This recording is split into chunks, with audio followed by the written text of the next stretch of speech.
3835 Everhart, apartment 68. 5838 Everhart, apartment 68. 4921. Show me 10-8. 4929 so far.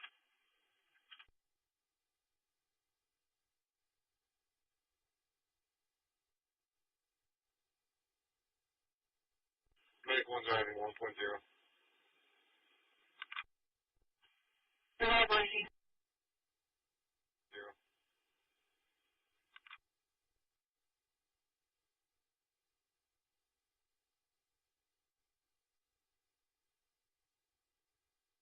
Dispatcher medic 3, we'll advise on truck 1.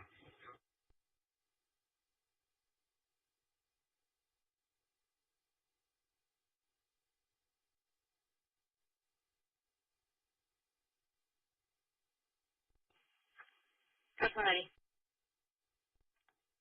If there's another unit available, can you start them over here? No rush. Dispatcher medic 3, we'll advise on truck 1. Dispatcher medic 3, we'll advise on truck 1.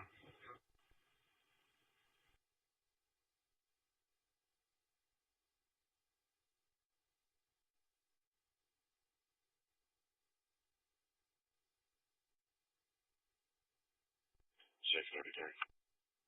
10-8 for motor 1042. Yeah.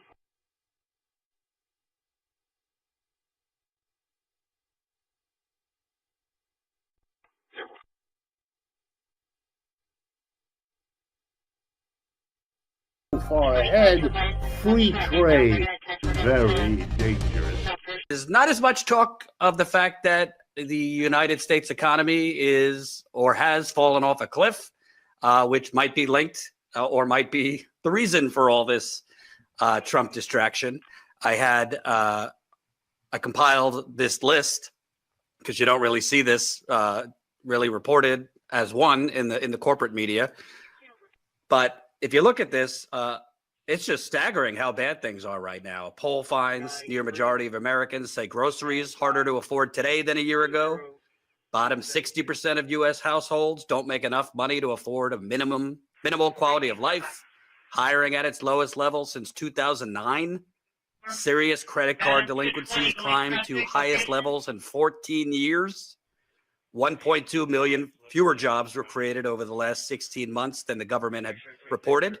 That's what we've been seeing as jobs reports are revised. Late rental payments skyrocketing. U.S. foreclosures up 14% in May. Homelessness hit a record high last year, up 18%. I mean, I could keep going, but surge of Americans living in RVs. Recent graduate unemployment rising faster than all workers. Beef prices up 17%, and I think this is key. U.S. billionaires reached a record-breaking $7.6 trillion in wealth as of September 2025, an increase of $4.7 trillion in the last 8 years. Yet we're told the biggest crisis in America is immigration. Your thoughts? Yes, well, I know it's not cool to repeat about how I told you so, so I won't. You can say other so. than to say what I just said.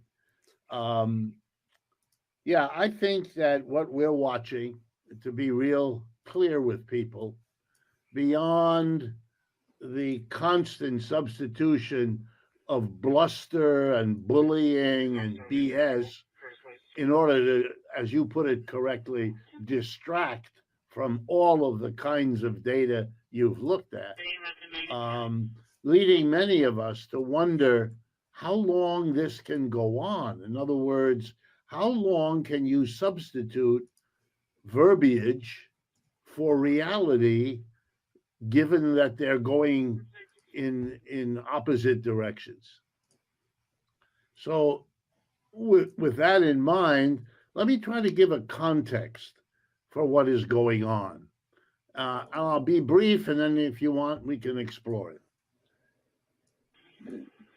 The United States, since at least the early part of the 20th century, in other words, the United States for most of the last century, 100 years, has operated a global empire. It's the empire that replaced the British Empire, of which the United States was once a small part, until we had a revolution that and a war, two wars, 1776, 1812. We won both. The British lost both of them. And after that, we were on our own. We declared that the deal with the British, so we don't have another war, would be that the British Empire could save itself as best it could in the rest of the world, and the United States took over the Western Hemisphere, the so-called Monroe Doctrine, which comes right after the second of the two wars that Britain lost and the United States won. All right, so we've had a century. For the first part, 1920s to the end of World War II, the old empires were still strong enough that the United States could assert itself, but it had real competitors, and that shaped what it could do, and it slowed down the process of growth. After 1945, all other competitors of the United States, actual or potential, were destroyed. They had destroyed each other in World War II. Germany, Japan, Britain, France, Italy, you name it, they were all gone. One country emerged, the United States. Other than Pearl Harbor, no bombs fell on the United States, no factories were destroyed, no railroads were destroyed, and the percentage of its young people that were killed or wounded was way less than what had happened in all those other countries, including Russia. So the last period, the last 70 years of the 100, period roughly after 1945, were a period in which the United States occupied an absolutely unique position that anyone with a slight awareness of history would have known couldn't last. You were the only one left. The other countries wouldn't just lie there destroyed, they would rebuild. Indeed, the United States helped them rebuild with the Marshall Plan and with exporting all the equipment that they needed to rebuild their economies, the Japanese, the Western Europeans, and so on. And so people should have understood that eventually the dominant position of the United States, which lasted from 1945 to 1975, 30 years, charmed 30 years, when we had no budget problems, when we had impressive economic growth every year, pretty stable prices, a remarkable, we should have known that couldn't survive. But as people do, and here the United States isn't that different from others, it was awfully tempting to believe that this remarkable, unique period would last forever. And Americans indulged themselves in that idea. You had American exceptionalism. You had literally the idea among religious people that God must really like the United States better than other people, because look, at our standard of living, at our global reach, the American military built 750 bases around the world. No other country had ever done it. No other country has ever done it since either. We've maintained those things.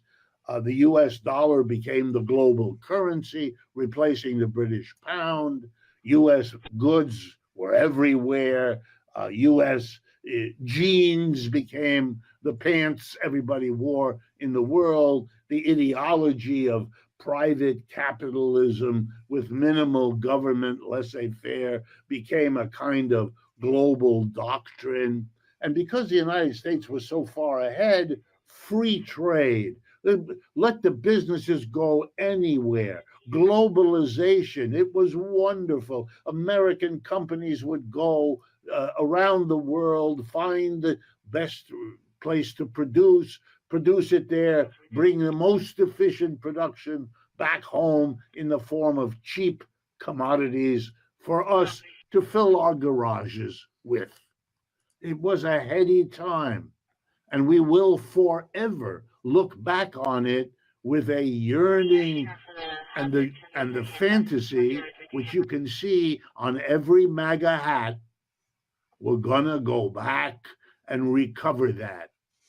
No one goes back. We all die. The world goes forward. It don't go backward. And the dream and the fantasy is very, very dangerous. By 1975, it was already over. The Germans and the Japanese had recovered. Americans kind of knew it when they saw all those VWs and all those Toyotas on the road. You know, where did they come from? And they were replacing the Fords and the Chevys who had dominated in the previous 30 to 40 years. It was over, but we didn't face it. We went off the gold standard, so the dollar became even more urgent in everybody's hands because you couldn't exchange it for gold anymore. You better have it and have enough of it to get through the ups and downs. And the American people began to notice something, that the struggles of the working class in this country, which had been quite successful in the 100 years before that, raising wages because the country was developing and there were enough profits to give the businesses the extra profits they want and still allow them to give 3-4% increase in real wages decade after decade. And Americans were enjoying all of that. And then in the 1970s, the American employer class, just a footnote, 3%, according to the US Census, 3% of Americans are employers. The rest of us aren't. Welcome, you and I, okay? That 3% looked around and said, my God, we are paying wages way beyond what the rest of the world has.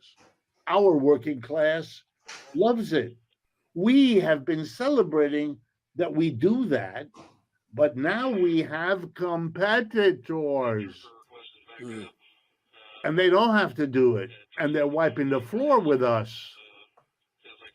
The Ford and the Chevy is not long for this world, which, in case you don't know, has been proven in the last 30 to 40 years, since that's a vanishing breed. Okay, here's then what we're going to do. We're going to substitute machines for high-priced workers, and we're going to substitute foreign jobs for domestic jobs. We're going to close Detroit. In 1970, Detroit had a population of 2 million people. Today, Detroit has a population of 700,000 people. You get it? Gone. And not gone because Detroit isn't nice. They're gone because there are no jobs for these people. Many of them went to Cleveland or St. Louis, and they experienced the loss of jobs yet again, which does a number on your head. Right. Starting in the 1970s, then, we ended the great period of the American Empire, but we didn't know because it was hidden from us. And I mean that, not as a conspiracy, although a little of that was there too, but as a kind of refusal to face what was going on. How did we get through that process? We, first of all, because America's good at this, we built a wave of, if you pardon me, bullshit that should impress anyone historically looking back. It's called neoliberalism, or if you like, globalization, or if you're really crazy, multiculturalism.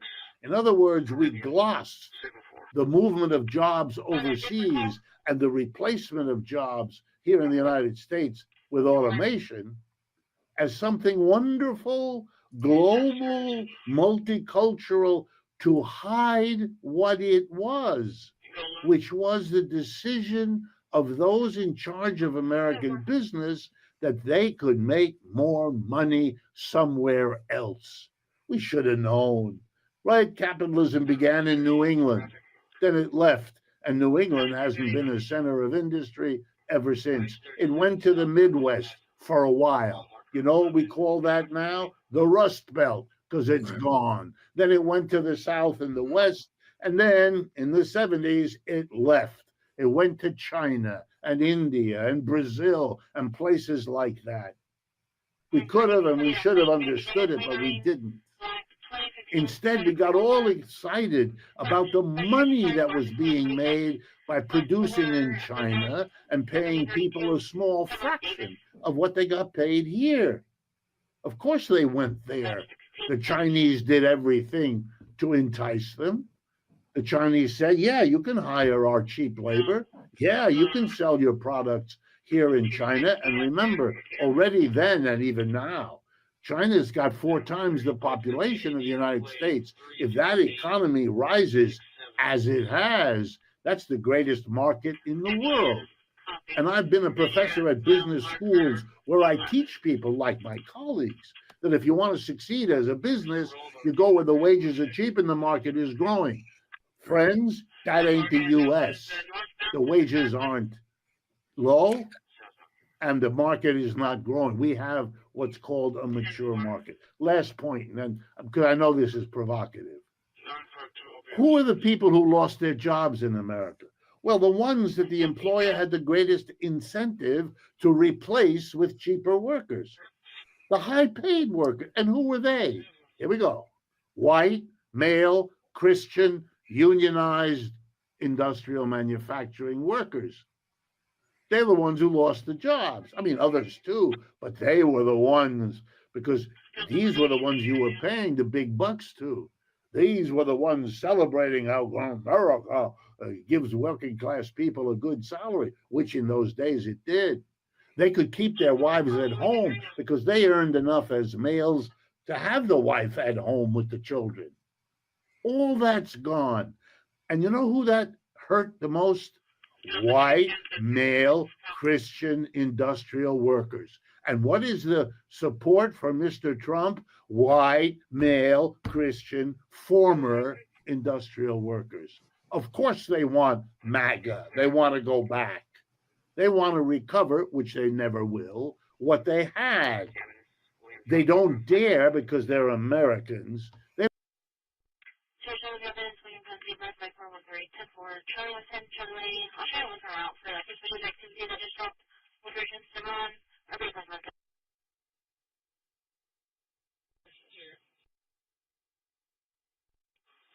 Copy 23.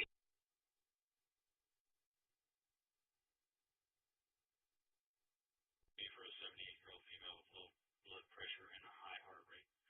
Attention EMS, EMS, BGM route to 520 Brumley.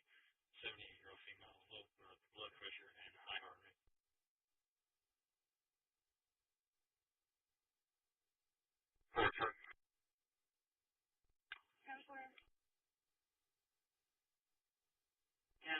Only Delta 110 available.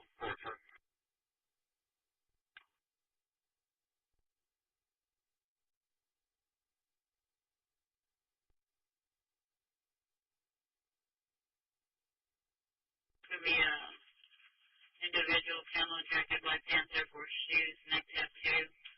Stated he wanted to hurt himself.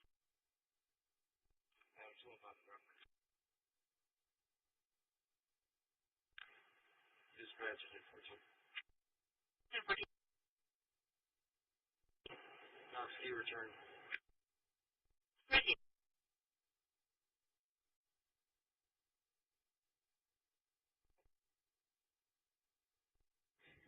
10-4. Just to make clear, it's not at the school or a school building. Negative. Any status update, please? Medic 17. 10-4. Medic 3 on scene. It's probably going to be a 24-year-old male with left humerus break and numbness tingling in his lower extremities, causing loss of consciousness.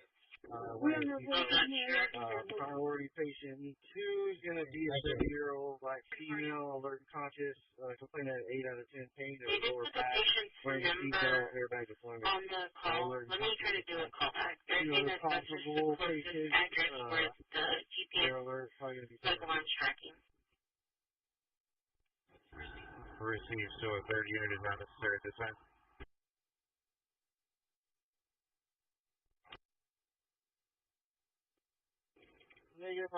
It's in effect along breaking news, Operation River Wall is in effect along the U.S. southern border. The United States Coast Guard is deploying there. Lots and lots of Coast Guard members are patrolling the waters, preventing illegals from coming into the country. The Coast Guard actually gave a press conference on this matter. They're putting up buoys, they're armed, they are stopping the flow of illegal immigrations and securing the southern border. Check it out. Administration's crackdown on illegal immigration, stepping up security along our southern border. The Coast Guard is now patrolling a large stretch of the Rio Grande as part of Operation River Wall. It is the biggest border enforcement surge by the Coast Guard in decades. And correspondent Xavier Walton is live for us in Texas with the details. So Xavier, what will this look like? Hey, Nicole. Well, we've actually started to see it already just a few moments ago before we came on with you. We had seen a U.S. Coast Guard boat just kind of monitoring up and down the Rio Grande here. But this operation, this mission, it is massive. And that's why the Coast Guard is calling it, unprecedented. Their words, not mine, just because of how many resources they are sending here to the southern border. Operation River Wall. Yeah, it had a slow rollout. That started on October 9th, and about 10 days later, it was announced publicly. And then focuses on primarily on the Rio Grande here, where we are in Mission, Texas, which is pretty much, the southernmost part of the state, right on the Mexican border. The Coast Guard says it is bringing more than 100 boats, the ones you're seeing here, and hundreds of personnel. Now, this map actually shows a 260-mile stretch. The Coast Guard is going to control the entire orange. The Coast Guard is going to be doing this in tandem with Border Patrol, U.S. Border Command, as part of President Trump's national emergency declaration at the border. All that aimed at stopping illegal immigration and drug smuggling, Nicole. And Xavier, we know officials, they're set to hold a press conference about this operation in just a few hours. What are we expecting to hear? Well, really, what we'll likely hear is the next phase. What is the next part of the mission down here at the southern border? Potentially, we're hearing that DHS Secretary Christi may be coming here. Not 100% sure if that's actually happening, but officials likely to talk about the next phase here at the southern border. When you talk about the next phase, you mean permanent command, term border control, not just temporary show of force. But the press conference is set to start here about 2 o'clock local time, so about 90 minutes. Officials say this is really about long-term border control, not just temporary show of force. There are reports that even more Coast Guard assets could be arriving here by the end of the month. We are told that the Coast Guard is going to be taking some people out, some media out with them out on the water, out on the Rio Grande, just to get an idea of what it's going to be actually like here as they sort of shift into the next phase of defense here along the southern border. All right, Xavier Waltz. Spelled P-E-R-E-Z. He will be the Spanish interpreter for this, so he cannot answer questions as a spokesperson, but after the captain answers a question, he'll switch with Petty Officer Perez, and he'll give that same answer back in Spanish. Like I said, we're going to have about 15 minutes. Captain's going to start with an opening statement. After that, we'll open it up for Q&A. Immediately following the press conference, we'll have a pooled boat ride. The media pools have already been decided for the boat ride. On boat 1, we're going to have a photographer from the AP, Michael Gonzalez, and a Fox News correspondent and photog, Amalia Roy. On boat 2, we're going to have News Nation, Xavier Walton, and Izzy Contreras. They have told us that they will be able to share their footage with everyone, so please stay, and we'll make sure that happens so you can all get what you need for your nighttime shoots. Okay, and with that, I'm going to kick it over to the captain for his opening statements. About 30 minutes. 30 minutes. Have to wait 30 minutes. We also have a B-roll package. So if you want to have that B-roll package, it's going to be a lot of the same footage that they're getting out there from the guys. We can make sure to link anyone up with the B-roll package later as well. Thank you. Hey, good afternoon, everyone. My name is Christopher Cumberland. I'm a captain in the United States Coast Guard, and I'm the commander of Coast Guard Forces Rio Grande.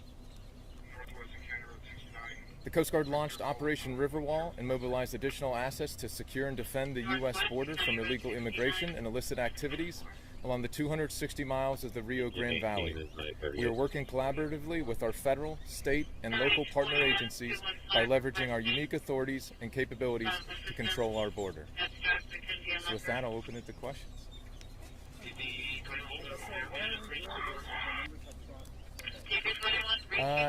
Good question. The threat out here is evolving, and it's always changing. Our adversaries are using new techniques, new procedures, new technology. So to combat that, we're surging forces onto the Rio Grande to provide more presence so we can deter that illegal activity. All right, sir, you are the best. Appreciate it. Lo que dice el capitán es que ahorita estamos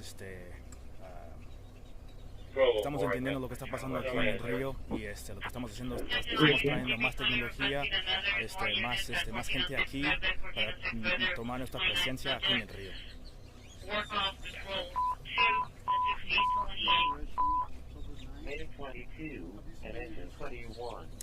Yes, we've already helped with several different apprehensions along the river. I think it's probably close to about 20 at this point.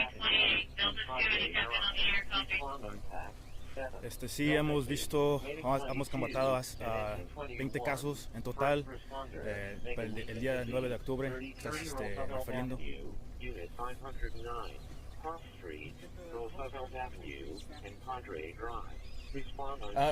Here in southern Texas, we have surge forces in there. We didn't have to increase any additional bodies across the service, but we're surging additional people and resources here to the Rio Grande. Lo que estamos haciendo es trayendo más gente aquí para enseñar nuestra más presencia aquí en el río. No estamos trayendo más gente, nomás estamos trayendo más gente aquí a esta parte para asistir en el río.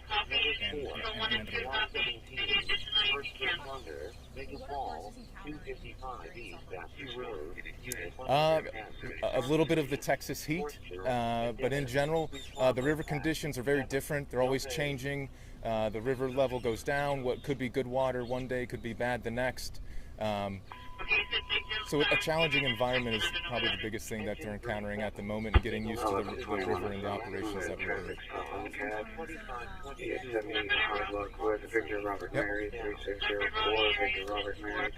Correct. Yep. So we're conducting standard Coast Guard law enforcement patrols up and down the river, looking for nefarious activity. So if we see an illegal immigrant crossing the river, whether that's on a raft, walking, or swimming, we'll pull them out. If we identify an area that maybe we could see where they already crossed, we'll coordinate with our partners to make sure that we can potentially vector them in for an apprehension. Lo que estamos haciendo aquí en Texas, bueno, lo que están combatiendo es el calor aquí en Texas, muy caliente aquí. También lo que están haciendo es, estamos haciendo, la igual que usted está haciendo su trabajo normal, asistiendo y haciendo trabajo de tener todo al control, y estamos enseñando nuestra presencia aquí, y si vemos gente tratando de cruzar, si nos caminando o nadando, nosotros los agarramos y hacemos nuestro proceso.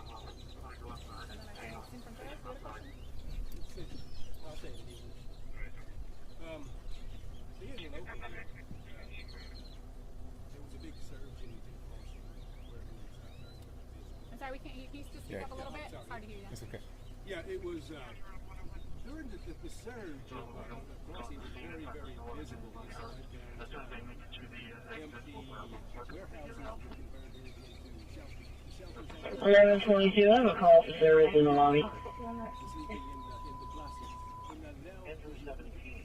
First responder, 1122. 1955 Navigation Road, Cross Street, Sure, similar to what I said before, the threat is evolving. It's using different tactics and different procedures. We're bringing in new technologies that make it a little bit more challenging for law enforcement to apprehend. So that's the part that is changing and why we're surging in here. Lo que está pasando aquí, lo que están mirando, vamos a ver un cambio en lo que están haciendo ellos y lo que estamos haciendo nosotros es tratando de combatir ese tipo de, se puede decir, una fuerza que puede, afectarnos, pero todavía estamos aquí, tratando de enfrentar el problema. In regards to the area of coverage, could you say like around what city to what city is it that you guys are patrolling? So the area that we're surging assets is really the Rio Grande Valley area. Yes. Can you go more in detail about the 20, were they apprehensions or were they encounters, and also what your authority is when you do encounter someone who is crossing illegally or who is suspected of moving drugs? Sure. So the river is right along the border between U.S. and Mexico, so that's federal waters. So our inherent Title 14 law enforcement authorities allow us to enforce U.S. laws and treaties along the water. So if we see someone crossing the river, that is obviously an illegal crossing into the United States, so that gives us the authority to apprehend them. As for the 20-ish folks that we have apprehended since we've been here, we've worked with our Border Patrol partners to make sure that we detain and apprehend them and make sure that they are taken into custody. 20 apprehensions, and what's their time? About 10, 12 days, somewhere there. For about,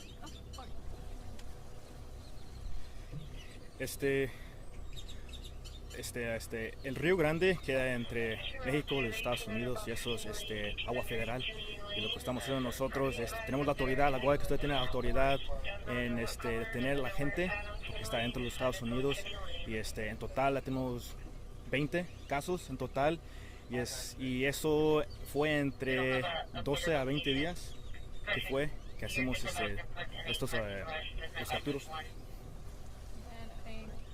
Univision or Telemundo, News Nation, sorry. Captain, thanks for your time. You mentioned the encounters already, the apprehensions. Would you mind sharing, what those were like? Any details that illustrate specifically with what, your guys were encountering out there? Sure. In one instance, we received a call that there was a potential illegal crossing in one area. Our boats responded to that area and were able to see where the illegal immigration worked their way up the bank, and we caught the very tail end of it. So we blocked off their ability to return to Mexico and called in Border Patrol so that the agents could apprehend the individuals which were there at that point on land. Women, children? Yes, both. Both. Yes.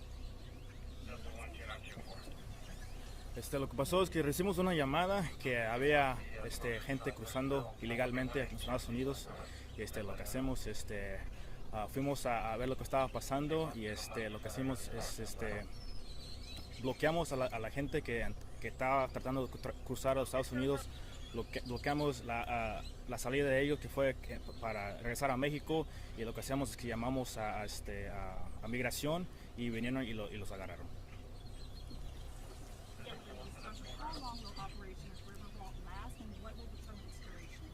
Sure, good question. So Op Riverwall is going to be an enduring mission where the Coast Guard is here until we gain 100% control of the southern border.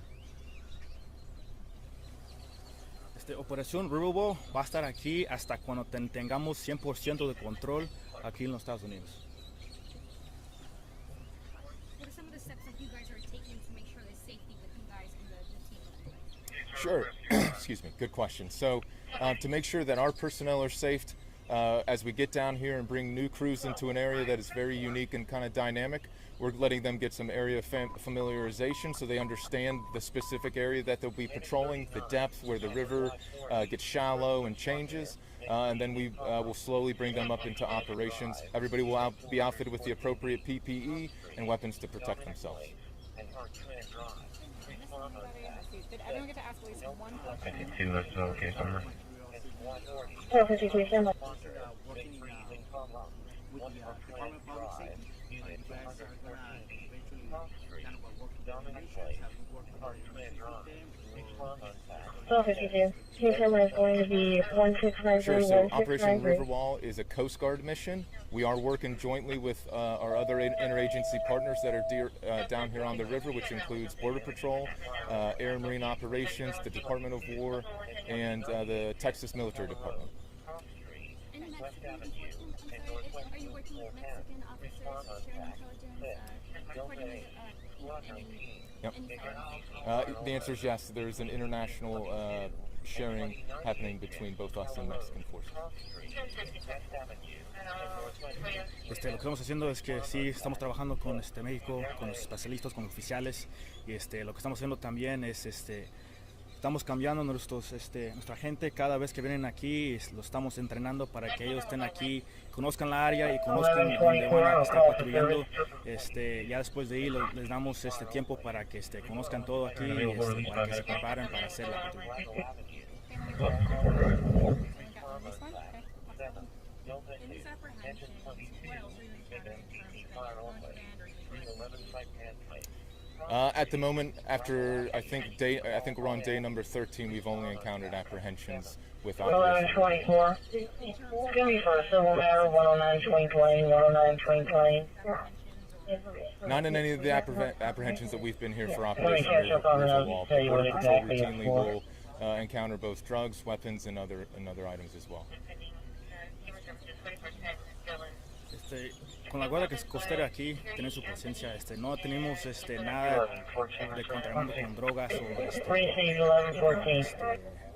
con armamento, eso solamente es con migración. Ellos ven más de eso, nosotros nomás agarramos lo que hemos visto aquí solamente fue nomás deteniendo a la gente. All right, now we'll go into the media pool. We also do have B-roll, so I have some people in the back that are wearing blue. If you want to cop a link to our B-roll package, please feel free to get with them as well. And thank you very much for your time. All right. Operation Riverwall. These illegals still tried to come in. They try to sneak in still. They're being stopped at the border as the wall and along the U.S. border, on the southern border, it's getting fortified. People are still trying to get into the water there, and the Coast Guard is like that line of defense before people hit the soil. So the Coast Guard is navigating through the waters there, the Rio Grande, preventing people from coming in. Not only people, but drugs, criminal activity, cartel. We'll monitor this situation. Let me know what you think about Operation Riverwall. The border's getting secured, folks. Buckle up. JLR investigates. We've been covering the border since day one.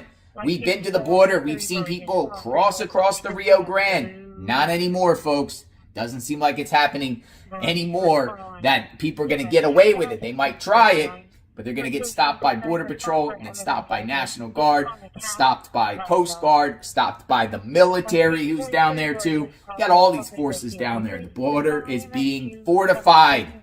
You can't have a nation without a secure border. Do you agree or disagree? Let me know what you think. We will talk soon. JLR investigates. Stay tuned. Looks like the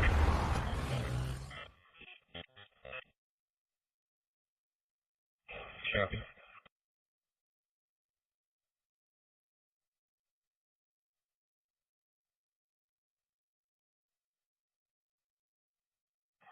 Yeah, well, he's gonna want somebody to go and make locations so he can talk to you about it. Christopher Leon.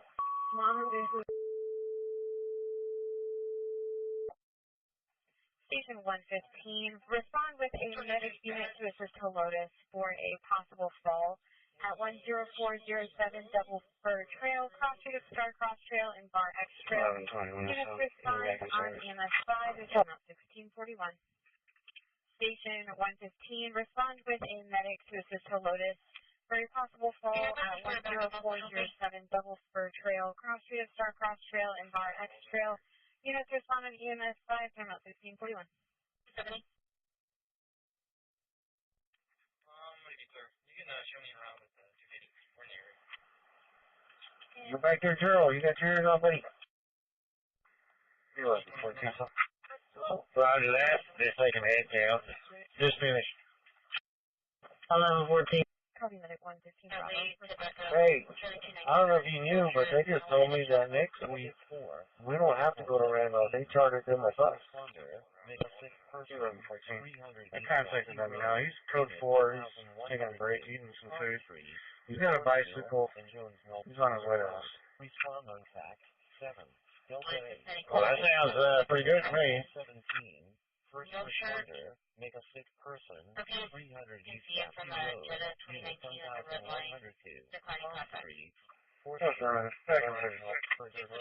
Respond on task. Yeah, well, 1123, you clear, you can disregard. After receive. Amos 116. Engine 4, platform 1, and heavy rescue 11, make an elevator rescue 111 College Street, female, she's not conscious, she is breathing, so there will oxygen level low blood pressure. On TAC 8, Delta 1, engine 4, platform 1, and heavy rescue 11, make an elevator rescue 111 College Street, Cross Street, North St. Mary's Street, and Navarro. 1105.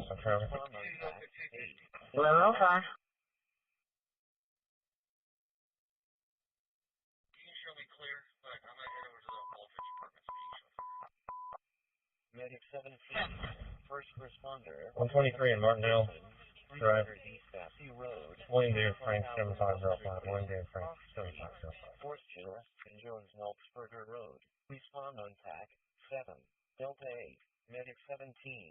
First responder. Make a sick person. 300 East Valley Road. Unit 1102. Cross Street. Forster and Jones Melksberger Road. Respond on TAC 7. Delta 8. 113476, 113476.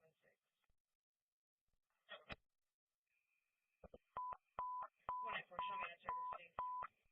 Medic 37, make a sick person, 10,950 Lauria Drive, Unit 153, Cross Street, Prum Road, and Dead End, Delta 4. Medic 37, make a sick person, 10,950 Lauria Drive, Unit 153, Cross Street, Prum Road, and Dead End, Delta 4.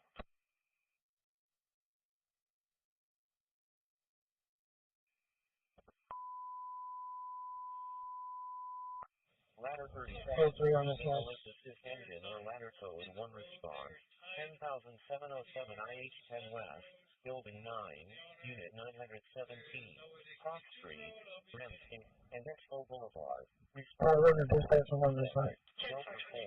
Ladder 37, make a lift assist engine or ladder code 1 response, 10,707 IH-10 West, Building 9, Unit 917, Cross Street, Remsky, and Expo Boulevard. Respond on TAC. Just over here? Delta 4. Business. She got 8,800 4 winds. At the senior care wing crest room number 48. This should be a paperwork for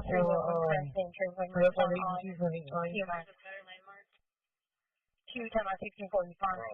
Stage 187, respond for an 83-year-old female, had a seizure. Sounds in her head and lost consciousness. At the senior care wing crest, city number 4 wing 3 number 48. Confirm regulation, CMR 26, expiration on 23 Dodge Corridor, Andrew, Villalba, Alicante, no one. Make a rollover. Heath Road and Blackhawk Road. Respond on TAC 9. Delta 4. 32. Platform 51, and A32, respond with other units, make a rollover, Heath Road and Blackhawk Road, respond on TAC 9, Delta 4.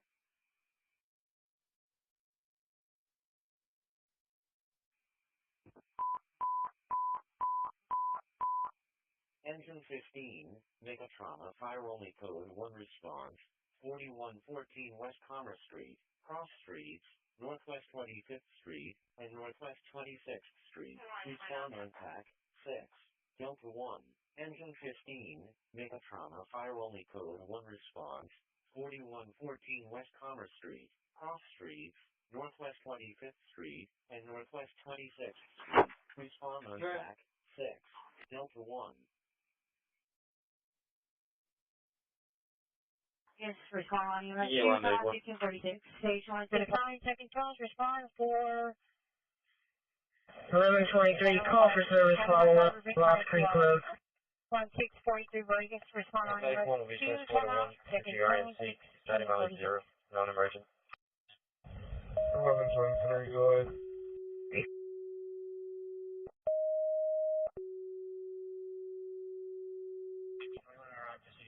Station 1123, make contact with 2408 Lost Creek Road by public service.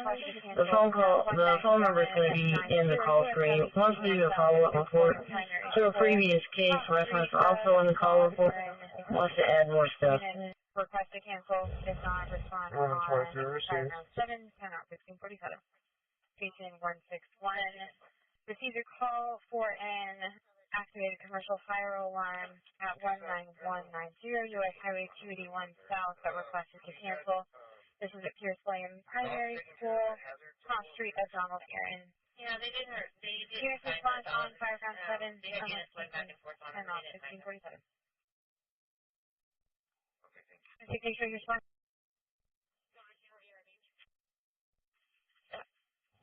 Squad 40 from 839.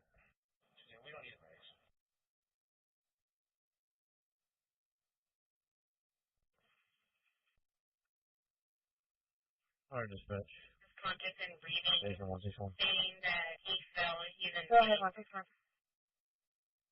We're going to about to arrive. Received call. We're going to stand down. Stand down on mutual aid. I copy. Standing down.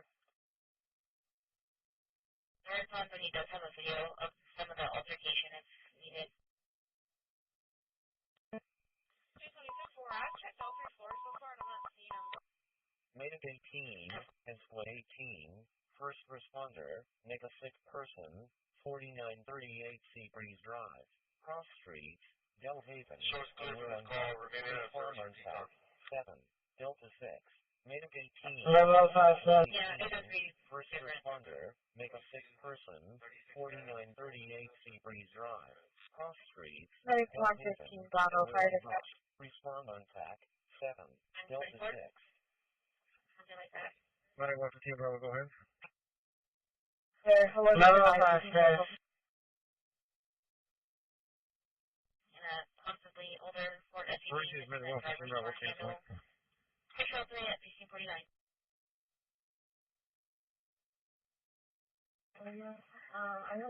It is it's level 5 non-airplane status 123 in Martinville.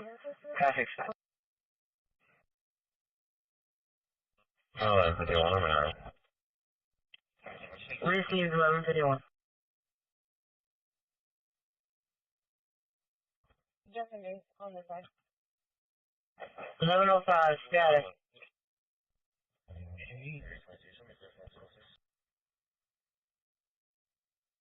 There's only Internally clear. I'm sorry, 451, sir.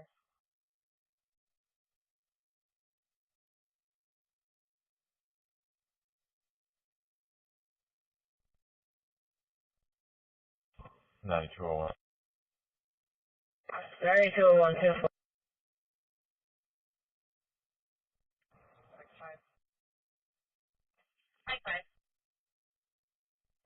That's 1105 status. Uncle 4. Code 4 received. 1151, are you clear?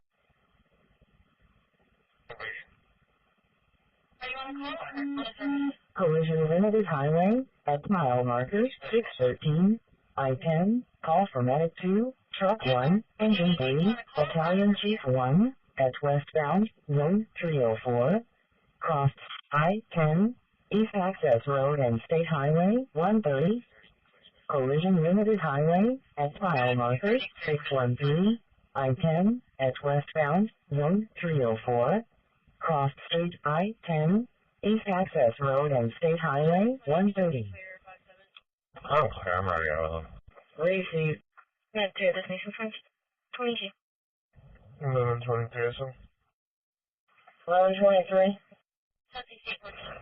No, I'm free. Your contact. Any contacted is going to be as Kathy. Call to confirm multiple times, no answer. Voicemails, no boxes full. Second service report. I think there's going to be clear of GRMC, and we can take that call on I-10. You can remove night shift. Alright, 23, I'm clear. 1105, clear traffic. You know, I'm ready to take an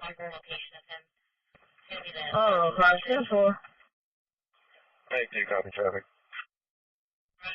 You can alarm squad 1.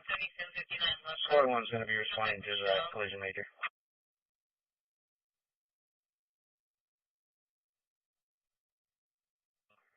Alarm. Okay, we'll respond. MH42 comments, copy.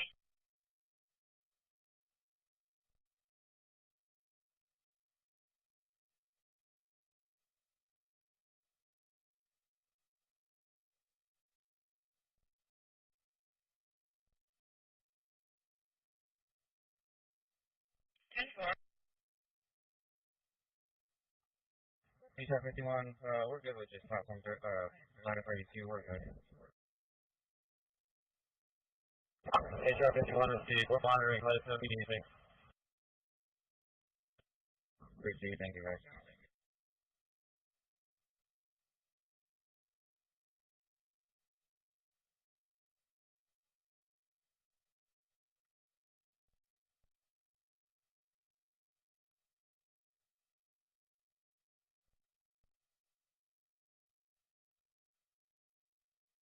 I'm out of service.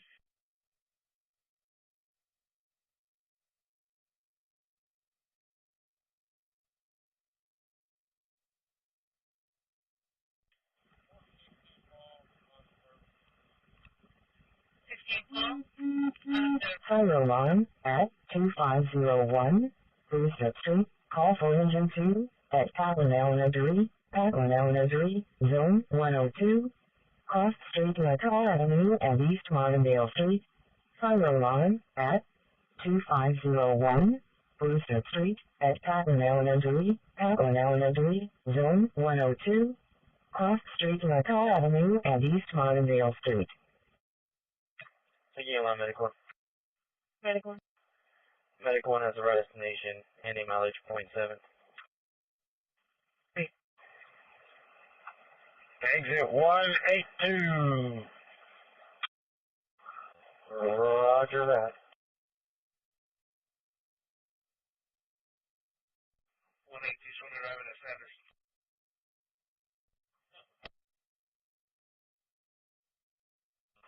Come down to the red light here, stop, take a left on Ingle Road. Copy direct. Yes, good call.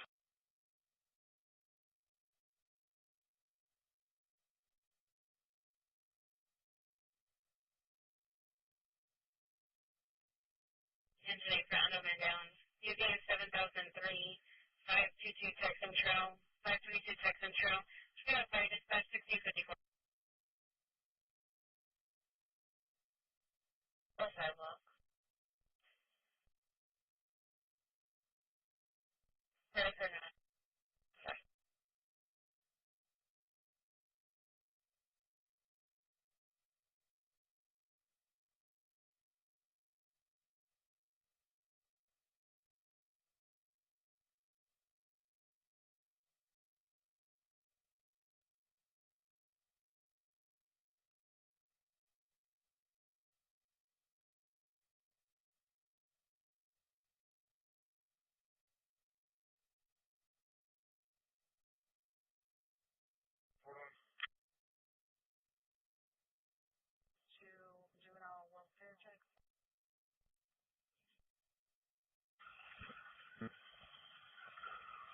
Oh yes, responding from engine 3. It's going to be westbound before 130, but we are going to go have to go past 130 to come back around. Okay, let me see.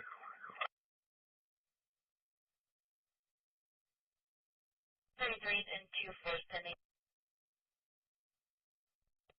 Truck 1 from SWAT 1, we're going to pass on your left. Appreciate it. Go ahead. 230 in the area.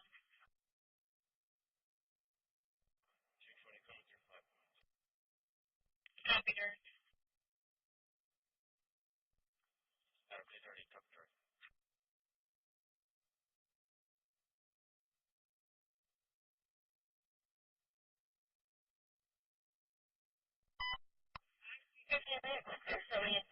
Vehicle information.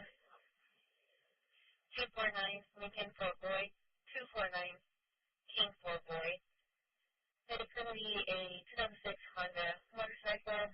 Vehicle was recovered 1821 SCID. Today's date, ID 8740,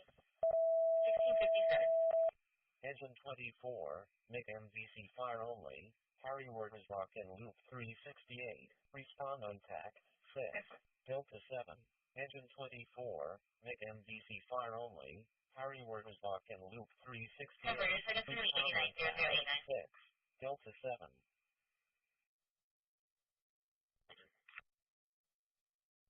I see the one Trojan, busy, copy.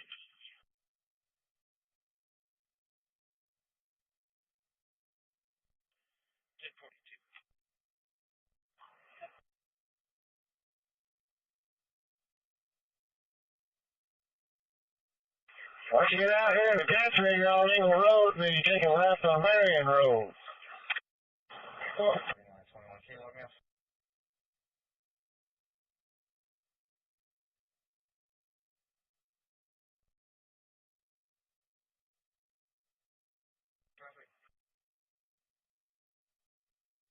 L215, location.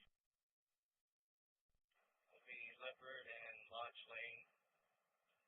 Mary Sam Victor 3137. What's the second street name? Lodge? On Marion, you have to take a right on Marion, another Marion Road or something. It's an intersection with a bunch of yield signs. Michelangelo. Montaigne and Milan. Respond on TAC 7. Delta 5. Engine 46 and medic 46. Make us rogue. Michelangelo. Truck off from engine 3. Montaigne and Milan. Truck on, go ahead. 7. Delta 5. Good, guard the traffic stop? I was gonna say some disregard that. Okay, copy. Why don't you guys wait till we get off scene before you commit to this traffic? I'll give you a size up too. We need to. We got a really good queue, so we won't need a secondary block. Where is it? 10221. I'll be on duty. Security, Marion High School football. Copy. You know, from squad 1.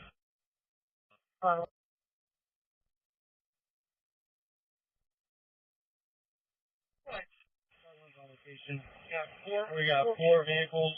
All occupants are ambulatory. I'll have ICE in command. Yes, like down beach marker 83. I'll advise. 243.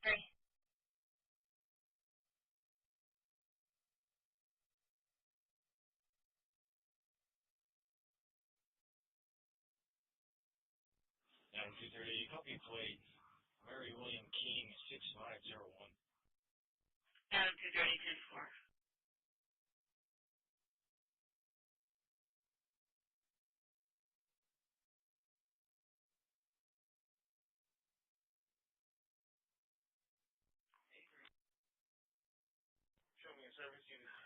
Squad 1 from engine 3. Are you gonna need truck 1?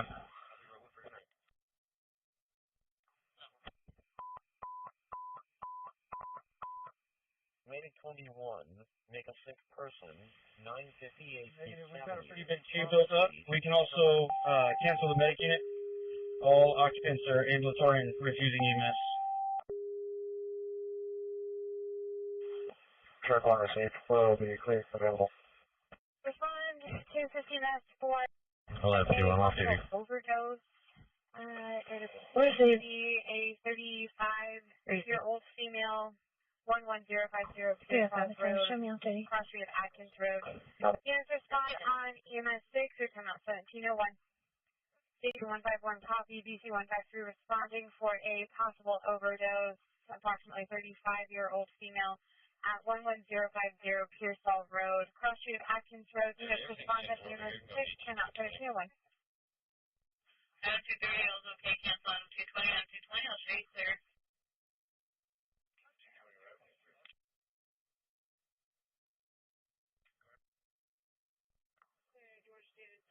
1252, I'll be clear. American service. Copy.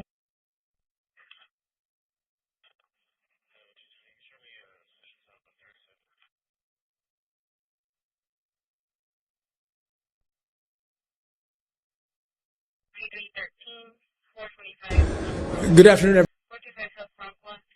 Sure, we're going to EMS 1, EMS 1, 1702.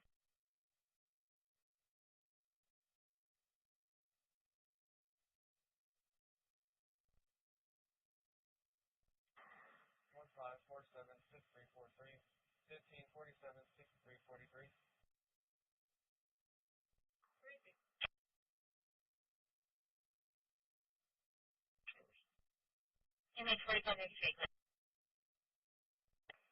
Copy your rating, email control 3.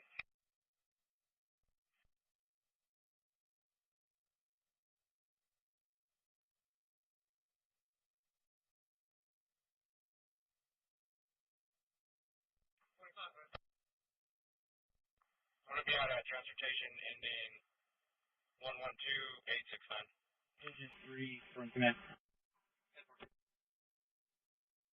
Go ahead. Ready to get destination point? Sam 204. Squad 129, Britain 34. Location. We've got 3 vehicles on the inside shoulder, the 18-wheelers on. You don't hear very often.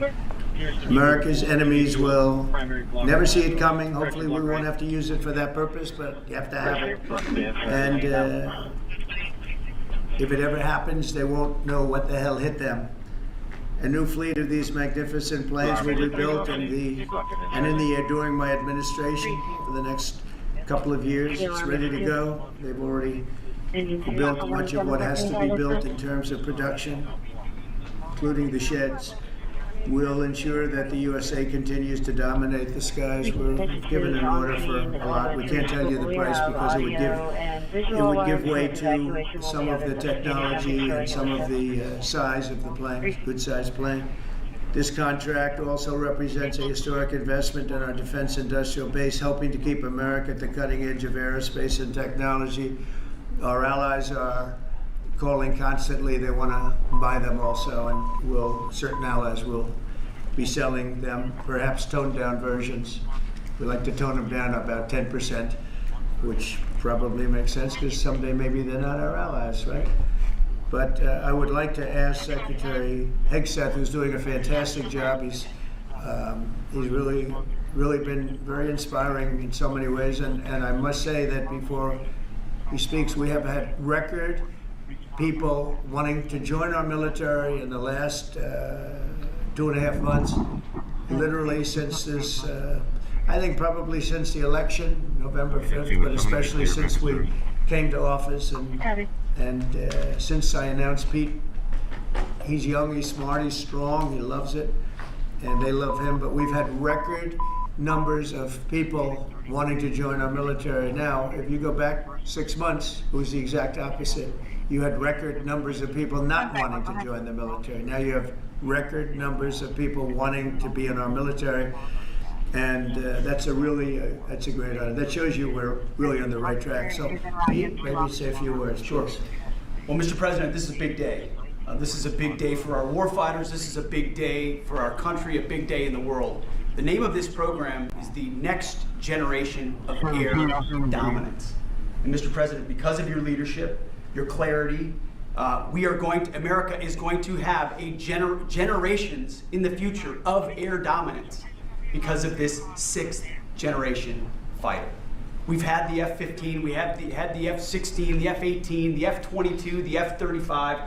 Now we have the F-47, which sends a very direct, clear message to our allies that we're not going anywhere, and to our enemies that we will be able to project power around the globe unimpeded for generations to come. Mr. President, this is a gift to my kids and your kids, to my grandkids and your grandkids.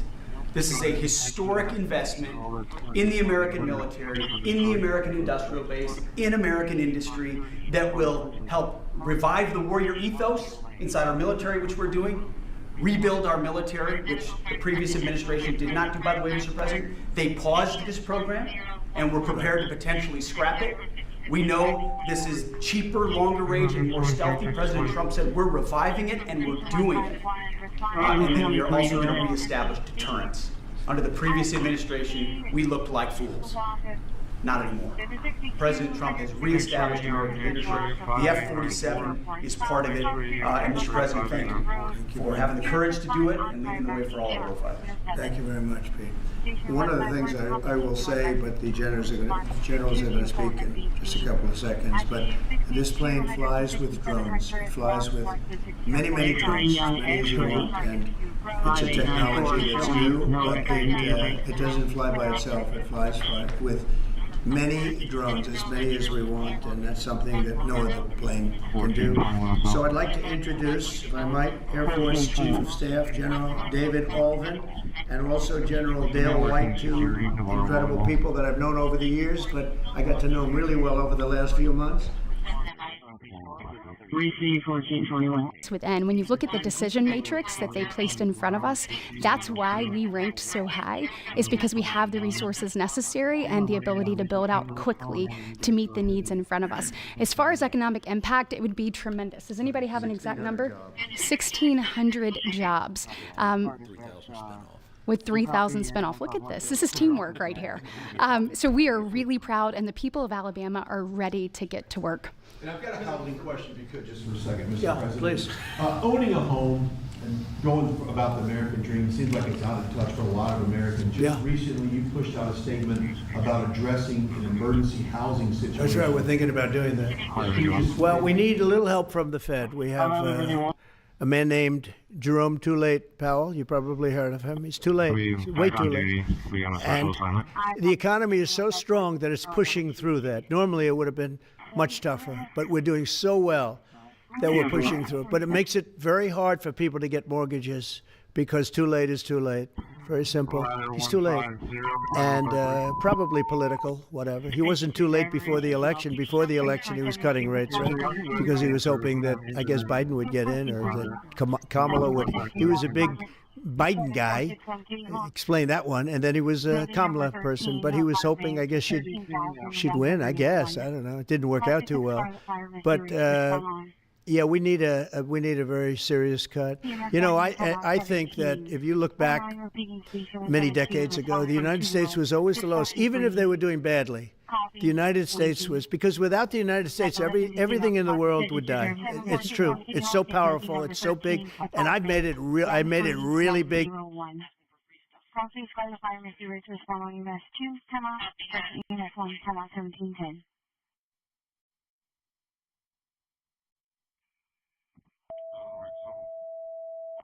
Engine 13 and engine 16, make MVC high-speed fire only, 1186 IH-10 eastbound, cross street, Roosevelt Avenue, southbound IH-37 south, on ramp to eastbound IH-10 east, respond on TAC 8, Delta 2, engine 13, engine 16, make MVC high-speed fire only, 1186 IH-10 eastbound, cross street, Roosevelt Avenue, and southbound IH-37 south, on ramp to eastbound IH-10 east, respond on TAC 8, Delta 2.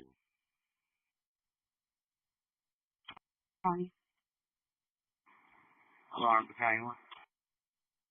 Battalion 1.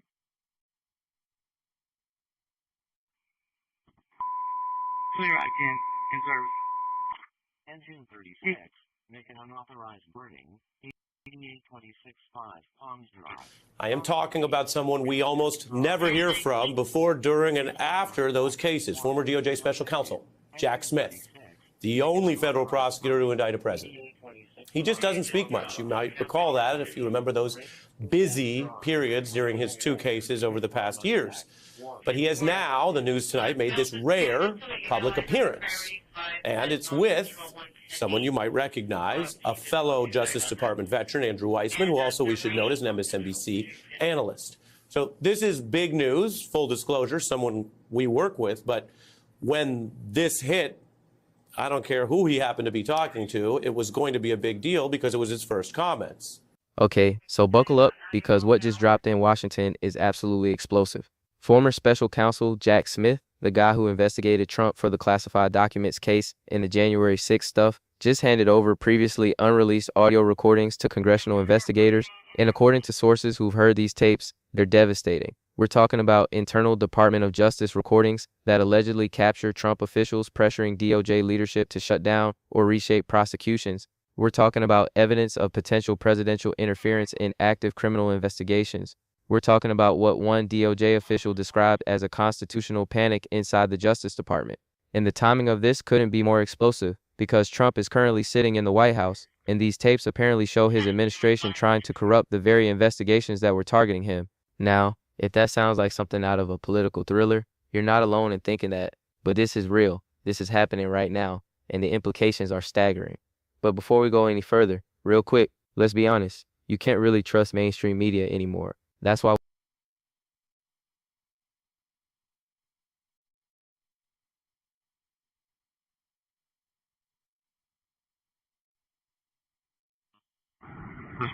Go ahead.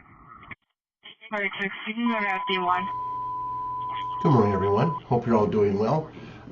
For those of you who live up in the Worcester area and you need your car, truck, or Mini Cooper work done, head to Christi's Garage. As for Pete, Sean, or Ethan, they can all help you, and they always carry Bears products. Then if you want to learn more about the Q-Post, the vaccines, Tartaria, go to communityreviews.org. John Max does a great job of keeping everything updated for you there. And then if you would like to learn more about the Kevin Richards books, he's got them for big kids and little kids. Our grandkids love his books. And he's also, and then for great artwork, click on the links from Teo. Teo's got some beautiful artwork. He just put out a book of tunnels. Let's go ahead and dig into some of the stuff here from Brenda. So, FBI raids NBA gambling ring tied to Italian mafia. More than 30 people arrested, including Trailblazers coach Chauncey Billups and Heath's Terry Rozier. So, FBI Director Kash Patel on Thursday announced the arrest of more than 30 people across.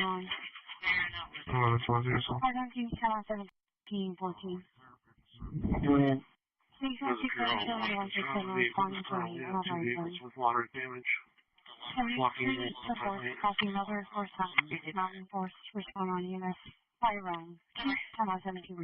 Can you show myself on 1126? Out at 2960 Grove Terrace in Seguin for a warrant service. Engine 24. Grove Terrace, 2960 Grove Terrace. 6715, the Foreign Cliff. Street, Travis Circle, and Vegas View. Coming to you from Port King. Delta 7. Repeat. May 24. We're coming to you from Port King. 38. Make a Christi. Arrest. 6715, the Foreign Cliff. Cross Street. Travis Circle, and Vegas View. Respond on fax 7, Delta 7.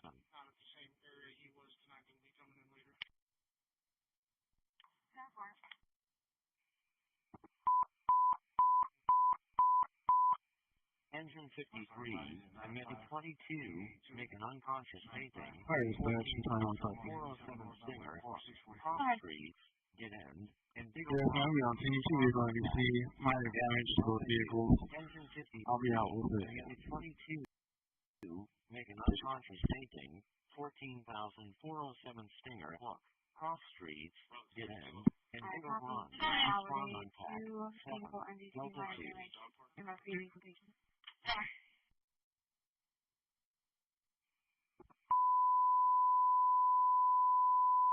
Engine 21, make a hang-up call, 62 Bugger Avenue, Cross Street, Shelby, and Oconee. Respond on fact 6. Delta 2, engine 21. Make a hang-up call, 62 Bugger Avenue, Cross Street, Shelby, and Oconee. Respond on fact 6. Delta 2. Oh, no, 4.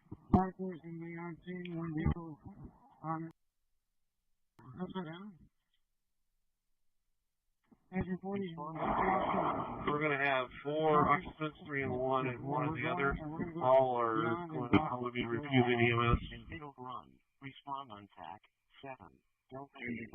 Respond with other units. Make a cardiac. Respond for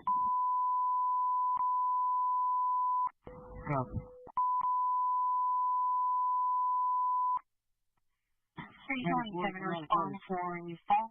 Can you help 409 Wing Crest, Class 3 Wing Town, Characters, respond on. EMS 2, Town 1717. Station 187, respond for an 87-year-old male that has fallen. 409 Wing Crest, Class 3 Wing Town, Characters, respond on EMS 2. Turnout 1717. First responder, respond with other units. Make a call, 62 Bugger Avenue. Actually, 1339. Respond on TAC. The occupant just assaulted a male that lived in that white suburban. The suspect is known to abuse drugs. That has been complained of police having hit with a kind of medic. And the suspect is going to be 29. You're talking 153, just 5 copies.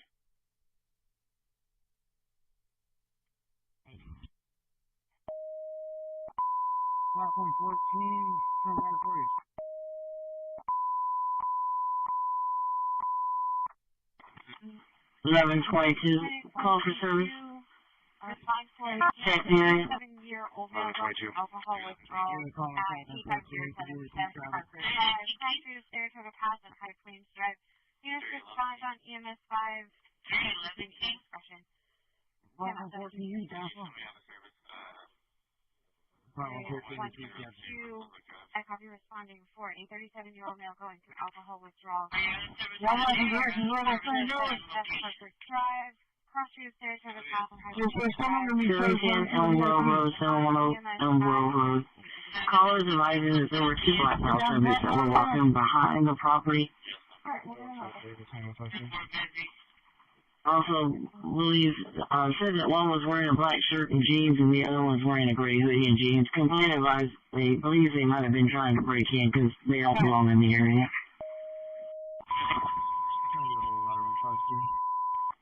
Out of 22, I'm clear. Show me. 10-4, out. 1122. Complaint is also advising that they went into a house across the street, but then they came back out and started walking down the road again. He believes that they are still trying to check other residences as they speak. Christi. Units respond on EMS 5, 10 out 1718. 121, engine 122, respond for a female complaining of high blood pressure and passed out at 14535 Old Valley Road. Salvia unit respond on EMS 5, 10 out 1720.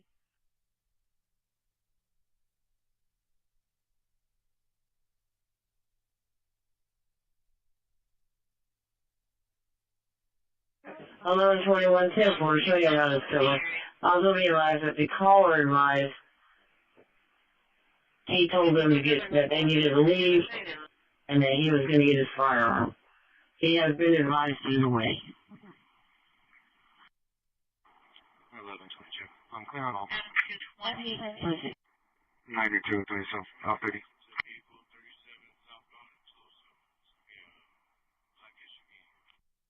Hi, 203, 10-4.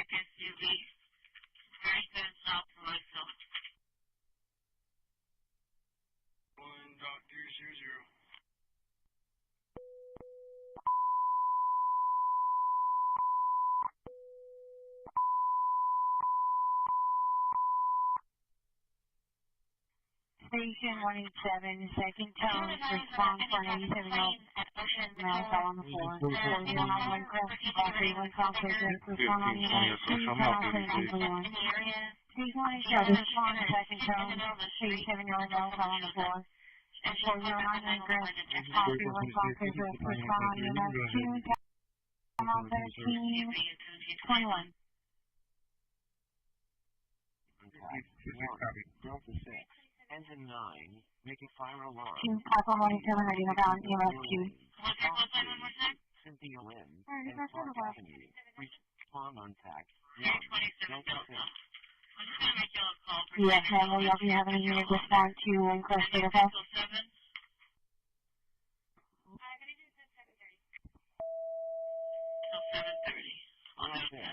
Make MDC fire only. 401 Holland, Building 1, Cross Street, Gillespie Street, and Kendall Street. Platform 187, do you copy that? 6, Delta 8, Squad 6. Fire requesting your on location after call. Holland, Building 1. No copy. I'll put you on a call on location. Street, and Kendall Street. Respond on attack 6, Delta 8.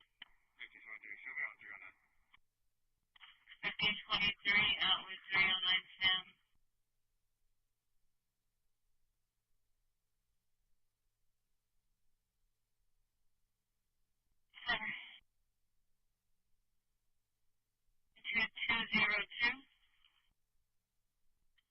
Can you log me in at 5310, please? 706 up, please.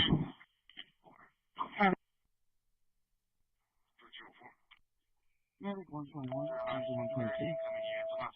Squad 4, make MVC fire only. 402 Kendall Street, Cross Street, Engine 167, East Myrtle Street, and East Locust Street. Respond on TAC 6, Delta 1, Squad 4, make MVC fire only. 402 Kendall Street, Cross Street, East Myrtle Street, and East Locust Street.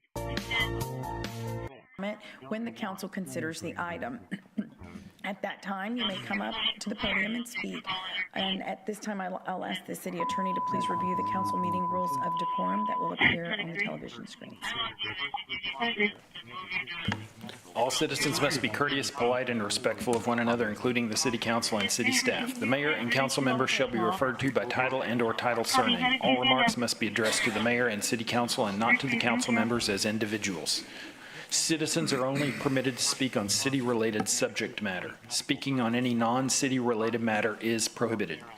Loud, boisterous, profane, or obscene language or behavior is not allowed. Citizens must refrain from any disturbing noise, demonstration, or other act disrupting to the city council business.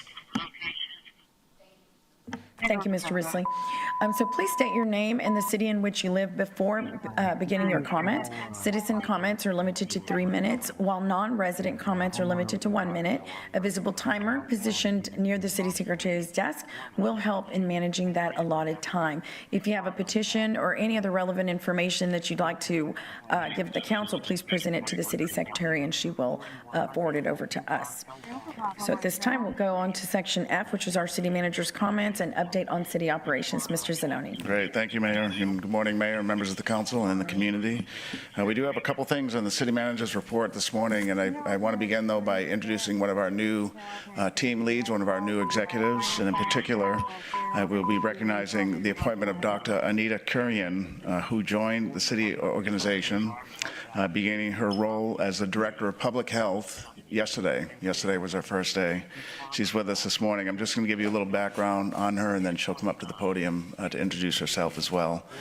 So Dr. Kurian, we're real excited, and the teammates that she met with yesterday at the Health District also are very excited that she's here.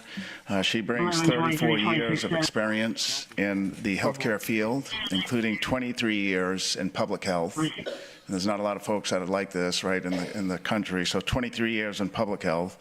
Most recently, she served as the assistant director and then the deputy director in San Antonio for the San Antonio Metropolitan Health District, and she was there for 8 years. And so they tried to keep her there, but Dr. Kurian wants to be a director of health and aspired to be in this role, and was glad to come here. And we thank San Antonio for allowing her to come here to serve our community. In her leadership role with the Health District in San Antonio, she oversaw a team of 500 professionals. It's a little bit bigger organization than here.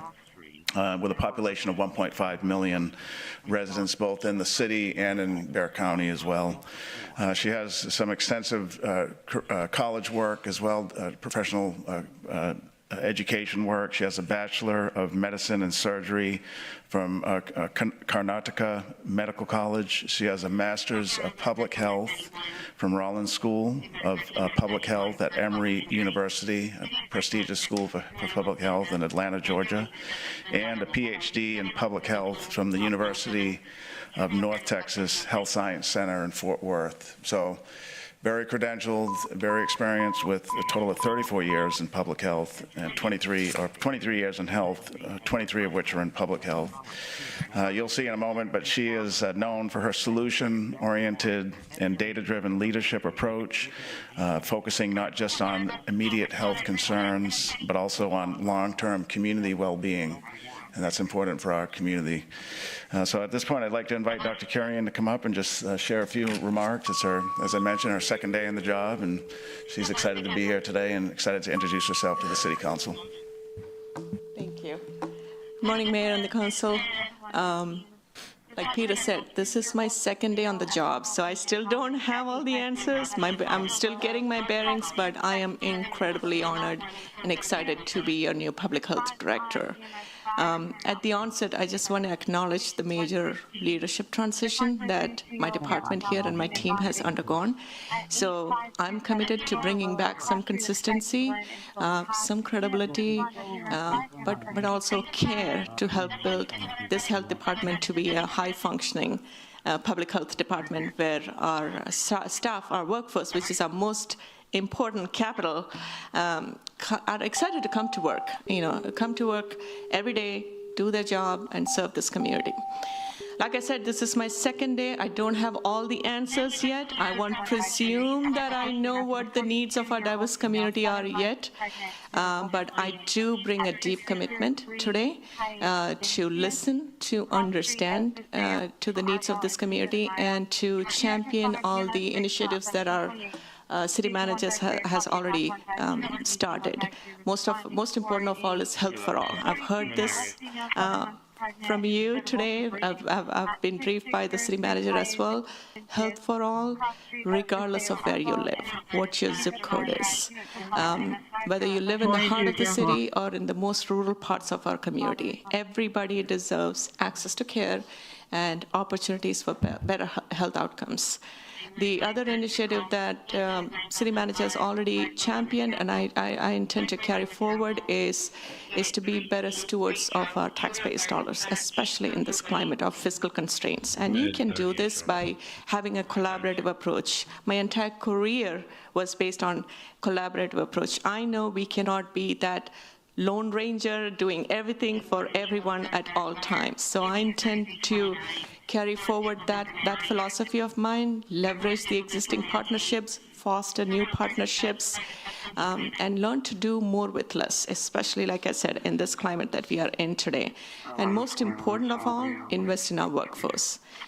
Build their morale up, let them be excited to come back and truly serve this community. So I just want to end here. Before I end here, I also want to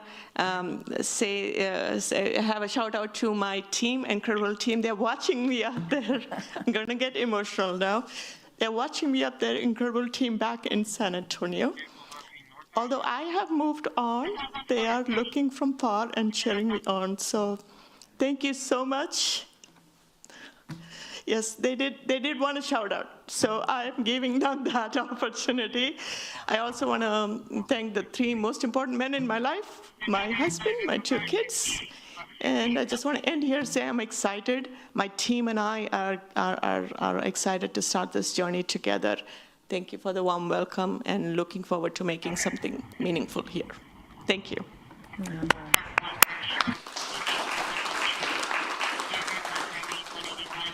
Great. great. Thank you, Dr. Carrion. And we want to thank also this morning our partners at Nueces County Commissioners Court. They are a partner. Just last week, City Council approved their payment to us of $1.8 million for services for this next fiscal year. So she'll visit Commissioners Court soon as well. They're an equal partner in public health. This department serves not only Nueces County, but some of the surrounding counties as well. So we're real excited with Dr. Carrion. Thank you, Doctor. Next, Mayor and Council, we want to announce as we get close here to the holiday season, Thanksgiving's coming up and Christmas will be here soon as well. This year, HEB is willing to sponsor free admission to our 3 museums here that we have at the city, and so we want to highlight that today. There'll be a media event, I think, later on this week as well, out in the community with HEB. And so this next item is to talk about that sponsorship admission to Corpus Christi museums beginning next month in November. Last year, HEB sponsored free admission for the months of November and December to the Art Museum of South Texas, the Corpus Christi Museum of Science and History, and the Texas Museum of Asian Cultures, all 3 of which have great attendance through the year, but the special programming for Thanksgiving and especially Christmas that draws not only locals, but a lot of tourists as well.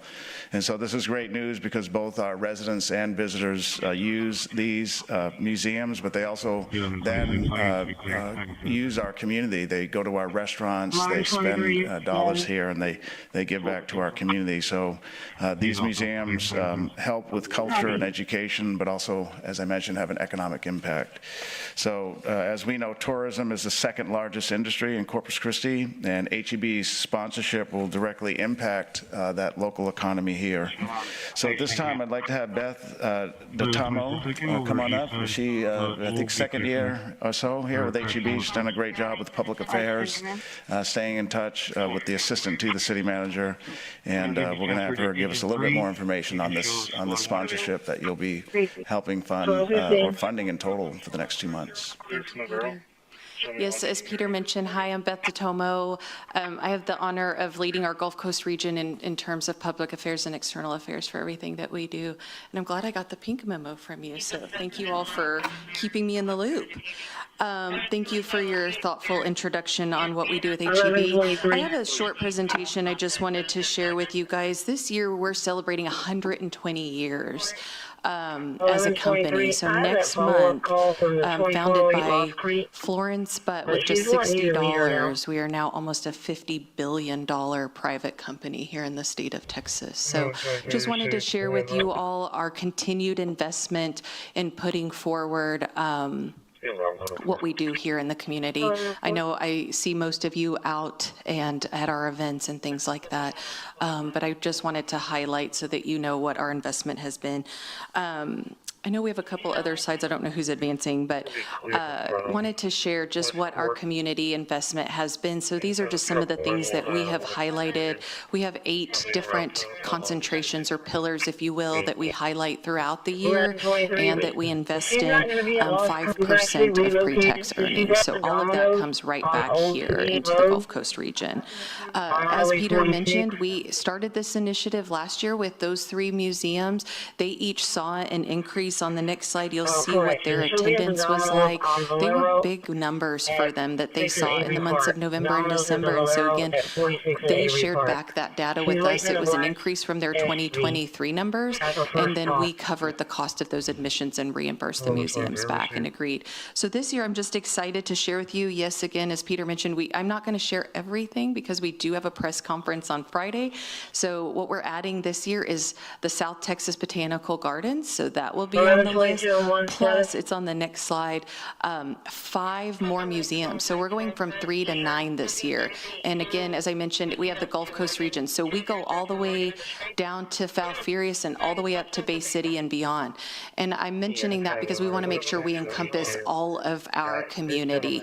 And just because you live in Corpus doesn't mean that you may not want to go to Victoria. And I'm mentioning that because we want to make sure we encompass all of our community. So we'll be marketing just because you live in Corpus doesn't mean that you may not want to go to Victoria. And I'm mentioning that because we want to make sure we have media. We'll have a QR code. Each museum will have posters and flyers to share. Because we want to make sure we have media information with each of you, so each museum will have our schools and our nonprofits and flyers to share. Because we want to make sure we have media information with each of you, so each museum will have in your community.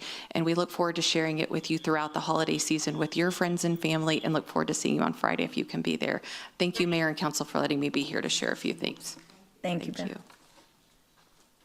Beth, thank you. That's tremendous. We're especially looking forward to that expansion where we can go outside of Corpus Christi as well. So thank you, Beth. And then Mayor and Council, just one more thing on the City Manager's report, and then I'll turn it back over to the Mayor. So last week we highlighted several items on the agenda that were noteworthy, and we know that today's council meeting has a lot of business and we'll probably be here late into this evening as well. But I just want to highlight a couple things to remind us that there's a lot of good happening here in Corpus Christi, a lot, and sometimes it gets lost and everything else we're working on. So there are a few things on the agenda today I want to highlight. Many of them have been in the years of making and getting to this point today that'll get them going to the final stage, and that includes Commodore Park improvements. That is on our City Council agenda today, and the item number 12 is the construction contract for Phase 1 of Commodore Park improvements located on the island in City Council District 4. And if anybody's been down there and has toured recently, it's a big piece of property that was donated to the city, but very little on it. And I recognized this 6 years ago when I first began as city manager. It was a great location and a great place to have a park for that community to benefit from. So today begins the development of that park. We did do a comprehensive community engagement to get a master plan to know how to design and construct the park. That was done in the 2023 timeframe. That included the survey and numerous in-person meetings on the island with community leaders. So the Phase 1 that's on the council agenda today includes $5 million from Bond 2024. And so the voters approved $5 million for this park in Bond 2024. And there was $1 million in Bond 2022 for design. So similar, as I mentioned last week, Councilman Hernandez is a champion of this, but we'll design a project first in one bond program, have more certainty in price, and then put the construction on a subsequent bond. So this is consistent with that.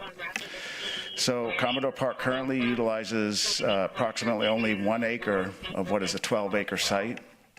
The park, as you can see on, I think on this next picture here, has, well, I guess in the prior picture, you can see the 1 acre has a basketball court that's uncovered.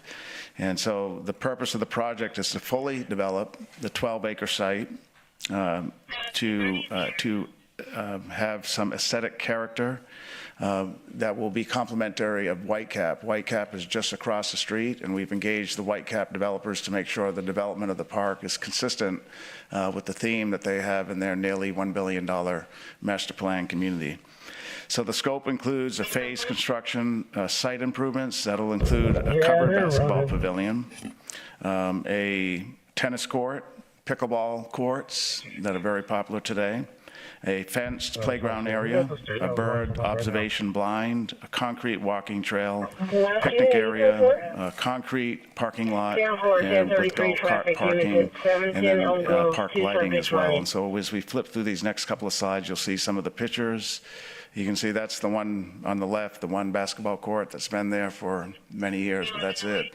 And so we'll have a nice covered basketball court and some of those other amenities as well. Phase 1 construction reflects City Council's award that would be today, and then construction is anticipated to be complete about a year from now in August of 2026. So the community is really going to enjoy this.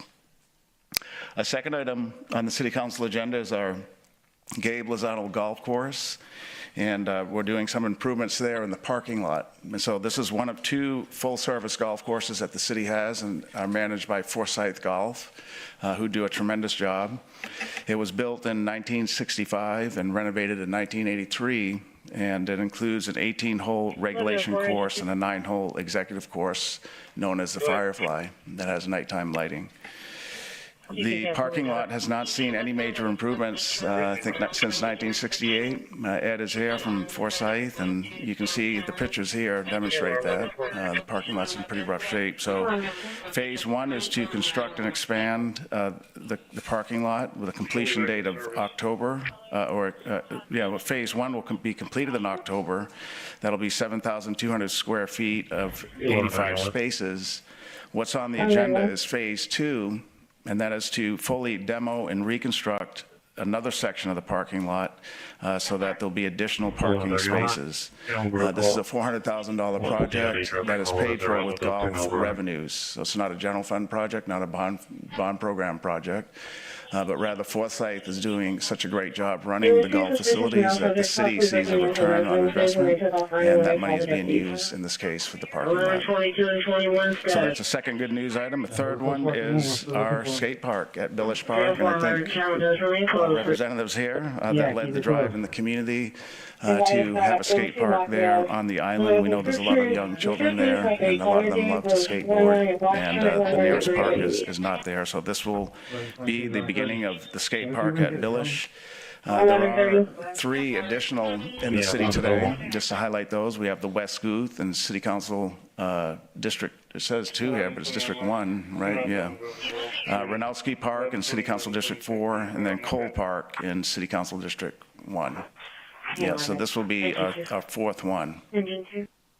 The skate park was initially proposed as part of phase 3 of Commodore Park, but we know that would have been too long to take. So through a redirection of funds in our TERS, we talked about this last week, and through the collaborative efforts of our ISAC, the Island Strategic Action Committee, their recommendation, working with the community, working with city council appointed committees like the ISAC, we were able to reprogram monies to be able to get this park not only designed, but built as well, so that the children can use it soon.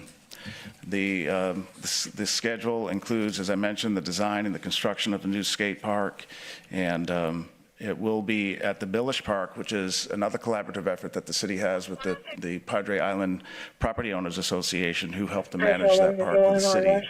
And so the skate park, this is an example you can see here of the West Guth one that opened about a year ago or so and has had tremendous use. We're going to get input from the residents, the families on the island. They want something like this, but not exactly like this, so we'll take their input into consideration as we design it. That's the third good news item, more development for our communities, more quality of life amenities. And then the fourth thing, just to highlight, and we'll turn it back over to the business of the council, and we're going to see a lot of this today, but the Evangeline Water Project, I do think this is a highlight on our city council agenda. This groundwater project has been one that has been talked about for several decades from our water planners, from our leaders and our outside engineering families out there, our companies that work for us. The Merritt pipeline, from what I've been told, was strategically placed along the fence line of this big ranch in the anticipation that one day we would be able to get groundwater from this site. So the Evangeline Groundwater Project today is the purchase of water rights, and today's action will begin a 6-month due diligence project or period, a total of 6 months, where the seller has 6 months to get us the permits for transport and drilling. They already have the production permit, and then the city has 4 months in that 6-month time frame to do our due diligence, to include design and access to the ranch and that type of thing. So it's quite unique in that you can see in the map here, it's a large tract of land. It's probably the last big ranch, if you will, of this size in the neighboring counties, in either Sampat or Nueces County. It's 22,000 acres, and we do have Steve Young here from Entera, who is a hydrogeologist. He's worked on this site for many years. And what he's going to show is that what is known as, you've heard of Evangeline, but the bigger aquifer is known as the Gulf Coast aquifer. And there is a dip in that aquifer right in the Evangeline property where the water quality is much better than many other Nueces in Sampat County. So it's no surprise, I should say, that this area has been marketed for water because the water quality by nature's happy sense is much better. than in other sections of the Gulf Coast or Evangeline Aquifer. And so we'll see that today from Steve Young. We're excited about having him here today. As I mentioned, this project has been contemplated. About a year ago, we had a different business arrangement where it would have been a take-or-pay contract, but currently what's now in front of us is a water rights purchase, which for the long run, we've done some of the economic analysis on it, is a much better business proposition for our ratepayers. It would be better over the years to have these water rights rather than paying 30-plus years of take-or-pay monies to the ranch owners. So we're excited about that as well. So those are 4 good news items, just to remind ourselves about those, and to remind us again of one of our radio personalities said it today. There's a lot good happening in Corpus Christi, and these are just 3 to 4 examples of that, so we're proud to highlight them this morning. And with that, Mayor, I'll turn it back over to you all. Great. Thank you, Peter. Those are great highlights. We're going to go ahead and move on to Section L, and that is our consent agenda. Do we have any requests from council to pull an item between items 4 through 15? Number 7, 11, and 12. Anything else? Okay, is there any request from the public to make public comment on any items 4 through 15? Yes, sir. Show 2 detain 1745. Number 10. Okay. Anyone else? Okay, with that, I will entertain a motion to approve the consent agenda with the exception of items 7, 10, 11, and 12. We have a motion and a second. All in favor say aye. Aye. Any opposed say no. The motion carries. Okay, item number 7 is a motion authorizing execution of a 1-year cooperative agreement with De La Garza Fence Company. Who pulled this one? Councilman Hernandez.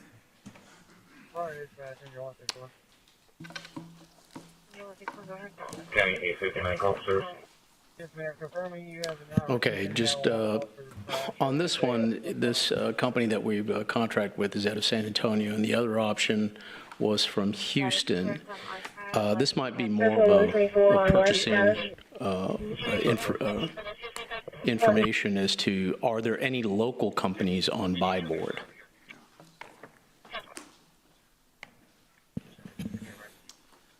I'd have to go back and double check with the team, Councilman. The pricing, I guess, where the companies were located, I'd have to get back to you. Okay, I'm just saying is if we're going to go use buy board and there's no companies in buy board from our local companies, there's plenty of local companies that do chain link fencing. Right. And so if they're not participating in buy board or one of the other purchasing boards, then there's no chance for them to ever get a contract locally. So I want to have Peter, if we can go back and see what local contacts or local companies are on these purchasing cooperatives, I guess you'd call them. There's no way for a local company to be on those if they're not in those systems. So if that's the case, then it effectively eliminates all local companies from participating. Sure. So we'll look into that, Councilman. One of the reasons for use of cooperatives is timing, and so in this case, it may have been a timing issue versus doing an RFP. No, I fully get it. Using the purchasing cooperatives is an easy process, and you can move quick. I get it. I'm not complaining about that. But if it's going to eliminate local participation, then I have an issue, right? Because we just eliminate them without them even knowing it. Okay, we can that's good analysis, Councilman. We'll follow up on that. All right. At the very least, maybe they help them get onto one of these cooperatives. Yeah, definitely. Yes, sir. All right, thank you. I will entertain a motion to approve item number 7. Okay, we have a motion and a second. Please submit your vote.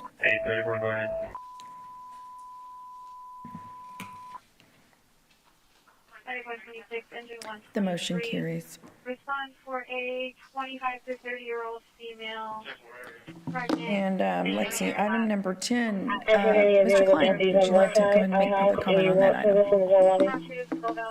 And this is a motion authorizing 3 change orders with Bay Limited for the residential street rebuild program.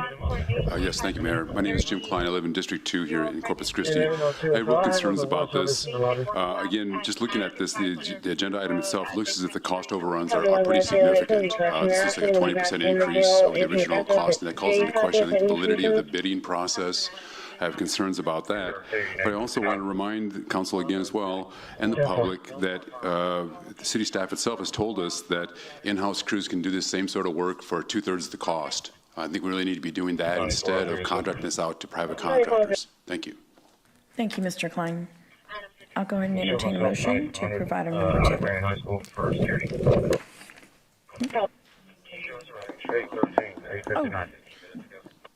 Jeff Edmonds, Director of Engineering Services. I'd be happy to address some of the concerns that were raised. So these are IDIQ contracts, and what we're doing is just increasing the capacity on these contracts so that the contractor can keep working. So these were contracts that were procured a couple of years ago. They were for the 24 and 25 programs. They were $18 million each, and we, by law, can only increase that capacity by 25% without rebidding. So Public Works and Engineering felt like the best way to expedite this program for fiscal year 26 was to add capacity on that contract, because Bay wasn't successful in getting this latest round that's funded with bond $24. They agreed to honor their old pricing on this, so our only other alternative was rebidding, which would have cost us time. There's a risk we might have gotten a contractor that wasn't able to perform as well as Bay has been doing, and price could have gone up. Right. So, Jeff, there's no the costs have not overrun, as the speaker said. No, this is not a cost overrun. Right. This is for their fiscal year 26 program, right. and this is. Okay. We just want to make clear that there's no cost overruns. This is just new work, new programming for Bay. Thank you. Okay, I'll entertain a motion to approve item number 10. I move for approval. Second. Okay, we have a motion and a second. Please submit your votes.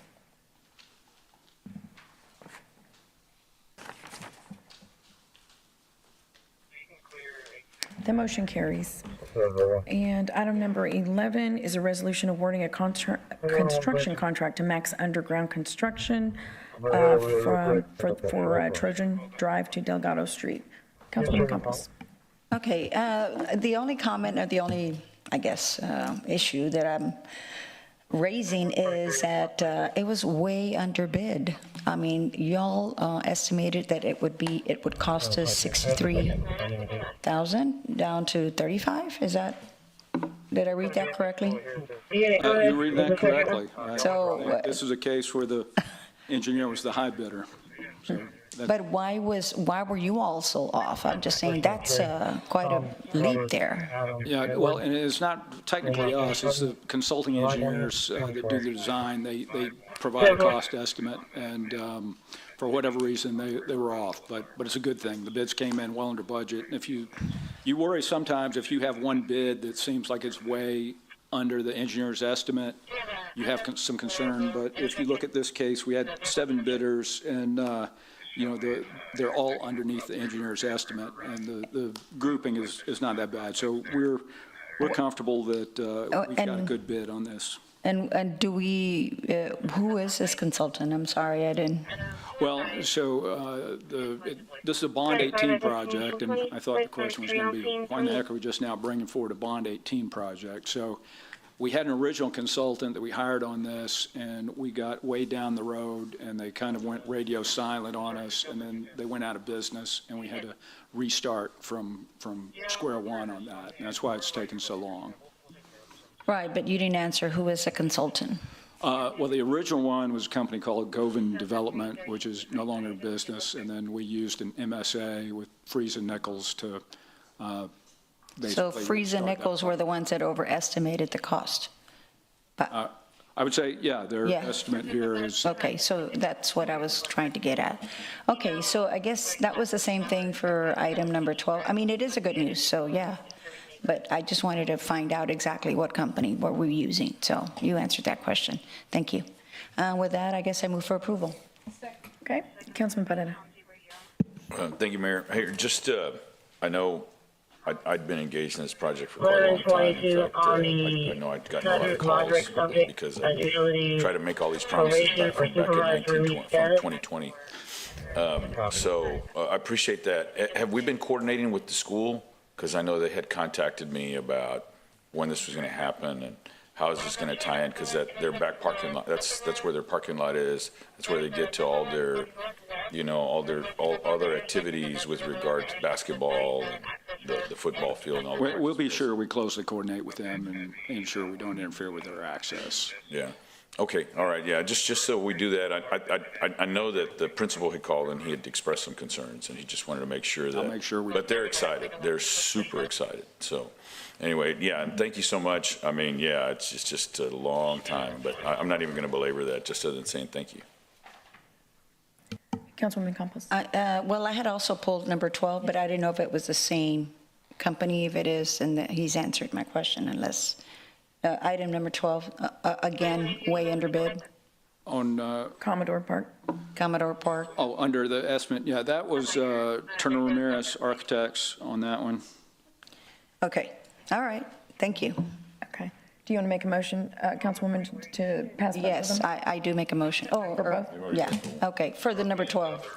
You want to include 11 and 12? Yes. Okay. So she's going to in second. Okay. Please submit your vote. It says 11, Mayor, but it's for 11 and 12. It's for 11 and 12. Yes, correct. Okay, just for the record. Okay. You can show me back on the west side. Do we have anything holding? Not on west side. There's a couple east side calls holding, but nothing on west. Anything high priority? Okay, the motion carries. People, that's clear. Item number 13 is a resolution authorizing execution of interlocal agreements for participation in the Coastal Bend Public Safety Radio System. Yeah, Rebecca, I think that was consent, right? I'm sorry. Was that number 13? Oh, I'm sorry. Yes, it was. Forgive me. Yes, that's right. Yes, we'll move on to Section K, and that is public hearings. Item number 16 is a zoning case number ZN 8548, Al Development, Inc., in District 4. On her property and is possibly wanted out of Hayes County. All right. Michael Dice, Development Services. Today we have zoning case ZN 8548 with Al Development. This property is in District 4, located off Holly Road, currently zoned CN1 commercial neighborhood. The request is to go to CG2 general commercial. The subject property is 3.33 acres and is platted. The purpose of the request is to allow for commercial development, specifically a strip retail plaza with restaurant, retail sales, service uses, and indoor rec. The property is part of the Southside Development Plan adopted in March of 2020. The subject parcel is currently zoned CN1 neighborhood commercial. To the north is residential RM1 and RS6. To the south is low medium density residential RSTF and RS6. To the east is low-density residential, RS6, and to the west is commercial, medium-density residential, CN1, and RS6. So as with all zoning cases, we mail out notifications. 40 notices were mailed inside the required 200-foot buffer. 4 notices mailed outside to schools within 1 mile of the subject property of the buffer. 1 notice was received in opposition, stating, "I want our neighborhood to be filled with neighbors and their homes. I don't want traffic congestion." 1 notice was received in favor, no reason given. It's a little wordy, but the zoning map amendment request is generally consistent with the comprehensive plan and the Southside Area Development Plan. However, it's inconsistent with the future land use of the high-density residential. The amendment is not compatible with the present zoning, conforming uses of nearby property, and the character of the surrounding area. The current zoning district allows for, the current zoning already allows for uses proposed by the applicant, as does the CG2. However, CG2 would permit more intense commercial development to take place, including bars, nightclubs, mini storage, car dealerships. Property be rezoned is not suitable for the zoning district that would be applied. Where located, the site would allow CG2 mid-block And that type of traffic is normally proposed at more of an arterial, like say a Yorktown than a Holly Road. Planning Commission and staff recommend denial to the change to CG2. I stand by for any questions. Councilwoman Paxton. Thank you, Mayor. Thank you for that presentation. So the recommendation is denial of this request for the CG2. Correct. Because of the type of commercial that would allow, and with the low density area, it doesn't coincide well. Planning Commission comments and staff, due to the fact it's in close proximity on two sides with RS6, the CG2 allows for more intense type of development, specifically bars, taverns, things like that. And the developer, do we have an indication as to what they're interested in? Don't know if they're here today. Oh. I'll let the developer speak if. Thank you.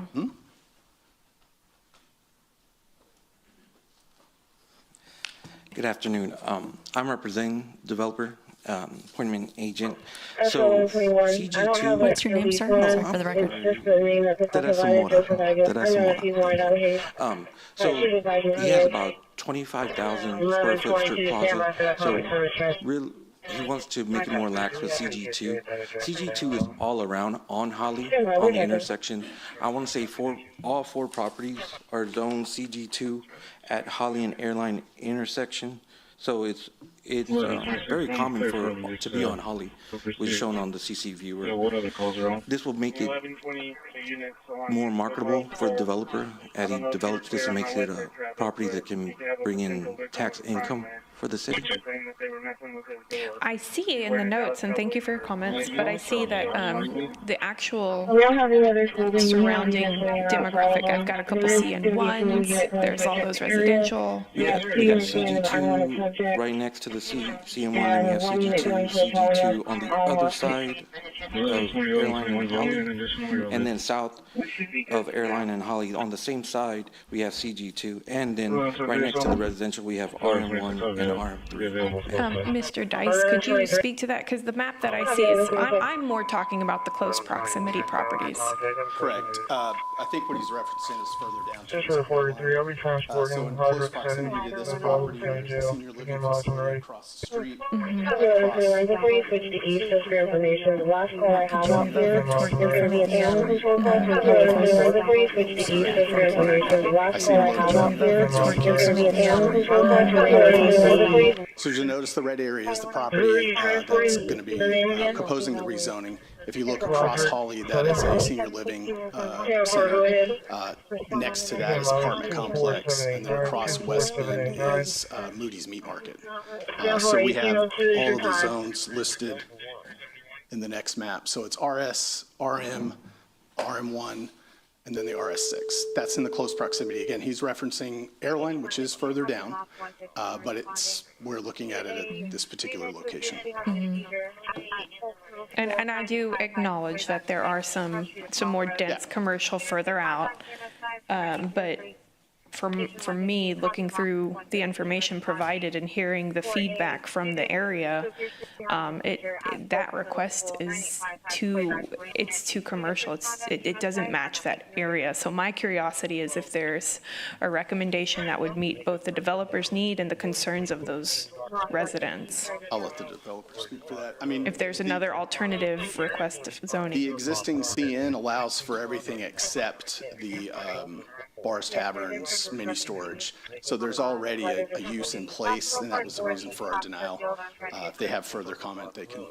Yeah, perhaps you can speak to that. If you pull up that slide that you just had, you see the CG2 still in the picture that's cropped out right there in the corner, and that's actually the mini storage that one of the things I was referencing. And then right next to that's another CG2 all around Airline. So I want to say this is maybe a quarter of a mile from our property. It's not further down Airline. It's, I think, 1 block away. And so all it does is makes it more marketable. I'm not saying that there's going to be bars and taverns in the strip center, but it allows my developer to at least market that as a possibility as having the 7 and 10 suites available. Well, I would feel like, as you can see from this map, it's abutting so closely to those residential lots. I can't imagine what they would want to put there that doesn't meet under the current zoning provisions that would be comfortable to those abutting properties. Understand. So that's my big concern with this request, is it's already zoned for some commercial development. And so to me, to ask to broaden that opportunity, it gives no confidence to these abutting neighbors, these residents, that that's what's going to be built, basically. So we're basically asking for the possibility to put things like taverns and bars. Right? Correct. More lax, more amenities, ma'am. Okay. And the developer is just not interested in that current zoning. That's not going to meet their business model? Relaxing it to CG2 will allow them to be more marketable with suitors of these businesses, ma'am. Well, I feel like I'm someone that's very open to growth and amenities for neighborhoods and areas and things like that. But I just personally don't see that this matches that residential area and what I think the people that live there. I don't think that type of establishment complements that district. And so for me, I would love to continue, if that developer would entertain ideas for commercial establishments that meet that current zoning. Let's talk about it all day long. But to me, the recommendation of staff is more in defense of those residential preferences that are there currently, particularly because they recommend what meets that plan. And so for me, I'm not in favor of that request, but thank you for answering those questions. Yes, ma'am. Councilman Hernandez. Okay, unfortunately, I have something similar to this occurred on Yorktown that has a nightclub that brings in bands and loud music, and there's constant complaints about it. And I think Michael Dice and those guys know exactly what I'm referring to. And because this was zoned CG before I was on council, but since then, and the similar thing with car washes, where it provides a lot of noise for those residents in that time frame. And because CG2 allows for nightclubs and bar and grill type scenarios where you do have noise and loud music late into the evening, I can't support changing this to CG2, so I will go with the recommendation for Planning Commission and the complaint is actually going to be located at the Domino's Pizza. Councilwoman Patsey. Thank you, Mayor. Councilmember Hernandez brings up a good point. There's along SPID, and it's kind of a quiet area near Airline. There's an evening club. Specifically, it's near the movie theater. It's like a lounge type into the night club. It's at Cheetahs or something like that. If you talk to the residents that are separated by SPID, that is a very broad road, and you would think that the noise of that highway would be the biggest complaint. But no, immediately past that highway, you go into these neighborhoods where it's very similar to this specific sound late into the night, the music, that type of thing. And so much to Councilman Hernandez's note, that's, you said it's like a quarter mile down the road, but still it's close enough that those types of establishments really disrupt the neighborhood. So I hope that the message is saying, we're interested in keeping that zoning and talking about that. It's just 115, the official weight for Mackenzie Dern, and with that, your UFC strawweight title fight. I think we're not really in favor of here. Thank you. Thank you, sir. I'm going to go ahead and open public hearing. Is there anyone that would like to make comment on item number 16? Okay, there being no one, we'll close public hearing, and I will entertain a motion to approve item number 16 as presented. Recommendation. So, okay, we have a motion to approve the Planning Commission's recommendation of denial. We have a motion and a second. Please submit your votes. Native 21, first responder, respond with other units, make a sick person, 109 Weinberg, Cross Street, Dead End, and Foylan. Respond on. Okay, the motion carries. Native 21, 63501. So what was the location for that 1050 again? Sorry, I didn't get a chance to type that, but for the record, it is approving the Planning Commission and staff's recommendation to deny. Thank you, Rebecca. Item number 17 is zoning case number ZN 8622, John Tompkins in District 4. All right, Mayor and Council, Mike Dice Development Services. Today we have zoning case ZN 8622 with John Tompkins. This is out on the island in D4. The current zoning is RMATIO, multifamily apartment tourist. The request is to add a PUD to this. The subject property is 0.29 acres and is platted. Actually, it's in the process of replatting. Purpose of the request is to allow for mixed residential development, which is consistent, will consist of 4 townhomes, 1 single family, 1 common area, to allow for vehicular movement, parking, utilities, and amenities similar to other developments out in that area. The parcel is currently zoned RMATIO, with the north being the same type zoning, the south is the same type zoning with a PUD overlay, the east is the same type zoning with a PUD overlay, and the west is the same type zoning currently. 44 notices were mailed inside the required 200-foot buffer with 0 mailed outside. 1 notice was received in opposition. They agree with the current zoning. 12 were received in favor, noting all from the same person. And that's on, you can see that on the far right, those 12. This is a site plan of the property. It proposes to have attached townhomes on lots 2 through 5. That's the first ones on the upper left. Those will range from 900 to 930 square foot lot area, which will deviate from the standard UDC townhome of 2,600 square feet. The townhomes, the minimum open space requirement will also deviate from 30% open space to 25. Lot 6 is to be developed as a single-family house. The lot is set to be 1,184 square feet. The deviation on that is from 5,000 square feet. Additionally, Lot 6 deviates from the standard UDC minimum width to be proposed at 32 feet instead of the 50. As with any type of these proposals, we confer with CCPD.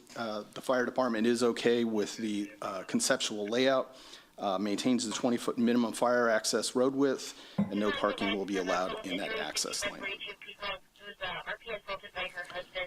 Proposed rezoning is consistent with the comprehensive plan. While not necessarily consistent with all the guiding documents, if approved, it'll be compatible with the present zoning and basically everything in the area. As of the early thousands of surrounding properties have customarily rezoned this area to the RMATIO and the ATIO PUD. Property is suitable for uses permitted in the zoning district. Planning Commission and staff recommend questions. Thank you for the presentation. We have a motion and we have a second, but before we move forward, we're going to open public hearing. Is there anyone in the audience that would like to make comment on item number 17?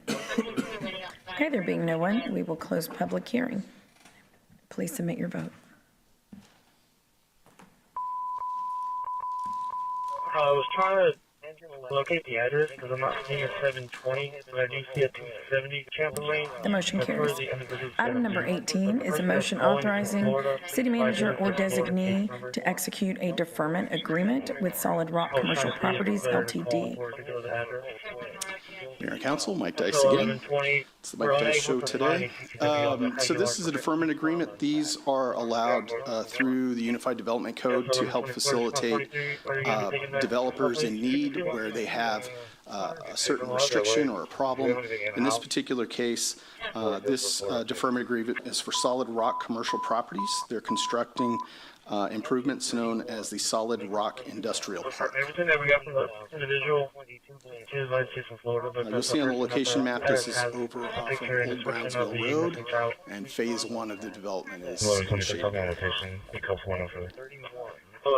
So the cost estimate of what's being deferred, this is sewer and stormwater improvements that have had to be delayed due to an ongoing city project that is currently wrapping up. The deferment agreement allows the developer to get plat recorded and get those lots sold while that is being finished up. So the developer will still construct these improvements at the developer expense, but the requirement to be done during the platting stage is actually being pushed to the building permit stage. The developer will provide full warranties on all, as normal as all work is being done. So this slide shows the options the city may seek if the developer defaults on the construction of the deferred improvements. Again, by pushing to the building permit phase, they have to be in place prior to building permit approval. That's really the key holder to that. Staff recommends approval of the deferment agreement, and the request submitted is in accordance with UDC section 8.1 and 3.30. I stand by for any questions. I don't see any questions. I'm going to go ahead and open public hearing. Is there anyone in the audience that would like to make comment on item number 18? Available west side, 3 west, call for service on public service. Good afternoon. My name is Jim Klein, again from District 2. I just have some questions about this, and you folks may have information that I don't have access to. I just don't know what sort of a project this is. Industrial park, I'm not sure what that means exactly, what sort of activities are going to be taking place out there. That would certainly influence whether I can support this or not. Thank you. Thank you, Mr. Klein. 995-1820. I'll further clarify, industrial park is more warehouses. It's 2 and 3 acre lots with warehouses, kind of fits in with what's in the area as well. It's not a manufacturing type request.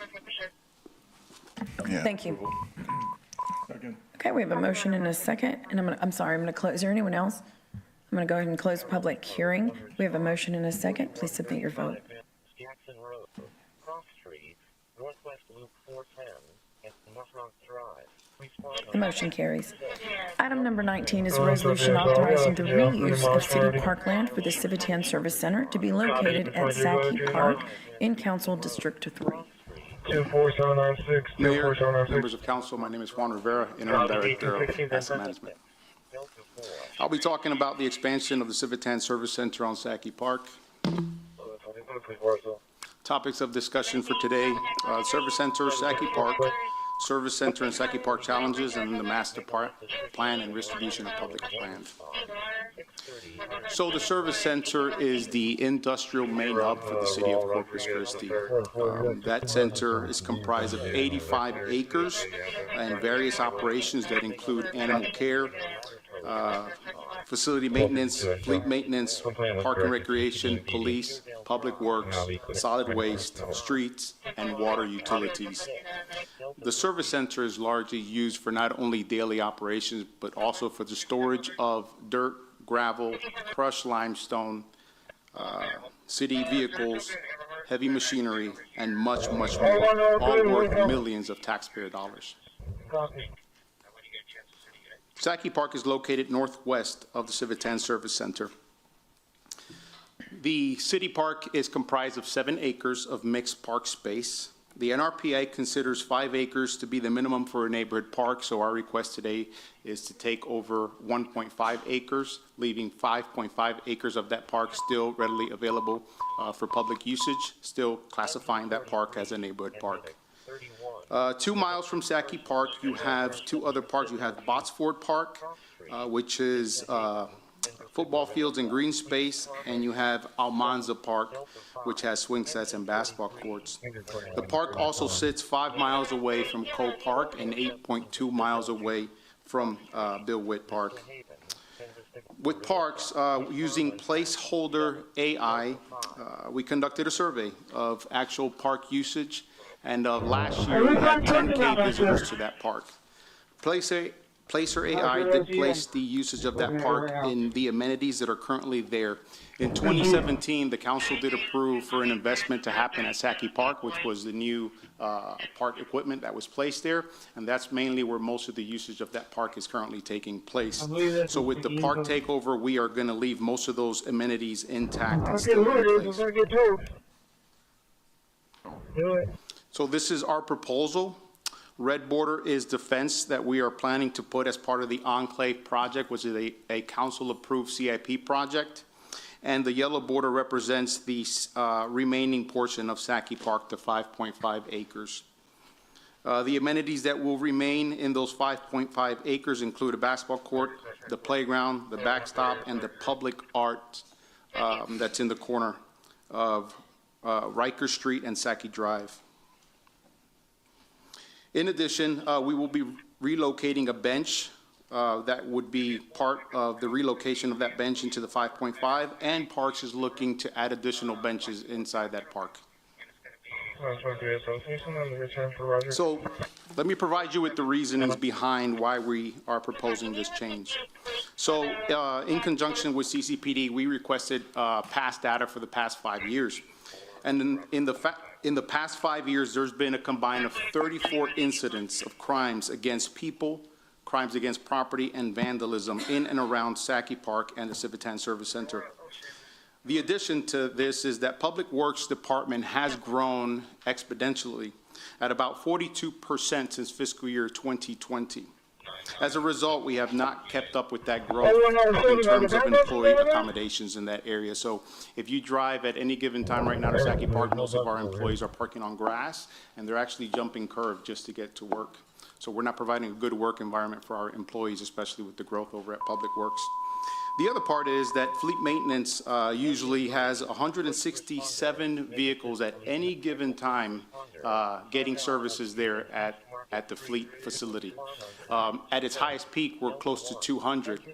The current traffic pattern is unsafe for our employees, it's unsafe for the drivers, and right now that parking area is very, very deteriorated. We're looking to repurpose some of that land for additional parking space and additional area to park vehicles that are still in service.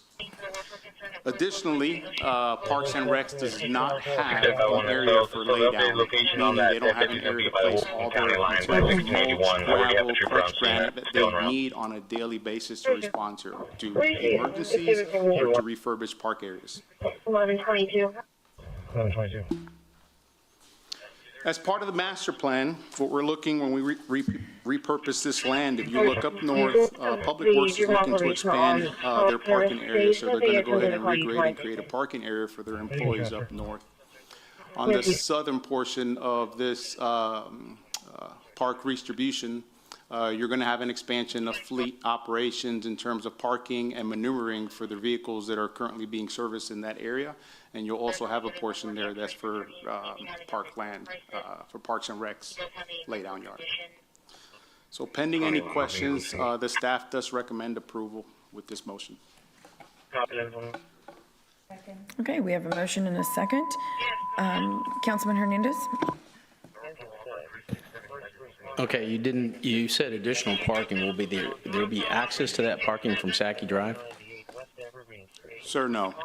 So with the Enclave project, we are looking to secure the industrial hub for the city, so that parking lot will not be accessible to anyone other than Public Works and everyone working inside.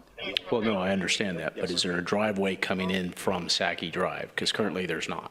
No, sir, there is no. So it's only going to be access through Ayers. There's an area that's coming in through Ayers. So at the part of the Enclave project, there's a fence that leads inside the Public Works area. So the only drive into that parking area will be through the current avenue of approach on Ayers Drive. So Civitan and Hygeia? Yes. Okay, so there's a lot of property that's close to Hygeia and in between where the Parks and Recreation, I guess, parking lot is, and where the new Public Works building is. What's the plan there? You can keep that open for now.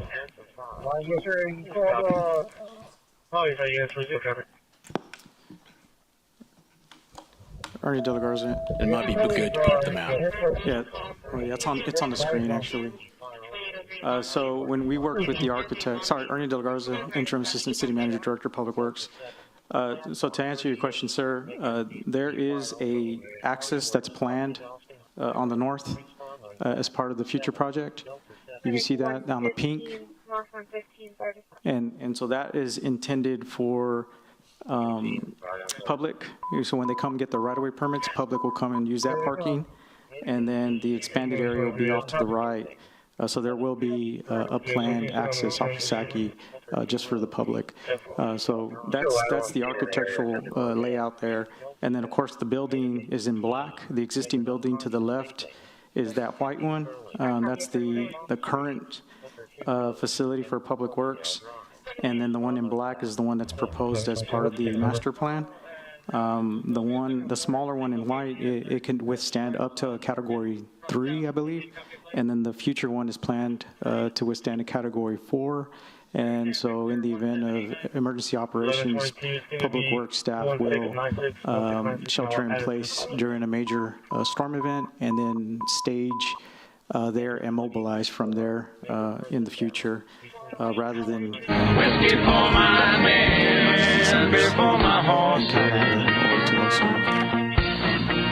All right, folks, good evening. This is the Monday Night Rule of Law Radio Traffic Show, and this is your host, Eddie Craig. It is December 16th, 2013. We are rapidly approaching Christmas and the New Year at a bullet train rate. The black one is a long-term. Now, I've got some things I want to go over real quick in the first part of the show tonight. I've done this in the past, but I'm getting enough emails and questions and everything else that I feel a need to go over it again. What I want to do again tonight is cover the legal basis and evidence as to why ordinances are not law and cannot be enforced and their employees as well. Law. And so there is it's really very simple.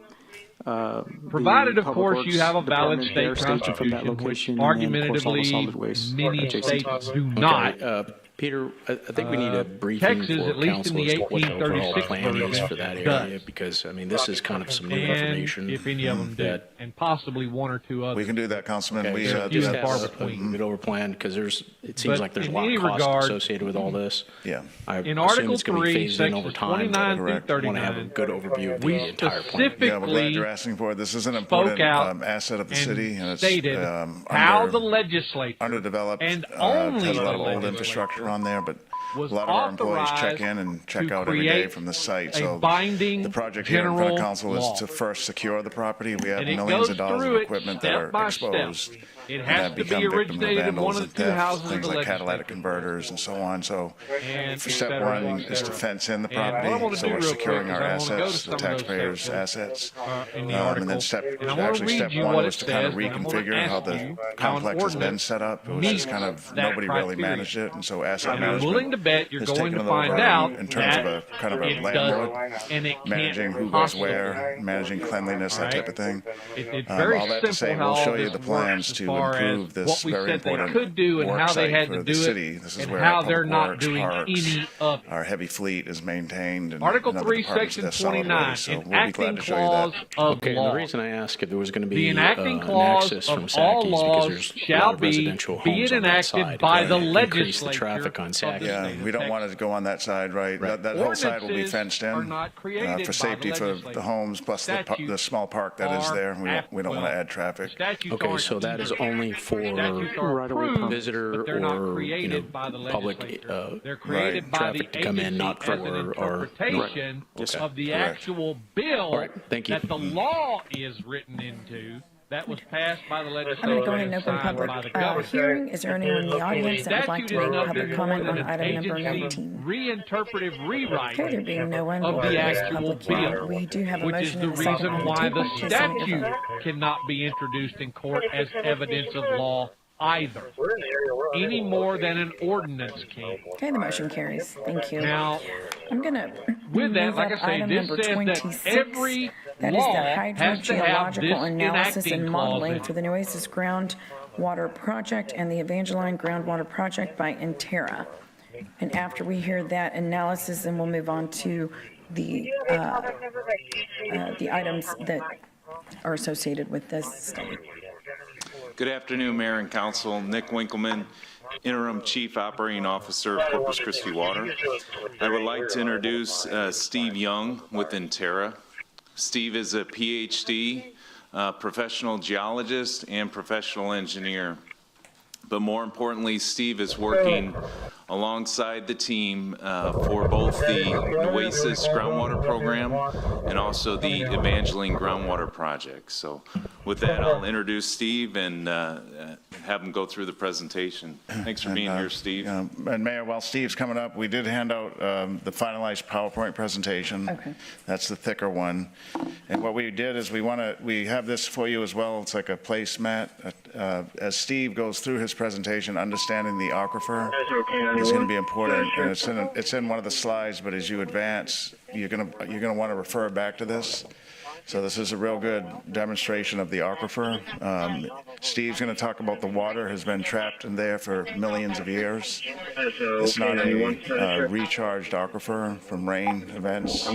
At least it takes years and years and years for the rain to trickle back in, but he'll go over that. But this is just a good, useful tool to have to your side as you go through the PowerPoint presentation. Thank you, Peter. Steve, thank you. Thank you, Mayor.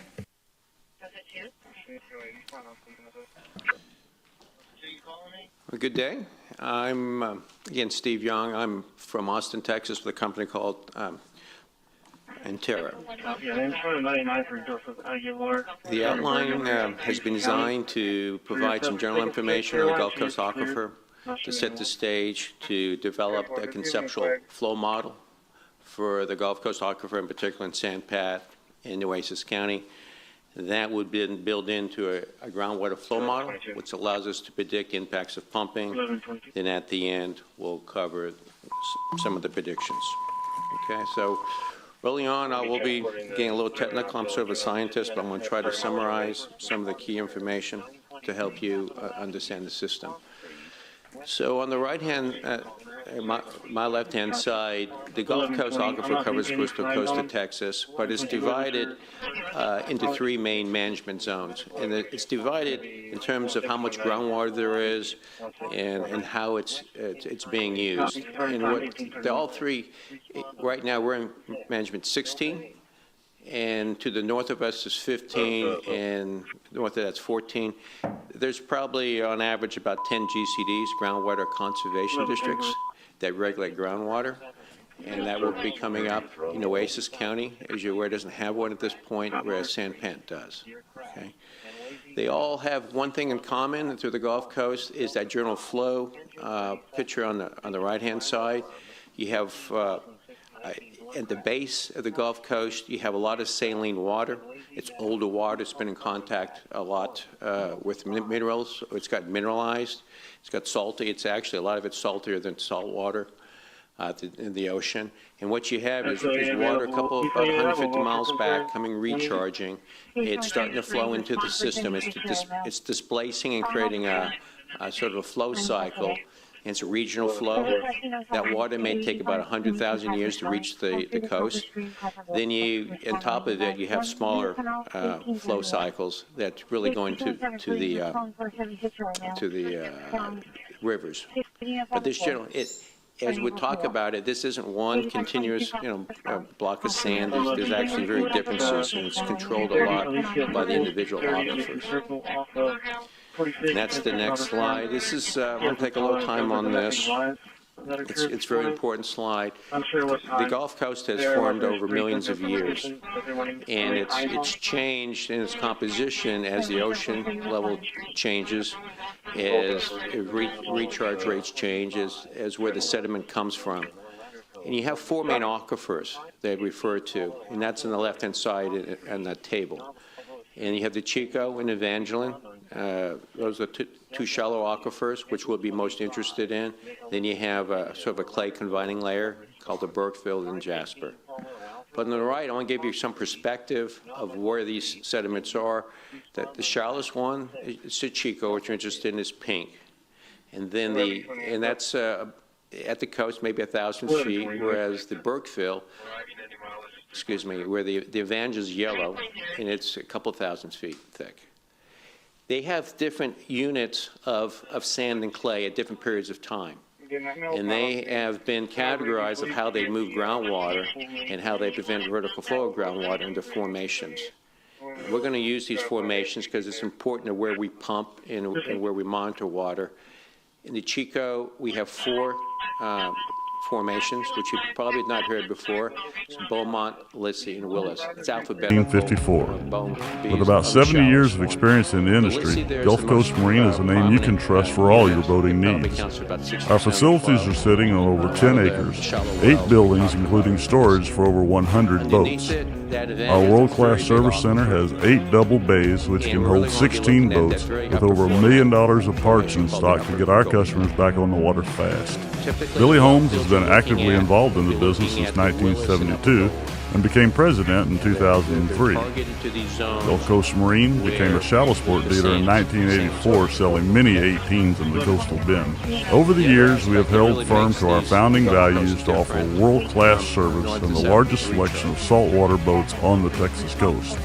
Gulf Coast Marine certified and seasoned technicians, armed with our closely guarded modifications, know how to make each outboard run better than the factory setup to allow our customers to run shallower, faster, and cooler to catch more fish in shallow water. At Gulf Coast Marine, we believe that world-class service is not just a tagline, it's a way of life. Our goal is to provide our customers with the best possible experience, whether you're purchasing a boat, servicing your rig, or just stopping by to say hello. Come to visit us at our dealership to experience world-class service on your way to the island. An earlier map we did showing where the freshwater zones are in that shallow aquifer called the Chico. I want to point out the dark blue is really where you have a high percent of fresh water. The light blue, you have the less. And you really have less than 20% of the Chico is fresh water. I want to point out in there is that dark blue, the farthest south it goes, it just hits the tip of San Pat County. And it covers the area where the Evangel Laguna project is, we're going to talk about is. But you got this is the general setup that we have. Back in 2013, Inter did some work with Fries and Nichols. Early on, we were here for a couple months on looking at groundwater resources. At that time, they were looking at combining groundwater resources with saltwater desal. What I'm showing you here is, again, another conceptualization, kind of zoomed in your 2 counties of sands. Sands are the primary issues, the transport vehicle of water and groundwater, and we're showing the thickness of the sands that contain saline water above 3,000 TDS. And what you want to capture here is that 0 feet means, you see that whole area near the bay is really not, all the water is very salty. There's not any good water you can have. To get to the good water in thickness, you have to go north, and you can see up in that corner, that 500-foot region there, that's where Evangel Laguna project is. Or you go west, and one of those areas is where the Western Well Field is. We're setting the stage of where the water is in these 2 counties.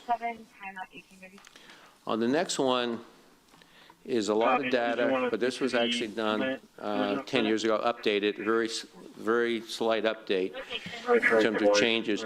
But water is characterized based on its TDS. That's total dissolved solids. You basically go and actually evaporate water. You see what residuals left and you weigh it. That's how you get the milligrams in weight per liters. If it's less than 1,000, it's considered fresh.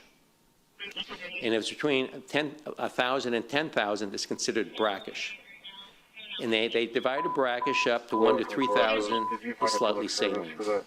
Okay, and we really want water as fresh as you can get it. And I want to point out 2 aspects. On the right-hand side, we're showing all the water measurements had TDS that's reported in the Texas Water Development Board data set. And they're all green, pretty much, or light yellow. It's all slightly saline. There is in your counties, there really is no fresh water available in quantities in that upper Evangel aquifer. And if you go to the Chico, which is the shallow aquifer, if you look very shallow at that Lissy formation, you see, that's the circles. I've isolated that. It said shallow. There's a pocket over there where there's some fresh water. But it's shallow. You can't pump a lot of water out of there because you can't get drawdowns. And the next area of where some fresh water is up where Evangel Laguna is. That's in the Willis. That's just the bottom of Chico.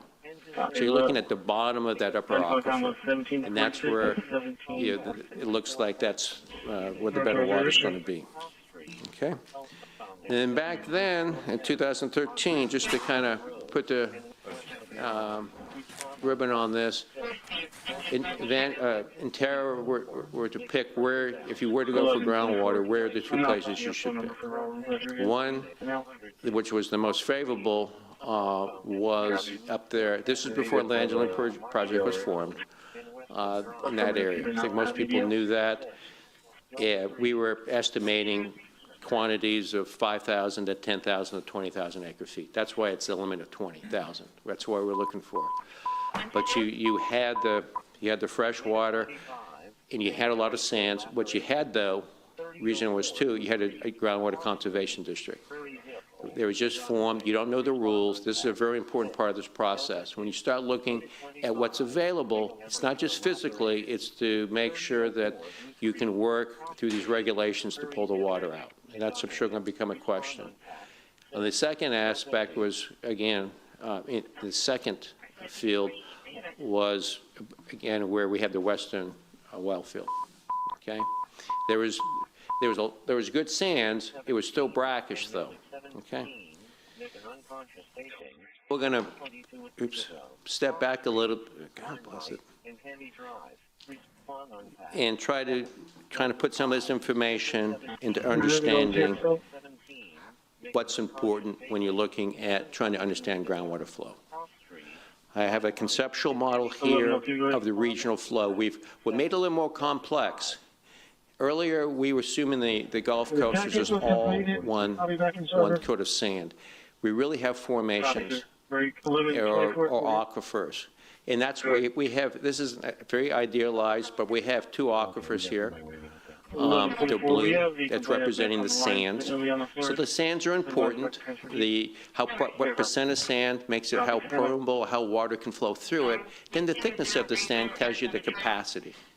And that capacity is often we use the word called transmissivity, which I may have mentioned. It just says that's the capacity for the sand to be moved, for the water to move through the sands. And above it, they could be different sands. It's a shallower aquifer. It moves differently. And it could have a very different water pressure in it. And why you can have different water pressures is the clays.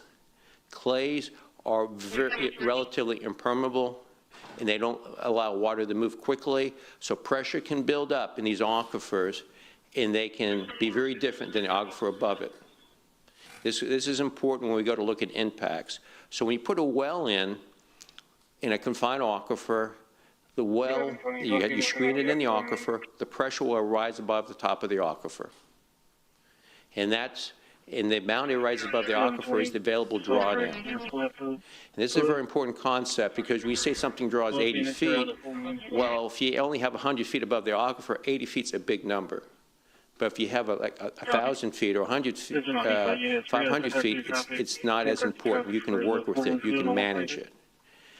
And what we're seeing here in this particular case, too, the aquifer above it could have a very different water level.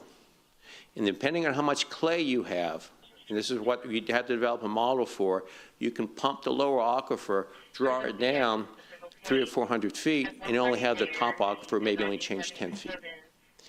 That's the reason why you have to develop models, is to understand when you're targeting a zone, like a particular aquifer level, how can you pump it, and then how it will affect the wells above it and away from it. And by the more clay you have, you also will distribute where it's collecting water. It forces a bigger zone of where you collect water for a well field. So clays are important as well as sands. Okay? Now we're going to get into the model that we're trying to develop. The model is very complex, and you can think of it, though, in terms of a big Excel sheet. You know, I think hopefully we all remember how Excel sheet works. It's two-dimensional. You can put an equation in. You have variables, and if you change one variable, it changes all the other grid cells if they're tied together. all the other cells in Excel. In this case, in every grid cell, we put in a water balance equation of saying, if you pump it, how does the aquifer change its flow, what changes, and they're all connected. It's just three-dimensional. It's just a big water budget. But we have to get the information right for it to be able to predict properly. And that's the trick in developing models. This is the model that we're developing and have developed and starting to use for the nueces candidate.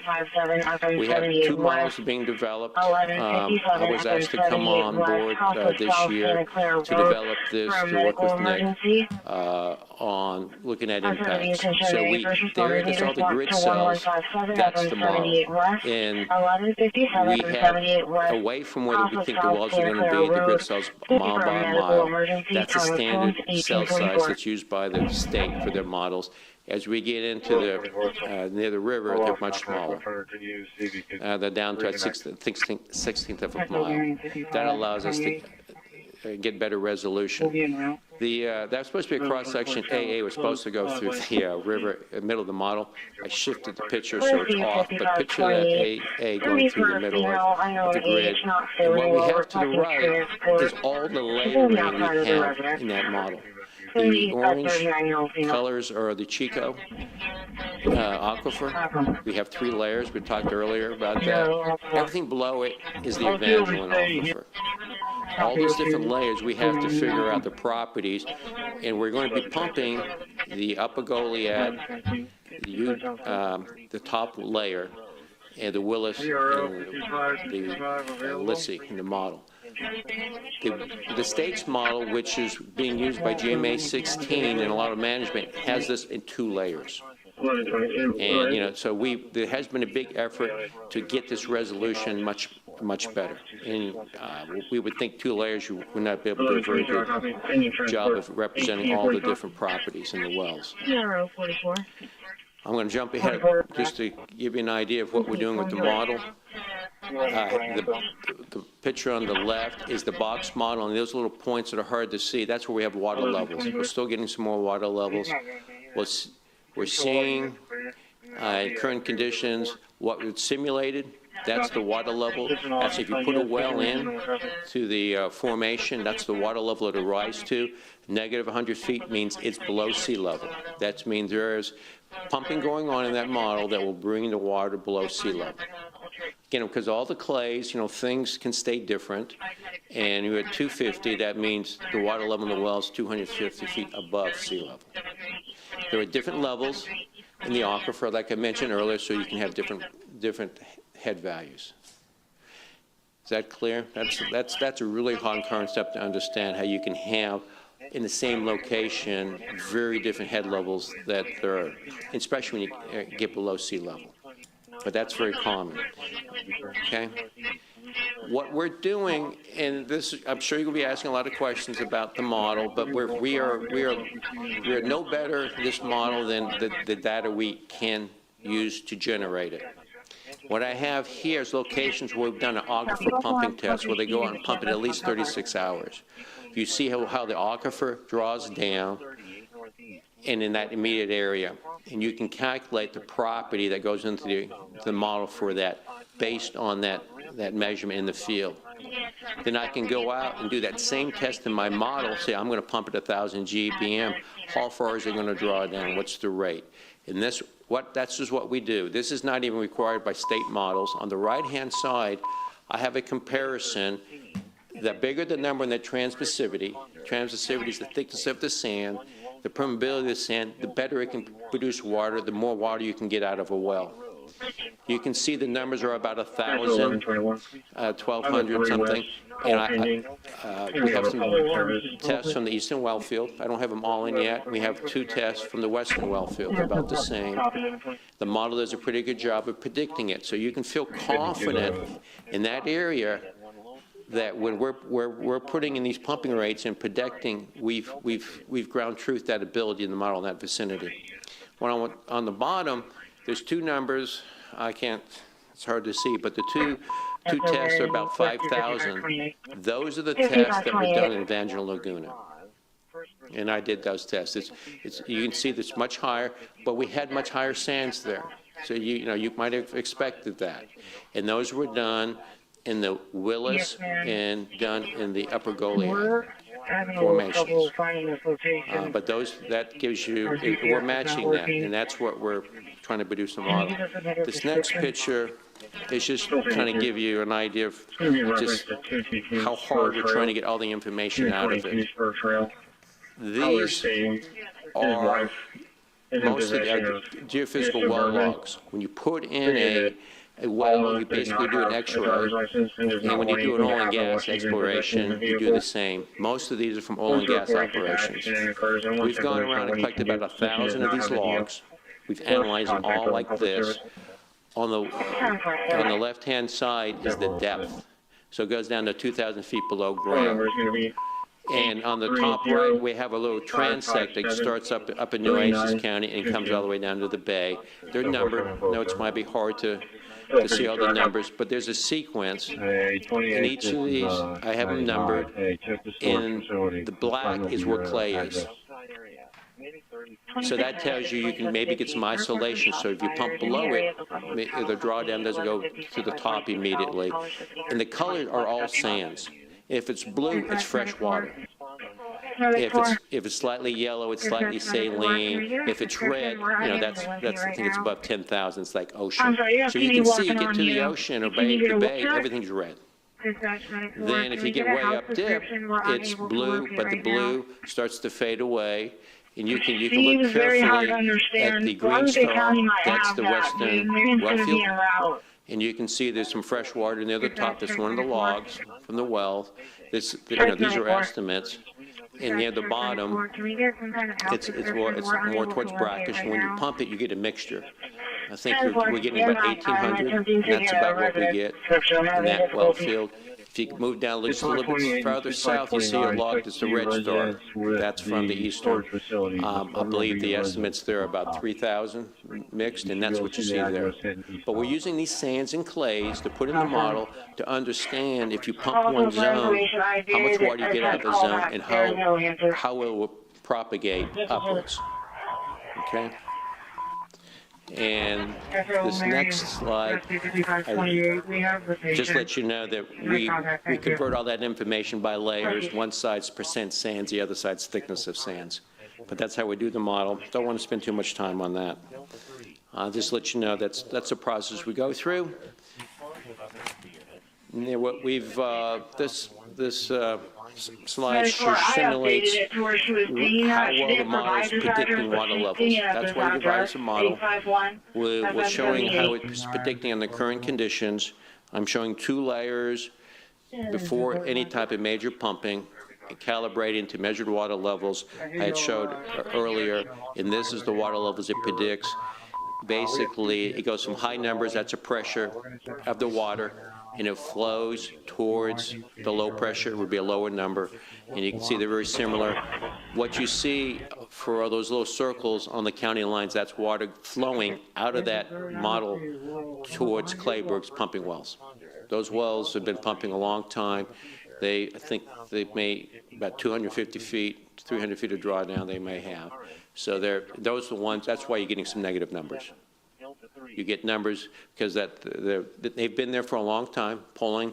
They are a much lower transmissivity or a lot less sands than you would get up in Evangeline. Okay?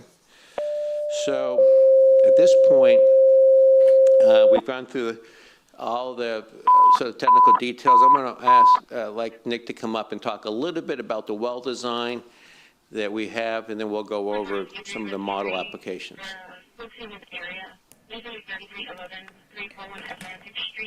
Great, thanks, Steve. So Steve's done a great job of explaining the hydrogeology, but then what do we do to put that into use and put it into practical function? So we utilize that data and we do a well design. And what we've shown here is a typical well design. The drawing on the left is the eastern well field, and the drawing on the right is the western well field. And one thing I'd like to point out before I forget, earlier in the slide where Steve showed all the geophysical logs, our first well on the western well field, we drilled a pilot hole or a test hole to 1,500 feet. The well is not completed to 1,500 feet, but we drilled a pilot hole to 1,500 feet so we could do geophysical logging to that depth. And that was important information so that Steve and his team could better characterize the geology in the area. So specifically, I want to talk about the eastern well field. So that's the drawing on the right. You'll notice well construction consists of a number of different things. It consists of casings and screens. The screens are installed at intervals and depths to target those specific formations, those specific sand intervals that will provide both the water quality and the quantity that we're looking for. However, in our case, what we've done is we actually bypass some of the fresher water quality, and we also bypass some of the quantity in the shallower formations so that we wouldn't have any effect on the residential or livestock wells. So in essence, what we did, if you look at the eastern well field, we set 20-inch, well, there's a 40-foot conductor casing, and then we set 20-inch steel casing to approximately 465 feet. The annulus of that casing, or the outside of that casing, is pressure cemented, and we utilize that pressure cement sealing along with the confining clay layers within the formation to seal off where we're drawing water from the lower formations from what the residential and livestock wells are utilizing in the upper extent of the aquifer. In the eastern well field, the typical residential wells are anywhere from 50 to 100 feet or so. The eastern well fields, when those wells are not in operation, they are artesian, so they're flowing. The static head there is approximately 10 feet above ground level, plus or minus. The western well field is a little bit different. Surface elevation is different as well. It's a little higher as can be expected. Typical, and this is a drawing for well 9 in the western well field. So you can see we've got that 20-inch casing set and cemented to 535 feet. And the depth of the well is actually 830 feet or so. And again, we utilize the information from the geophysical logs to determine the specific intervals where we are pulling the water from. And again, the goal is to separate ourselves or our production zone from that upper level, which is where the majority of the residential and livestock wells are at. In the area of the western well field, the majority of those wells are approximately 250 feet. So those are targeting those upper formations, as Steve does such a great job of explaining that. And it's, I do want to share, interesting, when we started working on this project, you know, the typical comment is, hey, we're bypassing, Nick, you're bypassing CCW, you're leaving that shallower water on the table. We are, but our goal was to be able to provide water from the lower extent without any ill consequences. I also want to thank Weisinger. They're our primary driller on these projects. They provided us with these well drawing and schematics. So I told them that I would mention them during the course of this discussion. So those are the typical well constructions for both the east and the west. They are not all the same at all. They all vary. They can vary.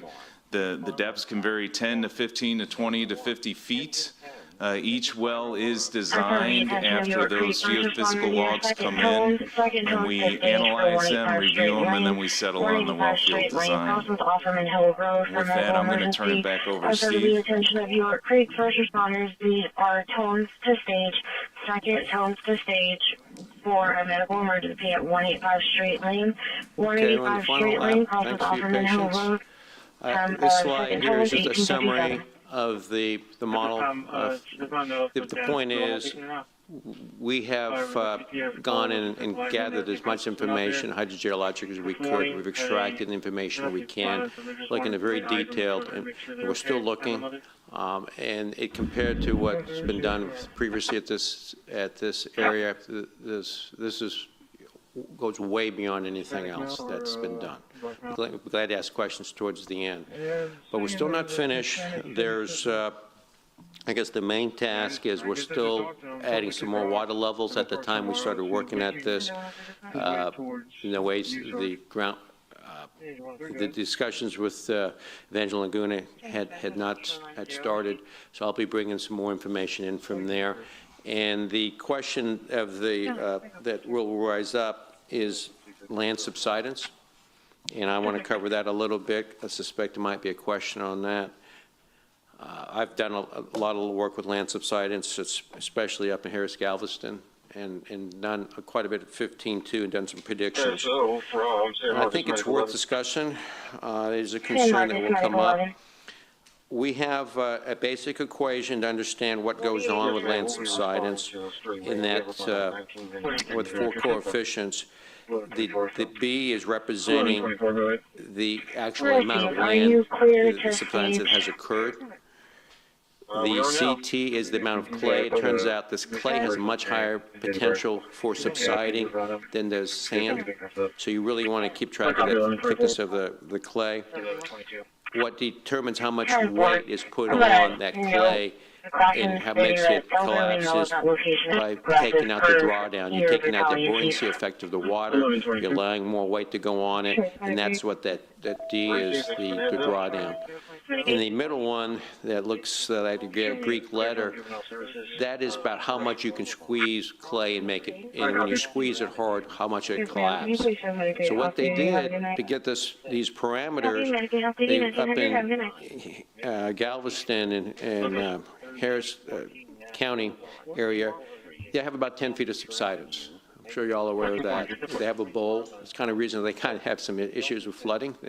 Subsidence brings some bad things with it. And they can measure that subsidence. They know how much clay is in that aquifer. They know how much they've drawn down that aquifer by using wells.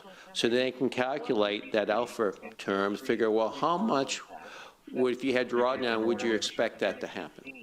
Okay, so that's a simple equation you might see, and it's a good for sort of an upper bound estimate of how much land subsidence we could get. But it has some limitations. And on the right, I'll give you 2 examples here. Is sounds like marbles, and when you put pressures on it, just rearrange. There's not a big potential for it to collapse. Okay, and change and condense. Whereas clay is plated like playing cards. So if you build a house of cards and you collapse it, it really collapses down.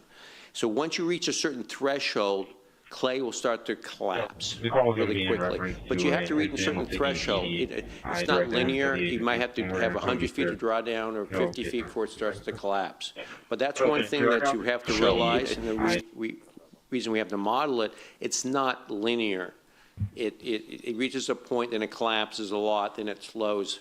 The other aspect is, reason we have to model it, is we're looking at these clay layers that are in between sand layers. For the clay to collapse, water has to physically flow out of the clays. It doesn't leave instantaneously. It's timing. And that's an important part of our project. It may take 15 years for clays, after you reduce the pressure, to actually get the water out to fully collapse. It might even be, could even be longer. And you have a system here where my understanding is the west and eastern well fields will be intermittent. You may be pumping it 1 year, 2 years, 3 years, cut it off for 10 years. And that really affects how much subsidence you have. So we do have to go through this process of looking at the threshold where subsidence happens and how often long you'd be pumping. Okay. Next slide, the last slide. Discussion of model applications. There'd probably be a few more things we need to cover here, but I covered some highlights. We have, in terms of available drawdown at these well fields, you have about 400 feet, 400 or 500 feet of available drawdown. Because Nick said we put those screens down lower, below a lot of shallow wells. And the idea is you're not going to be trying to pump those all at one, at maximum, but you probably find the rate and then have an ability to raise and lower them by adjusting that drawdown when you need more pumping. We did a couple of runs. The model's not finalized yet, but we certainly are running it. It's good enough to be estimates. We've run a couple of runs where we looked at more than 20 MGD at the eastern well and western well field. And we are trying to keep about 100 feet at least above the screen levels, because that's for design purposes for how to operate a well. And this is the big take-home message that we're willing to share at this point and feel confident in sharing, is that we have wells mapped. We went to the Sandpat, GCD, got their wells. We've put them in these different model layers. We've gone to the Water Development Board, had all the wells that they've, I think, installed since 2010 and a few other data sets to map those. And we really have in this area about 3,000 wells. And when we run this, we're running it for 3 years, we see 22 wells. These would be the deeper wells that have 50 to 100 feet of drawdown. We're getting, in the well field itself, we're probably getting about, I think, 350 for these runs, might be a little higher. And so the 22 of those wells that are sort of in the same layer, but farther away, 50 to 100 is being realized, feet of drawdown. And 6 wells have more than 100 feet, 100 to 150 feet. So, when I've been involved with these problems, these type of problems where you've had to deal with this, the issue of drawdowns, and been up in Vista Ridge, and this is typically solved by some type of well assistance program, and the water's still there, but those wells have to probably be dropped or managed. The well, someone has to be paying for that. And that's a discussion and going forward. I'm sure we will be discussing later. We also, we're still looking to adjusting the pumping ranges at wells.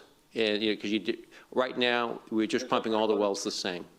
And, so you can adjust this a little bit by adjusting the pumping rates in locations. We're looking at having monitoring wells to real time be monitoring that so you can adjust it as you operate it. And we'll be looking to modify the model in the near future with additional information. So at that time, be glad to address, Nick and I will be glad to address any questions you may have.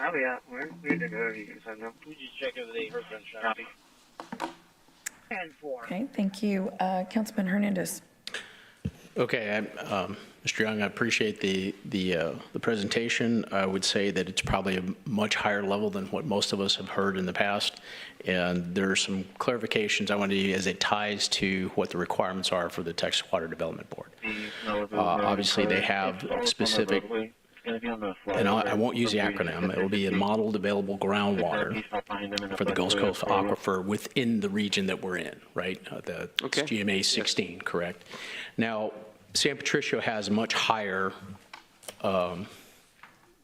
available water than what nueces does per the information on the Texas Water Development Board. Now, this doesn't, on the different levels, it doesn't specify that in that information, right? So how does that work specifically based on the different aquifers that you have? And I'm assuming, you have different levels. How does the modeled available groundwater apply to the different levels? I'll be glad to answer that, but I can't answer it in a few words. I'll just go through the process of, if you can hang with me for a few minutes. Take as much time as you need. No, I won't do that. But I was involved with the process with GMA 16 for those numbers were set, and actually did the model runs. So I am knowledgeable about that. So what happens on the DFC process, let's get them on the same page. The GCDs get together. They have a 5-year period where they look at each other's pumping and figure out what they can live with, and they will put it into a 50-year projection run, have annual pumping at these, in this case, by aquifer. You're absolutely right. It used to be for Chico aquifer because it's one layer in the Evangeline aquifer. Some may have some districts way up, like Jim Hobbs or something, may have something for Jasper. But they put that in the running, and they will run their model out. That will be the model that they have developed, and we have reviewed those models, and we use them. And that's they would run out for 50 years or 60 years. And whatever that model produces would be an average drawdown. They calculate at every grid cell, they have a drawdown, but then they will average it over a county by aquifer. So you may have 20 or 30 grid cells, because they're mile by mile roughly, in a county. You take all 30 ones that are in the Chico level, and that's the DFC, so they have an average drawdown. And then they would have it for different layers. They will express it differently. Some say they'll take the average for the whole Gulf Coast, meaning even something really deep, or they may just take the Chico, or may take both. That run, after they vote saying we see the impact, what the neighbors do to us, what we do to ourselves, we believe that's acceptable. They'll submit a DFC to the Water Development Board. The Water Development Board will take that model run, and they will actually look at what was put in the pumping file. And that's actually what becomes the MAG, the Managed Available Groundwater. So it's not really an independent calculation. It's actually almost done with the submittal. And the board is checking to making sure that the calculations were done correctly. So the key aspect is to be getting into the management meetings and to advocate for a project to get those that pumping rates installed into that pumping run. So then you have a pumping run for your county for that aquifer, and that's how it's done. Okay, so, and just I want to try and kind of separate the two here, right? Obviously, we have a much higher, I believe, for San Patricio for 2020 is 43,600 acre feet per year. And then Nueces County, which does not have a management district, is 6,300. Yeah, I'm sorry I didn't fully explain that process. So the Patricio number is so much higher because I guess maybe 8 years ago, we put in the Evangeline project. That was put in. In this cycle, I believe you are submitting your pumping files and information to the GMA to be put in this year. Okay, so what you're saying is that this is based on what is being pumped, not on what is actually modeled to be available to pump. No, I'm actually, I'm sorry I misspoke. I am saying that what's being projected as a MAG is the projected pumping that each county submits to be included in that 50-year run. The Evangeline, project had not started when those pumping files were put in about 8 years ago. But they petitioned, they got the permit, so the GCD said, I got the permits, I want to put this pumping file in that run for San Patricio file. That's how they got such a big number. Okay. Now you would have to go through that same process, and Nueces doesn't have a GCD. I believe, Nick, you can comment on this, that they're making that submission. And I was in the last meeting that the files were, at that point, for Nueces was up to 80,000 acre feet. I'll let Nick comment on that. Yes, Steve, you are absolutely correct. So we've made a submission, a request to GMA 16, utilizing the pumping data that we've collected for both of our well fields. Okay, so. And I'm sorry, Councilman, one more point. So the Nueces County, the Corpus Christi Aquifer Storage and Recovery Conservation District is a conservation district in part of Nueces County, so I did want to make that correction. Right, I get it. And I'm trying to make this as simple as possible for the viewing audience to say how these things work, right? The ASR that we have consists of our city limits plus a little bit extra, right? It does not constitute the whole nueces county. So the numbers that I'm seeing, I'm not sure where they're actually modeled from, the 6,339 acre feet per year. Is that reflective of just where we are in our ASR, or is it the entire county? Yeah, I'm going to make a comment. I'll let Steve elaborate. One thing is, and Steve did a great job of explaining the water quality of the groundwater in Nueces County. I think we can all agree it's not ideal, right? We've seen higher TDS, the maps have shown it, we've known it, but certainly the necessity and the need has increased the amount of the city itself looking at groundwater resources to diversify our supply in times of these drought periods. So like Steve said, intermittently, we want to be able to utilize those wells to supplement us during the drought period. So the previous projections were done when those lower formations were not being utilized. But I'm going to step aside and let Steve provide a little more history because he has worked with the GMA. We're getting close, but that 6,000 came from the last planning cycle. And at that point, no one approached the GMA 16 to say, we anticipate this type of pumping to go on in Nueces County. So no one was advocating for any type of higher pumping at that time. So that did not make it into that process where they would put it into those runs, those model runs. So it wasn't that like the water wasn't there, was that no one was looking to make it available, more or less, because there is not, even though it sounds like managed available groundwater, it sounds like folks are coming together to figure out what really can these aquifers produce. It's that, but it's more for those, can we produce what someone has requested? So someone has to make the request before it really gets into that planning process. Okay, so the groundwater conservation district in San Patricia, okay, they have a specific requirement per acre of 1.25 acre feet of water per acre. Yes. Now, we don't have that in Nueces County, outside of our ASR. There's no restriction. So our city has purchased 251 acres in a certain area, and we have some, 11 acres along the Nueces River, total of, 262 acres.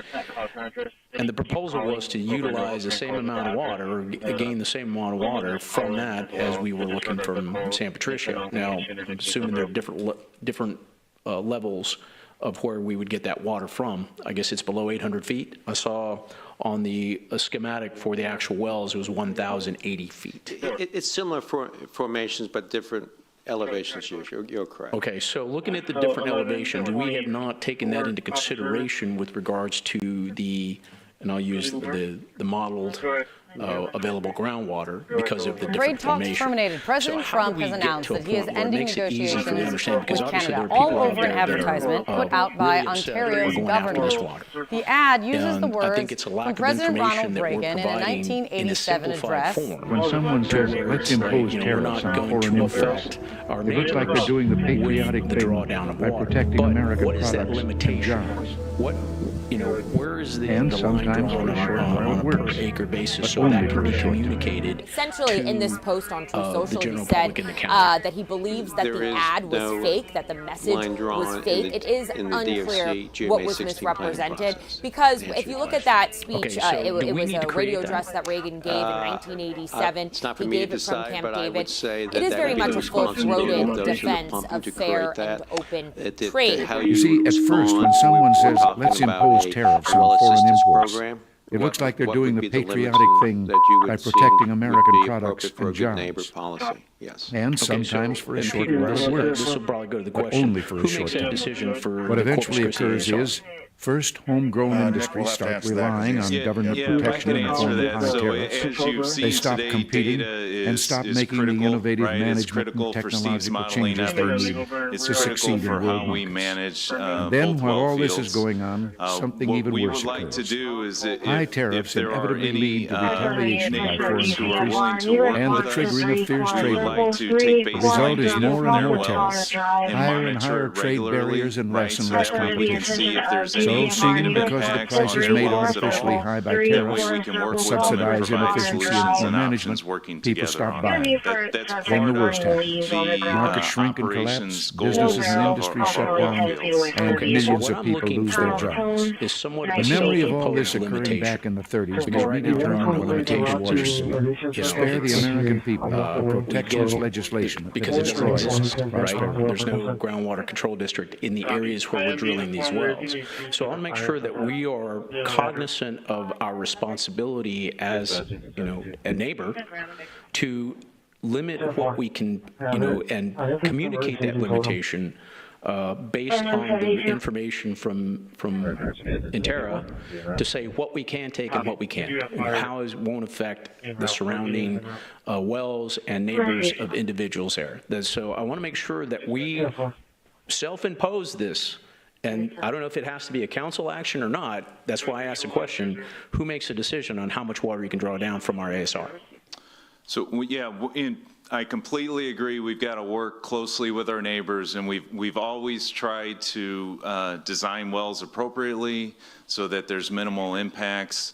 One thing that I do know, and I think Steve will agree with me when you're talking about hydrogeology, you need a lot of data to draw specific guidelines, right? So it's more important to collect data right now and make adjustments as we see changes.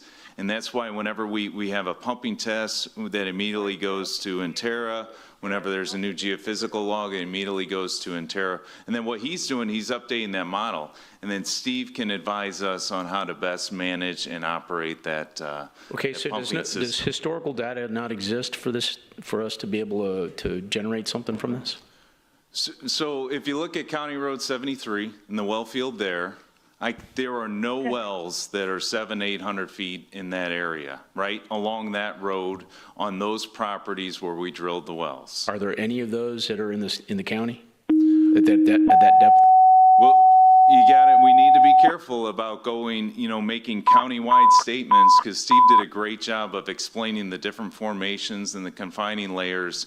And when you're looking down dip or up dip from the geology and the aquitard standpoint. Okay, so and Nick, I understand what you're getting at, and because it's not consistent across the county. I understand that. Correct. Okay, different. Sorry about that, but what I'm looking for is a very simplified way to communicate to the general public. I appreciate that, and if I hadn't done some pre-work on this, I probably wouldn't have understood a lot of this. But it's important to get a simplified information and some specific restrictions on what we need to do. Okay? And 400 block of fire farms are across the Councilwoman Bond. My questions will be very simple. They won't be technical. Mr. Young, I'm so glad you're here. You have no idea how glad I am that you are here. I've been really concerned about the area out there for the county where they're drilling the wells. So I've got some simple questions.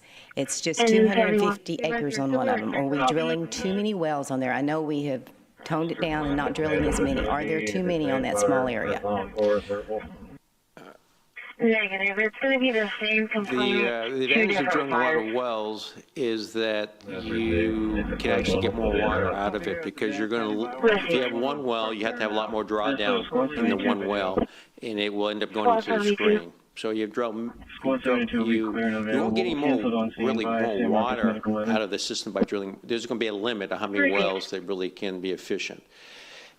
The more wells, the better. It's costly, and I don't think Nick and his staff have worked out what's the right number of wells to do to make it cost efficient. Putting more wells in doesn't make you can get more water out. It just gets it's just more efficient. Mm-hmm. So instead of having a few wells that you have very large drawdowns, you have a few you can manage better. So the question I think you might be trying to ask, are we trying to get too much water out of that area? Thinking by, you can really increase it by putting a lot more wells in. I don't know that answer yet, so I don't think we know it, but I would say that you could easily put in 12 wells and be very efficient, whether it's 16 is the right number or gets you more. We don't know, but there's going to be a limit that's not controlled by the wells, but by the geology of how much water you can get out. Okay, and what about? That's going to be the limit. What about the distance between the wells? Again, that comes down to how costly it is. The well, obviously, you put wells together, they start interfering with one another, and then they just become more costly. So it comes down to designing the well to meet the amount of water you think you can withdraw out and still not affect the neighbors, which was Councilor Hernandez was talking about. Because really what you're going to be, in my opinion, is what you're going to be concerned about in managing water is the impact on existing wells or people's property. Yes. And that's a little different, and that's going to be controlled more about how much you're pumping out of there than the number of wells. Okay, will there be signs of subsidence before it happens? Something, even to the people's land around there, will there be signs? When you start seeing subsidence, it will take some time. And I've been talking with staff here about the possibility of putting out some monitoring equipment beforehand, and that is part of my task to do, is to recommend that. You basically just can cement a GPS a pole in the ground, and you have to put it down maybe 10 feet, and you can get measurements daily of how that land subsidence is changing. So you really would want to put that out and to anticipate that, because when subsidence happens, if you stop pumping, it doesn't stop immediately. It might take 2 years for it to stop. Okay.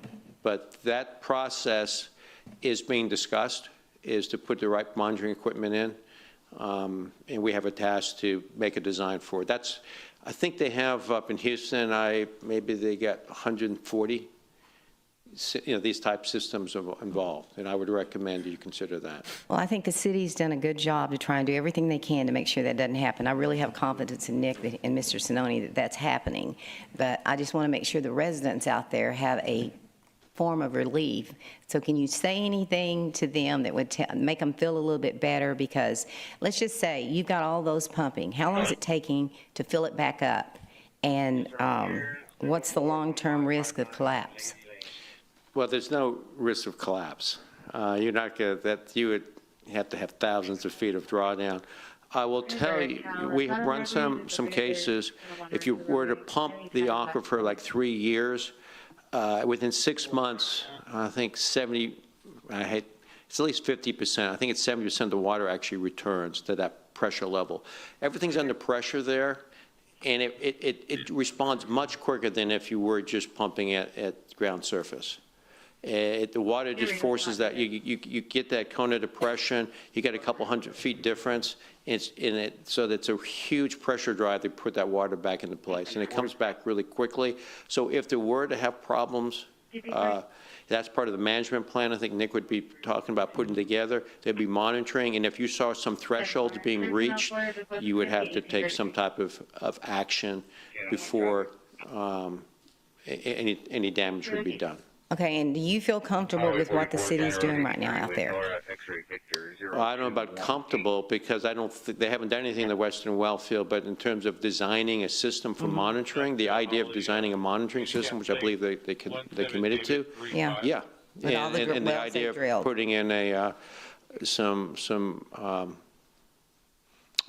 monitoring for land subsidence. This goes well beyond what's required.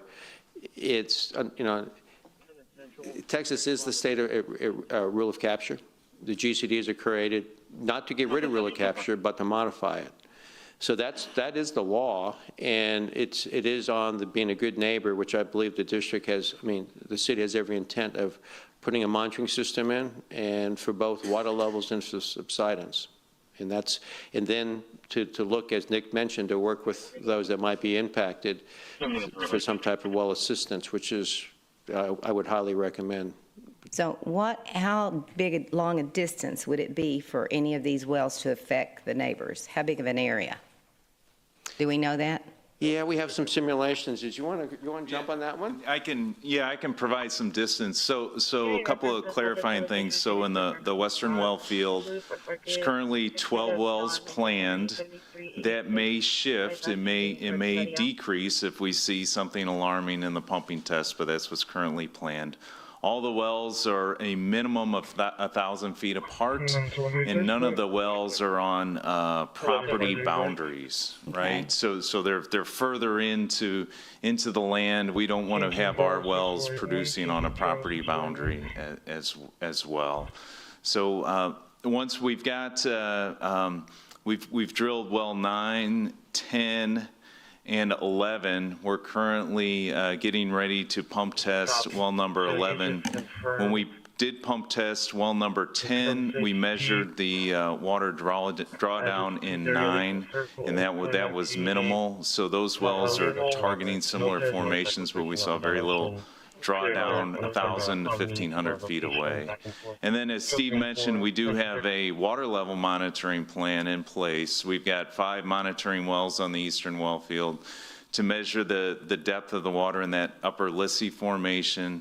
And then we'll have, you will probably end up having 6 or 7 monitoring wells in the western well field. I'm just trying to figure out what distance the citizens should be concerned out there, because you're out there, you've got a lot of what I call the river people, right, pretty close to you. And I'm just wondering how far out it would affect, if it affected anybody that we know of, and if something were to happen that it did affect, what would the city do to help them? So a couple of points. I think those are excellent questions. A couple of points that I do want to remind everyone. So like on the eastern well field, there's 8 wells. It doesn't mean we're running all 8 wells at the same time simultaneously. We have an operation management plan, and it's also important. There are times when there's generator issues, when there's pump issues. You gotta build in a redundancy. The other thing that we really recommend, we have permanent staff at each well field. People can approach us and let us know if they are aware of an issue. We want to investigate it. We don't want to jump to conclusions. We want to investigate it and ideally get some data that'll help guide our operational decisions going forward as well. But the final question is, if something happens out there to any of those landowners, police officers springing into action after a deadly wrong-way crash on I-45. They pulled 2 survivors from a burning SUV before EMS arrived. This happened on I-45 south of Woodlands Parkway in the city of Oak Ridge North. Jason Miles picks up the story from here. From our wells, it may be from the lack of rain. I covered this crash when it initially happened here in mid-September, but the body camera and other videos were just released. More than a month after a suspected wrong-way driver died on the scene of this horrific crash on I-45. This is gut-wrenching. Oak Ridge North Police, we're going to be passing Spring Gut Stand, they just head on another car. Released multiple videos from responding officers, including those who frantically removed 2 people from a burning SUV. She needs to get out now.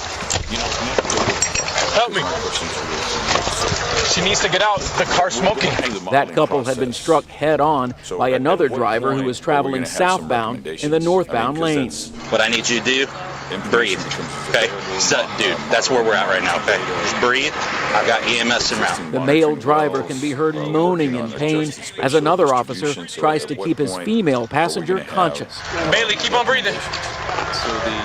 Bailey. This vantage point from a dash camera shows the SUV erupting in flames soon after police pulled the victims out. We got one that is She needs to be cut out. However, nothing could be done to help the driver who police say caused the crash. The Oak Ridge North Police Department describes the actions of these officers as above and beyond. They will likely receive a city life-saving award. Meanwhile, the female victim remains hospitalized more than a month later, according to an online fundraiser. In Oak Ridge North and Montgomery County, Jason Miles, KHOU 11 News. Such a devastating crash there. Jason Miles, thank you. Okay, here are some steps you can take to hopefully avoid a wrong-way driver, as hard as that sounds. Police say to keep your eyes ahead and try staying in the right-hand lane. If you do see a wrong-way driver heading your way, slow down, move to the shoulder, and call 911. Remember, the priority is to stay safe, not to try to stop the driver. I guess Caught on camera, dramatic video of police officers springing into... Obviously, that data will be available for them to utilize to be able to put together this recommendation of maximum utilization. Yeah, the data that is compiled is important to share, right? A lot of the data that Steve has utilized to build a baseline for that model wasn't city data, right? Because we haven't had wells, except for those 80s and 90s wells, but he used data from others, as was available from the Texas Water Development Board, from other groundwater conservation districts. So to protect the resource, the data is important, and we would absolutely share it. And then, is there any regulatory requirement that we share it? I mean, you just said that we should, but does the state of Texas require? I mean, we're subject to open records. I'm just saying that. Yeah, I will say this. So whenever a well is drilled within the state, it is the obligation of the licensed water well driller to submit that data to the state so it be included in the database. Now, additionally, taking it back to the city of Corpus Christi, if there are residents drilling a well for irrigation, maybe a 50-foot well, the licensed water well driller has the responsibility to submit logs to the state and also to the Aquifer Storage and Recovery District, just so that we can track the amount of water being utilized. And the reason I ask that is because there's obviously concern about transparency. So if we have information that we submit to the state, then once again, there's a regulatory requirement, so that way any individual or any engineering firm or anybody that's employed has the ability to go and get that information. It's on a state database, and they have the wells mapped. It's actually a pretty robust database. Yes, sir.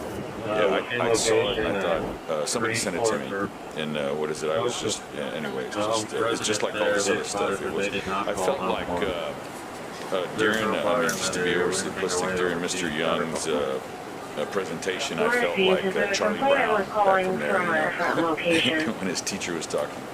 Okay, so going back to the regulatory requirements, so now, is there a regulatory requirement with regard to, I know these GCDs, what is it? Obviously, they're just like us. We're city council. We decide within our it has to go before us, or the information has to come before us to be able to make decisions. But obviously, we have to comply with state and federal laws. So, are there regulatory requirements that restrict us from overutilizing these wells? There's no state or federal guidelines that would restrict us from operating the wells. However, caveat, we do have a bed and banks permit for the Eastern Well Field. The bed and banks permit provides certain protocols on the water that well. It's actually the overall quantity of the water and the quality of the water and how it's reflective in the river. And how long is, I guess, so we have to report that information back to the state? That's correct. So we do a monthly, what's called a monthly diversion request. We inform the state how much water we will be pumping. And then at the same time, any information, data obtained, the state through the water master can come out, meet with us, and review it. Okay, all right, thank you very much. So once again, this is just evolving. You said the recommendation is already 11 MGD for the Eastern and 17 for That's correct, with the caveat that as more data is provided, we'll rely on Intera's professional judgment and to tell us, hey, you need to adjust this. And how often will we be reviewing it? So as the data becomes available. Okay. Yeah. And just to reiterate, I mean, this is, these wells in Nueces County are meant to get us through drought conditions. These are critical assets for the city. We have every intention, the city and CCW, of maintaining those assets. But let's go into a hypothetical situation when the western reservoirs recover. We're not relying upon those wells. We will exercise them once a month. We will maintain them, but we will not be doing the daily pumping. Here, one other thing, how many test wells do we have? So the drilling program has been, we set up over a well, like the first well in the western well field, we'll drill a pilot hole, which is 12 inches in diameter to a certain depth, do the geophysical logging, and then we'll design the well and convert that to a production well. Now there's also monitoring wells. Those are small diameter wells, typically 4 inches in diameter, and that there's no pumps in those wells, just water level measuring equipment where we can monitor the water levels in the formations. All right, thank you very much. Appreciate all the hard work and the diligence of your staff. And Dr. Young, thank you very much. Thank you. Okay, so 17 is the recommended, I thought it was 12. That was 12 wells that will produce 17 million gallons. 17 is good. Yeah, 17 MGA in the western well, Right. well, that would have 12 wells. 8 wells with 11 on the eastern. Correct. Correct? Right. Mm-hmm. Okay. Was the question answered who would create the well assistance program? So that's what we talked about, is that's something that we would work, CCW would work with Intera to continue to gain recommendations.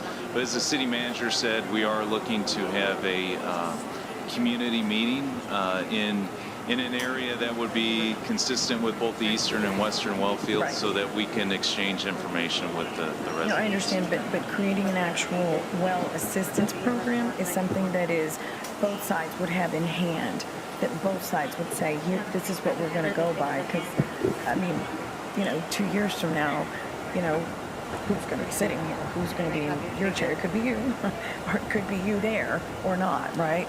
And so there has to be some plan that regardless of who is in the positions, have to fall back on, as opposed to, we said we would go, help the community. Right, there will be a city council approved program, Mayor. So then y'all will create it. Yes, ma'am. Right, we'll create it and come to city council. I can't write checks out to council. Program, delegate that authority. However, on today's agenda, we're talking about coming to city council. I can't write checks out to council. For the Evangeline project, we already have a program for three entities that is on the agenda for city council approval. That includes the city of Sinton, the community of St. Paul Water Corporation, as well as the municipal golf course that is in the Elder Park and St. Patricia, just adjacent to Sinton. So that one's done. That one's been reviewed by the two parties. We'll work with the golf course operator. They're in agreement with the terms. So something similar to that is what we'll create for the western and eastern Nueces County well fields. Thank you. Yes, Councilwoman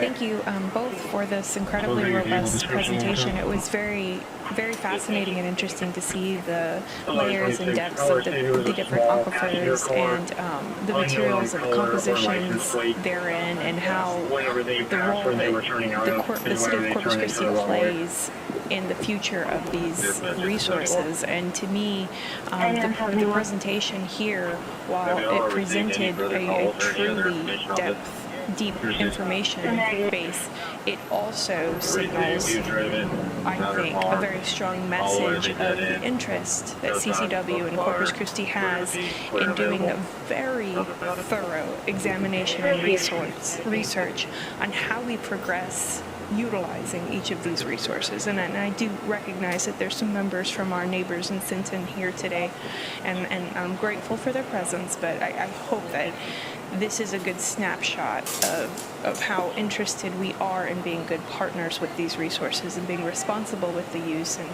as our city manager said, working together to find solutions that care for the interests and the well-being long-term for each of these partners. So it was really great information, and thankful for the handout as well, so we can keep that as we move forward through this progress. Thank you. Nick, thank you. Dr. Young, thank you for the presentation. We appreciate it. And if we have further questions as we move on to the next item, which is our Evangeline item, which is why we moved this up. And I know we have several people here who are waiting for this particular item. I'm going to move into item number 20, and then we'll break for lunch.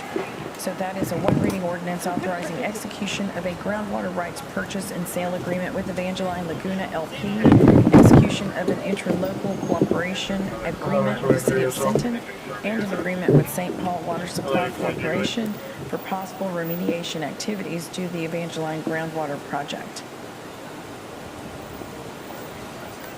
Great, thank you, Mayor. Nick Winkleman, Interim Chief Operating Officer, Corpus Christi Water.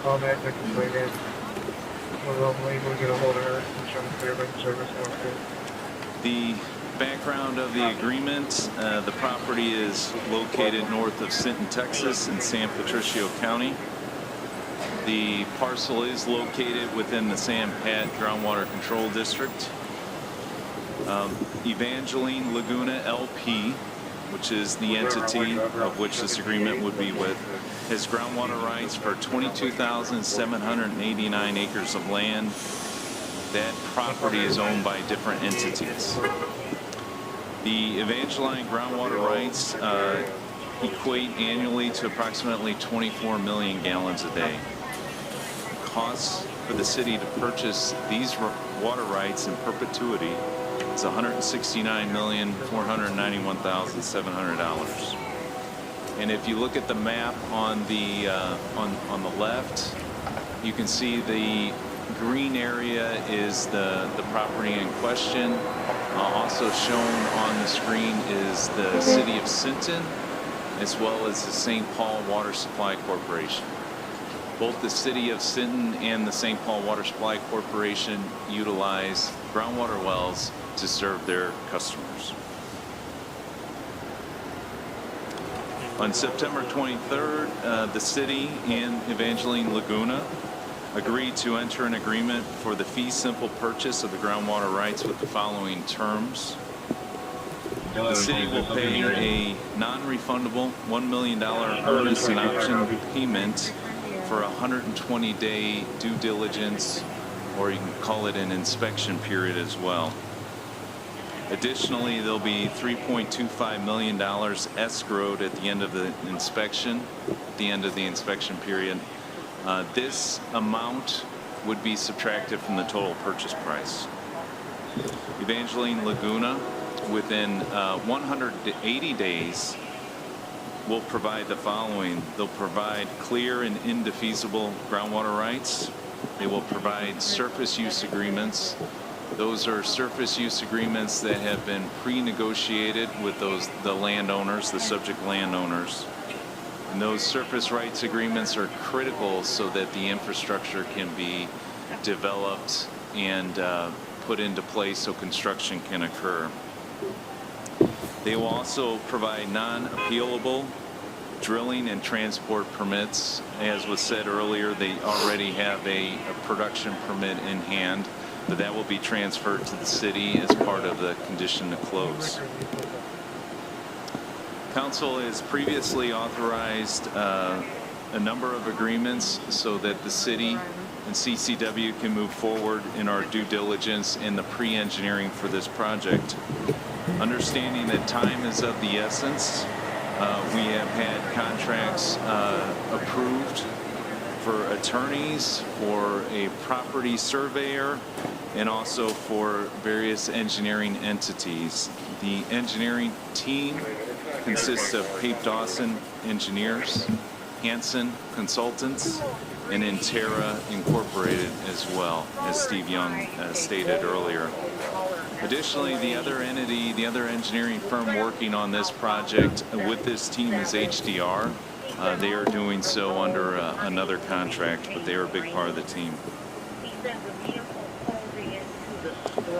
The next steps is the ordinance authorizing execution of the groundwater rights purchase and sales agreement.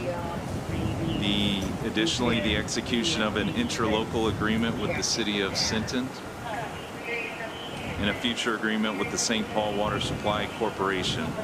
These agreements would provide remediation activities that may be forthcoming as a result of the Evangeline groundwater project. The FY26 capital budget would have to be amended as well to provide for funding under the capital fund. The timeline for this project, again, there are concurrent periods that are going on. The city's due diligence pre-engineering period is 120 days.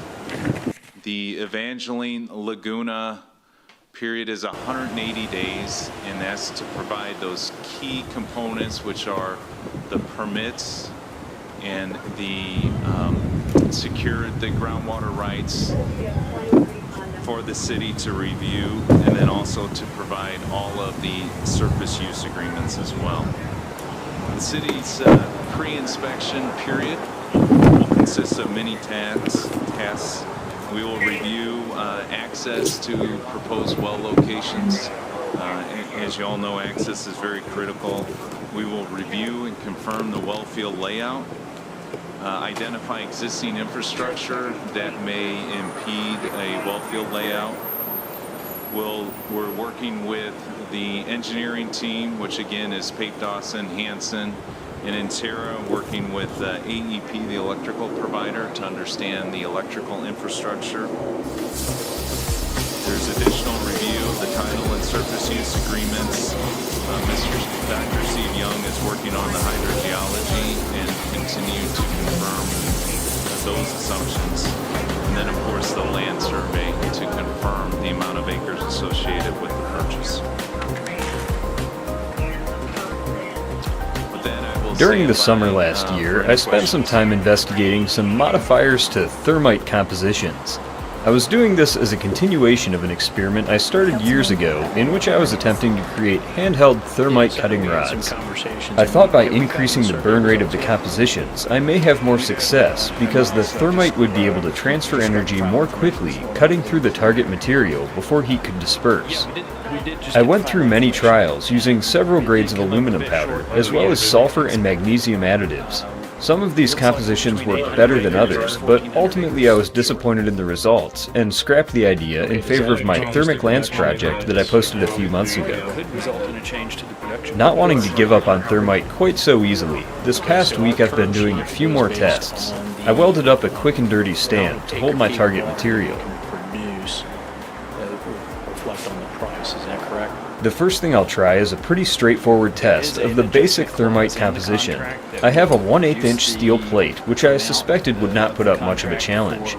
A scrap bearing race will contain the thermite's flow to the center of the plate. This tube contains about 300 grams. Yes. Okay. All right. Thank you. Councilman Bennett. Here, can you, we just kind of glazed over the interlocal agreements. Can you tell us what those entail?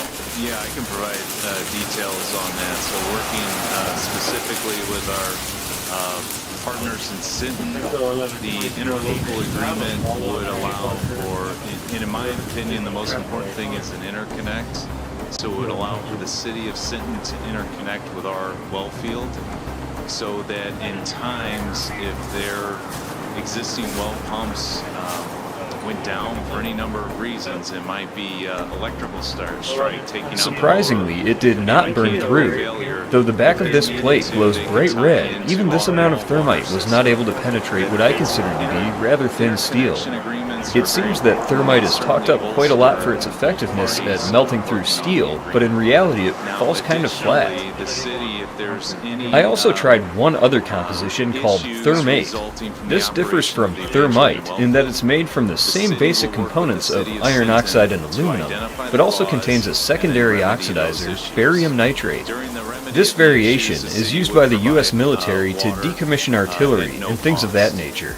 But in terms of cutting power, it too failed to burn through 1/8 inch plate. Very interesting.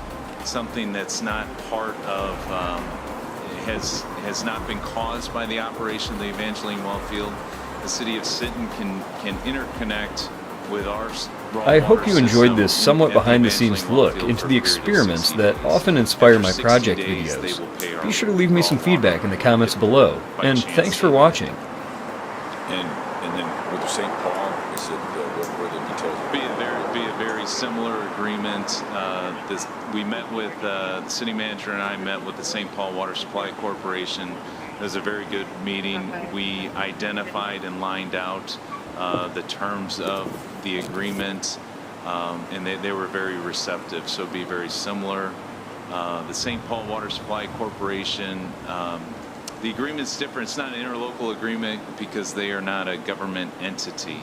They are a non-profit corporation.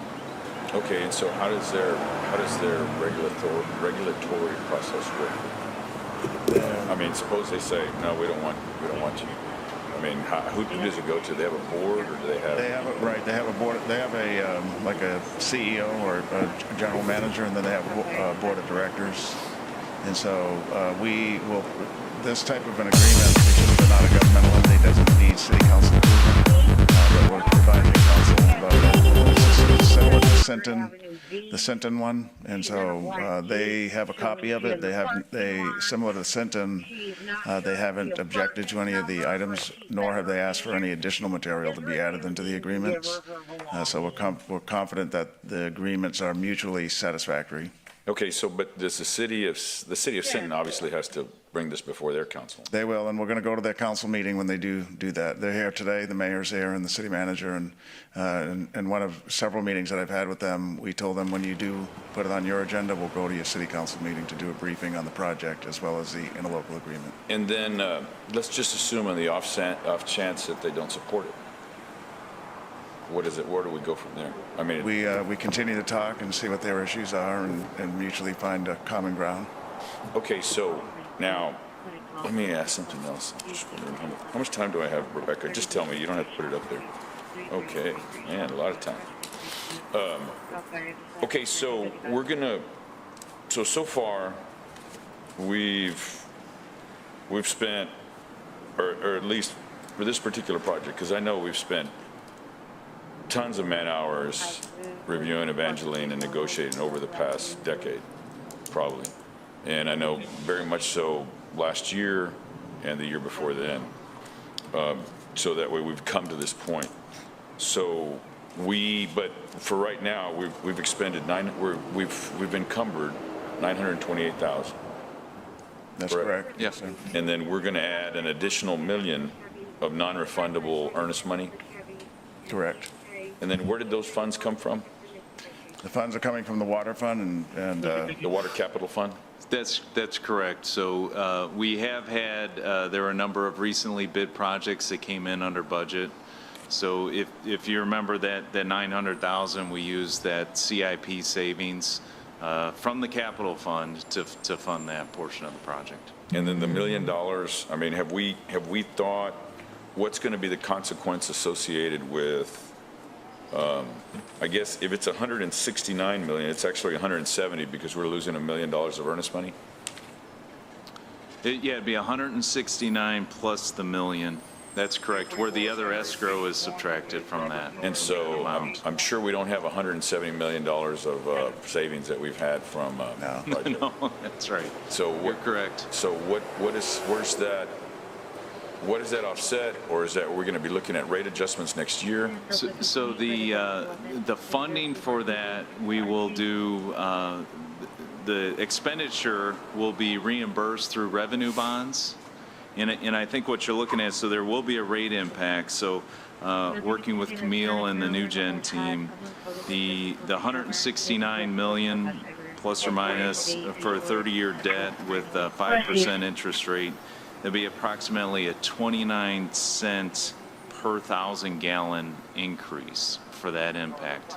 Of course, I do want to mention that there are significant other expenses because we will be embarking on the infrastructure project, which includes water lines, roads, wells, electrical infrastructure as well. So how much of that? So the amount I just quoted is just for the 169 million. One of the items that is on the task of Pape Dawson on their task list is to provide a detailed engineer's opinion of probable construction cost, as well as timelines, detailed timelines for project execution. That's on their task list. So at what point, I mean, and then for the public, would you please explain to them how we came to determine $169,491,700? So that was part of the negotiation efforts. As you alluded to, Councilman, we've been working diligently with the Evangeline Laguna entity. It's important to note, and I've said this with a number of people, location is important. That proximity to the Mary Roads pipeline is very critical, so there's tremendous value to that. Additionally, and I want to reiterate, this is a condition to close, the transfer, obtaining those permits and transferring those permits to the city is ultra critical and ultra important. And those are all components of that price. Yeah, I just want to add that we did negotiate the price. So under this, and you mentioned it, Councilman, we worked on several business proposals for the Evangeline Water. Most recently, prior to this one, it was a take-or-pay contract. This one was an outright water right purchase. When we began negotiating with the Evangeline Group, their initial sales price was $197 million. But through several meetings, we got a better price for the ratepayer, and finally ended up on their final and best offer, which was at $169 million. Did we make an initial offer? No, they made the initial offer. Okay, so we just automatically started at the, what price? We started that, right, we started at theirs. That included an appraisal, if you will, from a recognized firm that we actually tried to use in some of our projects. So there's some documentation, I think it's a 50 page report. Yeah. Report that substantiates the starting point of $197 million. Yes, sir. So they substantiated on that proposal $197 million? Yes. Okay. Okay, that's good information. I was going in a direction here, and I got thrown off by you. How much time do I have? 2 minutes, all right, thank you. 2:22. Oh, I used to love that show. Anyway, so it goes over way a lot of people's heads, I'm sure. Okay, so right now, this is assuming that how many wells is this? So there's 2 existing wells on the property. Those wells were drilled for test pumping and aquifer testing that Interra did. Those wells would be conveyed to the city, and then CCW, the city, plans to drill an additional 22 wells. 22 wells. So assuming that, I mean, from a standpoint that where permits are only received for 10 wells. Now the agreement says that it says for all. So what happens at that point that, let's say, for example, because I was very much on board when there was a royalty requested, because I had thought that 10 to 12 MGD would be workable. And so what is it? And as we're going through this process, so what happens if we only come back with 10 wells or 12 wells? So the 22 new well permits are a condition of closing. So it's up to the city discretion on whether we close or not. Okay, so but that's what I'm saying then. So then you're going to come back to us and say, I mean, are we going to look at for a reduced cost? Are we going to try and renegotiate that $169 million? So if there were, and I don't want to interject, I'll always let the attorneys answer this and then they can correct me if I'm wrong, but there would be an opportunity to renegotiate if they don't meet the terms of closing. Did I say that correctly, Miles? Yeah, I would like to say that this ordinance actually has a mandated condition of closing within it. And one of those conditions of closing is that Evangeline Laguna receives final, non-appealable permits required under the San Patricio Groundwater Conservation District's rules for the drilling of 22 new groundwater wells on the real property of sufficient design to produce water for municipal use. Approval for the assignment of that water well production permit issued in the name of Evangeline Laguna, LP, dated 2019 and renewed on January 21st, 25, and a transportation permit authorizing the transport of no fewer than 28,486 acre-feet per year of groundwater outside the boundaries of the district for use within the city of Corpus Christi's service area. So if they don't provide all that in order to close, the staff would have to come back to city council to modify that condition. Okay, I understand that, but I guess that's the thing. I guess then, once again, what does that do?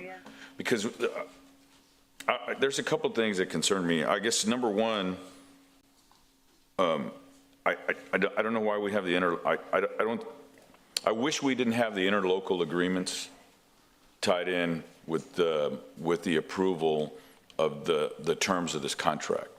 And the reason being, which, I mean, I think I know where it's going to go. I mean, there's the support to move forward with it, but if there wasn't the appetite to move forward with it, then the interlocal. Hey everybody, welcome back to the channel. Today I've got a pretty interesting video idea for you. Right, well first up right here we had those just cheap old Crossmans. They did pretty dang good. This would definitely be under an inch. Right now it's probably right at an inch with that one. Came up here, shot this 5 shots with the H&N Hunter Extremes, and that did pretty dang awesome. We had 2 go there and 3 go there. It's right at about an inch in size. Not bad at all with that one. Up here, kind of started blowing the paper apart. A little bit more difficult to tell what happened, but it looks like we had 1 shot come up here, and then the others also. Because we don't have any water, we're in a drought. I can see a hole clear through the block. Did something other than just desal and look for water, we wouldn't be in this situation right now. It is obvious that we have a lot of things to do before Hades on both sides. So I'm hoping that happens. I'm glad to see that you've got such a good team with you. It's a great list of people, so I have a lot of confidence it's going to get done. I was just curious, the water quality. Can Steve Young speak to that? And now for the exploding pellet.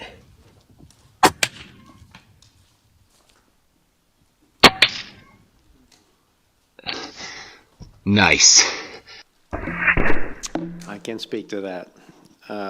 I knew you could. There's been 2 wells. All right, so here's a closer look at our Crossman Hollow Point clay block. We got nice cavitation, made it all the way through. Next up was the JSB Hades. Definitely did a little bit more damage with that one. You can see it really ripped that block apart and caused a little bit of additional cavitation in that one. I sort of hit it towards the bottom, but I'm confident that that hit shows what it's capable of doing. Now, here we have those Hunter Extremes, made it all the way through. Not as much cavitation as I would have really hoped for out of those Hunter Extreme. Not going to penetrate is, well, not correct. Those things penetrated the biggest block of clay, and they did it with authority. I've been loving these things lately. They make hunting fun, they make shooting fun, and they're really pretty dang awesome. So if you want to check them out, I'll put the link down in the description below. And if you like this video today, hang out with me some more. Check out one of the other couple of videos up on screen, and we can do just that. And until next time, stay free, shoot straight. I love y'all. That the well field, I could be fairly certain will come under 900, and it'd probably be more like 800 TDS. Okay. There was we did sample all the constituencies, PFAS and all the metals. The first well, I don't remember any metals being close to the MCL, the primary drinking standards.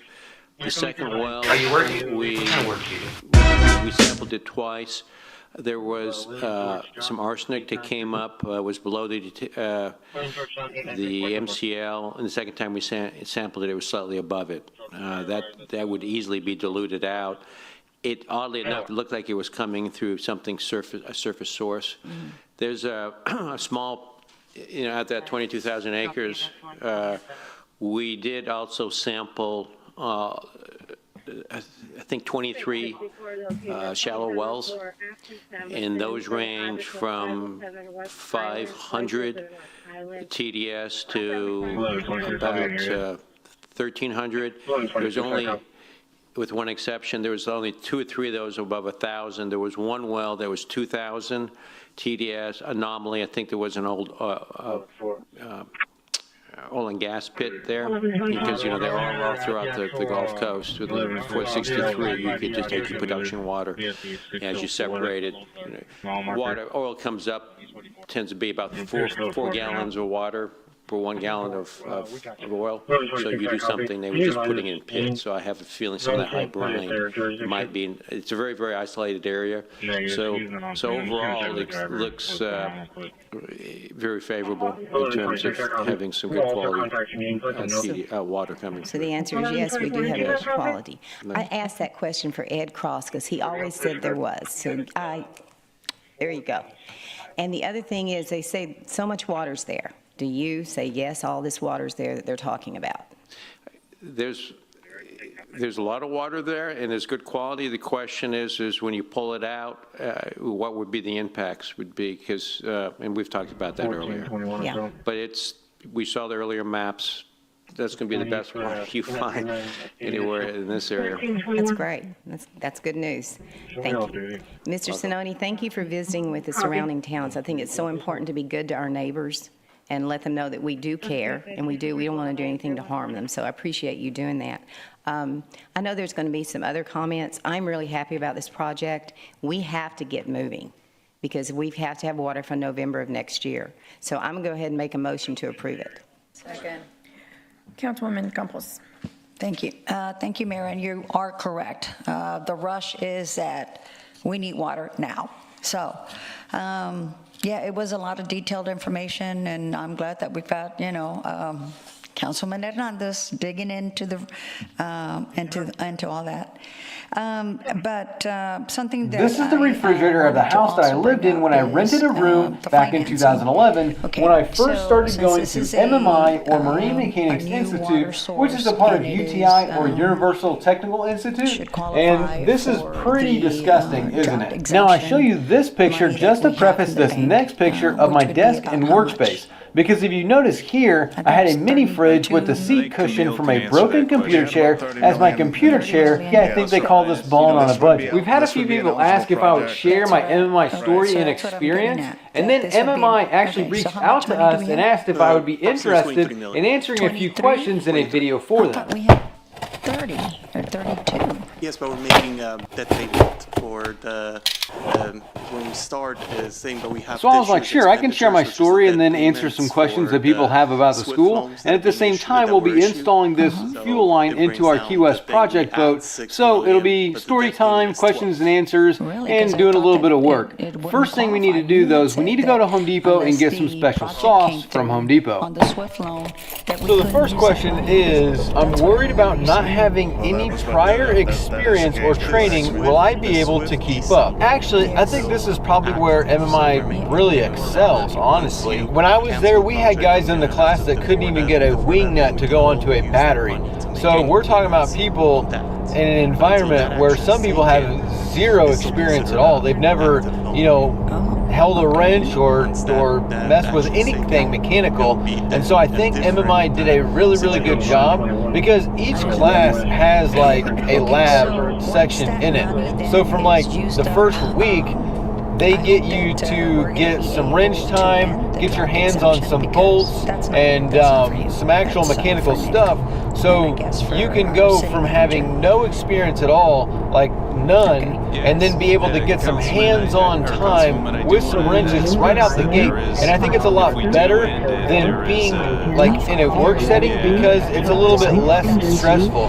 You know, you're in a controlled environment with other people with similar experience levels where you're, you know, some people will have none, some people will have some. There's some guys in there that have, you know, quite a bit of experience, but it's very stress-free. Whereas if you're at a job and you've got your boss leaning over your shoulder, looking at you, asking you when you're going to be done, you know, it's a little bit more stressful. And so I think that they did a really good job of being able to get somebody some hands-on experience in the summer. So I'm originally from Illinois, and there's stuff like that, because if it freezes, then you're going to have a big problem with the engine if you did want to. But it's just what I did, which allows me to make a lot of extra money as well, which want. They think they want something, but they're not really willing to put in the work to get it. To explode from there, to help you find quick comment before Steve gets you might be doing repowers where occurring. That's what I thought. It's built for but the comment I want to and a lot of opportunities as well. Right? I do what I love every. Are in operation, water quality samples are routinely taken, and that's incumbent on CCW operating any well field to monitor water quality from each of the wells. But I'll defer to Steve. Nick is correct. It's naturally occurring.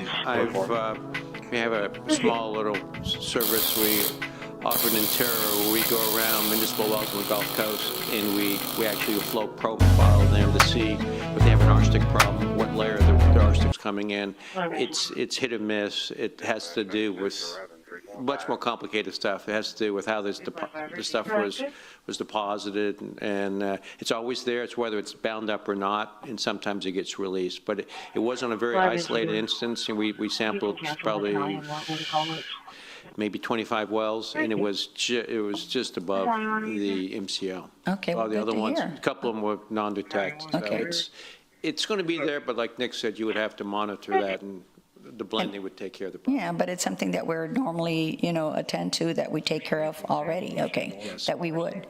Okay, that's all that I have. Thanks. Councilman Cantu. Thank you, Mayor. A couple questions, and I just want to I want the public to hear this. So if this passes today, my understanding is we have an inspection period of 120 days. Correct. And then a permit for 180 days? Correct. Together, right?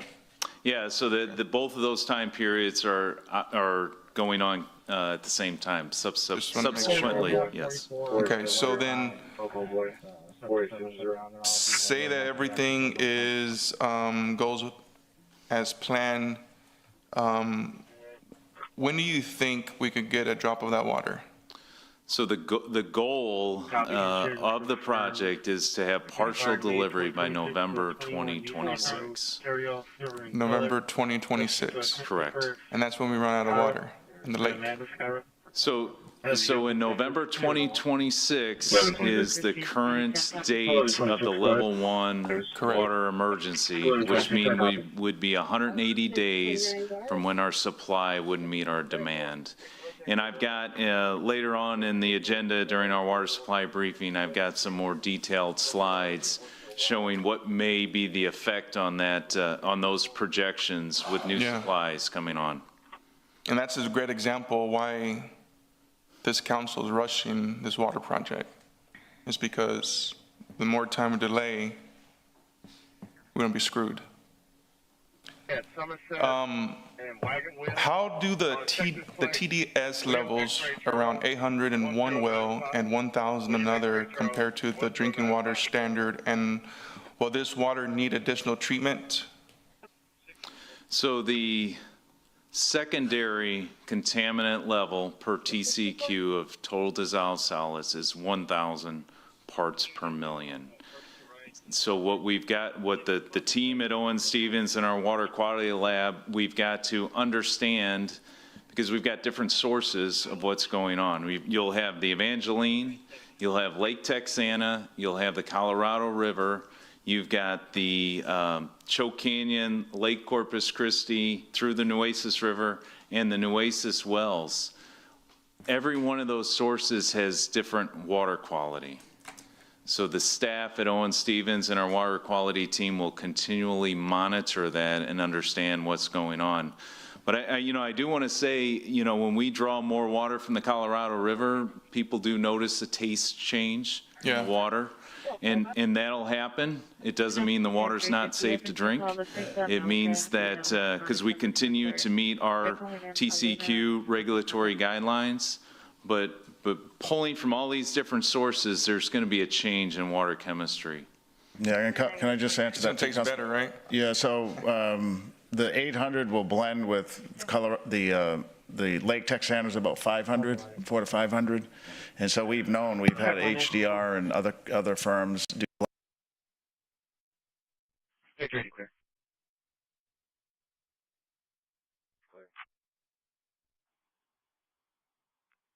And the 12, we're going to blend into the. You can reduce those. We're not finding anything. So we've worked, we've had great discussions with all of our engineering teams. So the 12 million gallons a day can be connected to the Mary Roads pipeline at Schedule 4. So that's operating at 70 to 72 MGD. 24 MGD can be inputted into the Mary Roads pipeline provided certain conditions exist. Those conditions are we're operating at Schedule 4. Those conditions also include that Steel Dynamics, SDI, and San Pat Municipal Water District continue to take their average demand. If the Mary Roads pipeline operates at Schedule 3, which is 55 million gallons a day, and if you recall, we've had pressure exceedances at Schedule 3, inputting more water into the Mary Roads pipeline at Schedule 3, you will still, and it's the same thing with Schedule 2B. The integration of Evangeline into the Mary Roads pipeline is a significant task that we've challenged. So there's multiple entities working on that. That's CCW, the Lavaca-Navidad River Authority, Pape Dawson, Hanson, HDR. That full team is working on how to best ensure a safe and consistent operation of the Mary Roads pipeline. Because that pipeline is so critical and significant for us. We've got to take every precaution available to protect that asset. Understand. I just want to tell you thank you for everything you have done so far for the city and your team. Thank you, Peter, for this. I mean, I think we need to move forward and get this project going because we're running out of time and we need to make sure that we have water next year in December and provide the water we promised to the refineries and to whoever else, that they're going to keep on getting water from the city of Corpus Christi. So thank you. Councilman Roy. First of all, thank you for your presentation.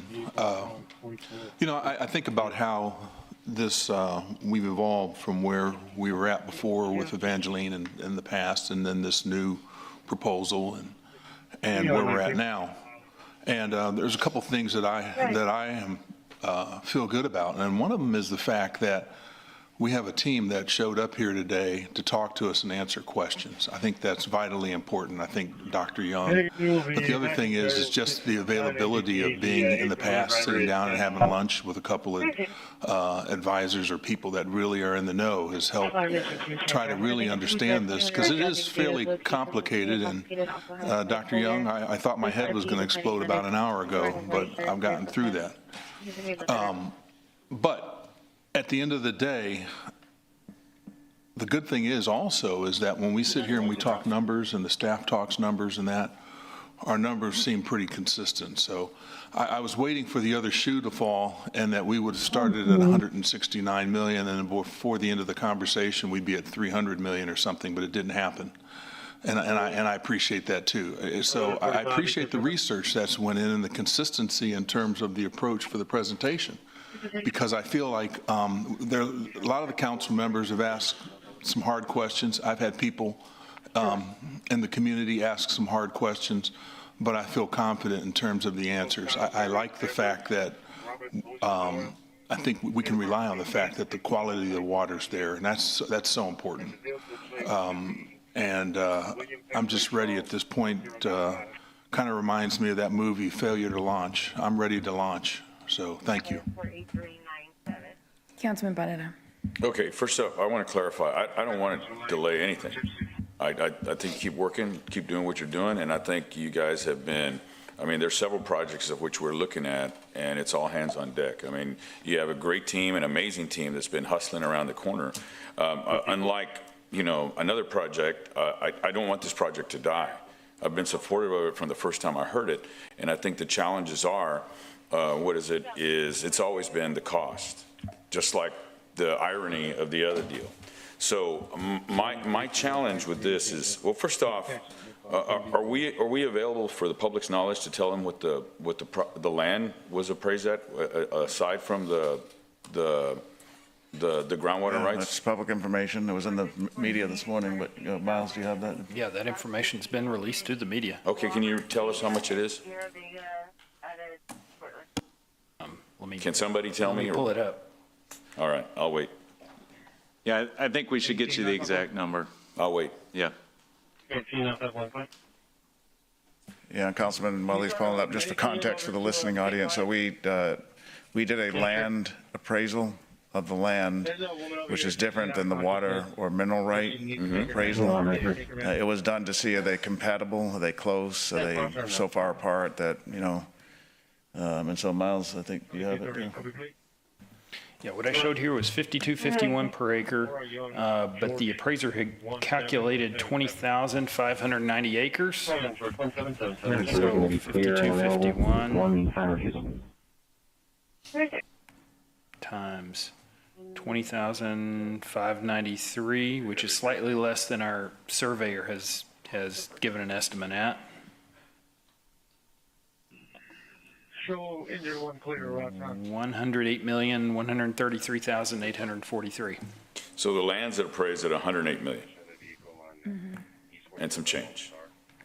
And you know, and really that's the heartburn I have. You know, first off, I want to go back and reiterate, hey, it's all hands on deck. I think we need to look at every resource. It's always been an and. It's never been an or. Unfortunately, you know, some of my colleagues disagree with that. I mean, I think I saw last week we were sent an unsolicited proposal of somebody that I understand that even Drew had been talking to with regarding to floating desal barges. So we want to pursue every opportunity because we've got an emergency that, you know, as far as when I was on the campaign trail, I committed that we were going to be able to provide this resource. I mean, that was the number one, this was the first time it hasn't been about streets. It's been about water. So I just want to ensure that, hey, there's no delay, but I just don't understand. I just think it's not prudent because then the 169 million is done. And now we put ourselves in a position to where if there's only 10 MGD available, then we're going to have to go back to the drawing board. We're going to have to go back to renegotiate, and that's going to present some challenges because now that's going to delay it. You know, that's just going to delay it. I think this term sheet is something that I'm really concerned with because we're just agreeing that, hey, all this works out for this, which I think is very, very optimistic. I think it's very optimistic. And I've always said that the water is good. The water is good. And so I think we get to this point. We haven't done our due diligence with the community, but we're agreeing to $169 million when we've started the process, which we should have done long ago. We should have gone and talked to our neighbors long ago if we've been working on this for a decade. So it really frustrates me that Evangeline Laguna, you know, I remember as soon as I got on the council the first month, they were in my office They're in my office to explain to what it is, and then we came over here and we talked about it. So that, at that point, they'll come talk to me, a freshman council member that, you know, didn't know where the bathroom is all of a sudden now, but we can't talk to our neighbors down the street. And now they put us in this predicament. So it's just really frustrating that we're willing to go ahead and agree to $169 million when we don't, when there's no permits. We're obviously going to have to apply for more expensive debt, which you said is at 5.5%. That's when we ran the numbers, we estimated at 5%. That's all we did, trying to come up with some conservative information for you. Okay. So once again, that's about 2% more than the other project that is completely off the table from what I understand. So what is it? That's the thing, you know, and all I've ever said that industry wants is certainty. But we're going to agree to, I just want to say that for the public, because I obviously don't support, the only thing I don't support this is agreeing today for $169 million. Now, if we came back and we said we're going to do whatever it is per acre, then I might be okay with it. But right now, we're already agreeing for $169 million, and it eventually, and then we still haven't figured out the rate model as far as all our other capital costs. We're still in the dark with all that. So I just don't think that's a good business model. I don't think it's a good business plan. So I just wanted to be very clear. But I think full steam ahead. I think you guys, we put you under tremendous strain because we're inconsistent. But thank you very much. Councilman Hernandez. Okay, I want to say that this is not rushed. How long have we been looking at Evangeline? Probably, and I've been here 6 years, Councilman, probably half the. Well, it's been here, years, you know. Yeah.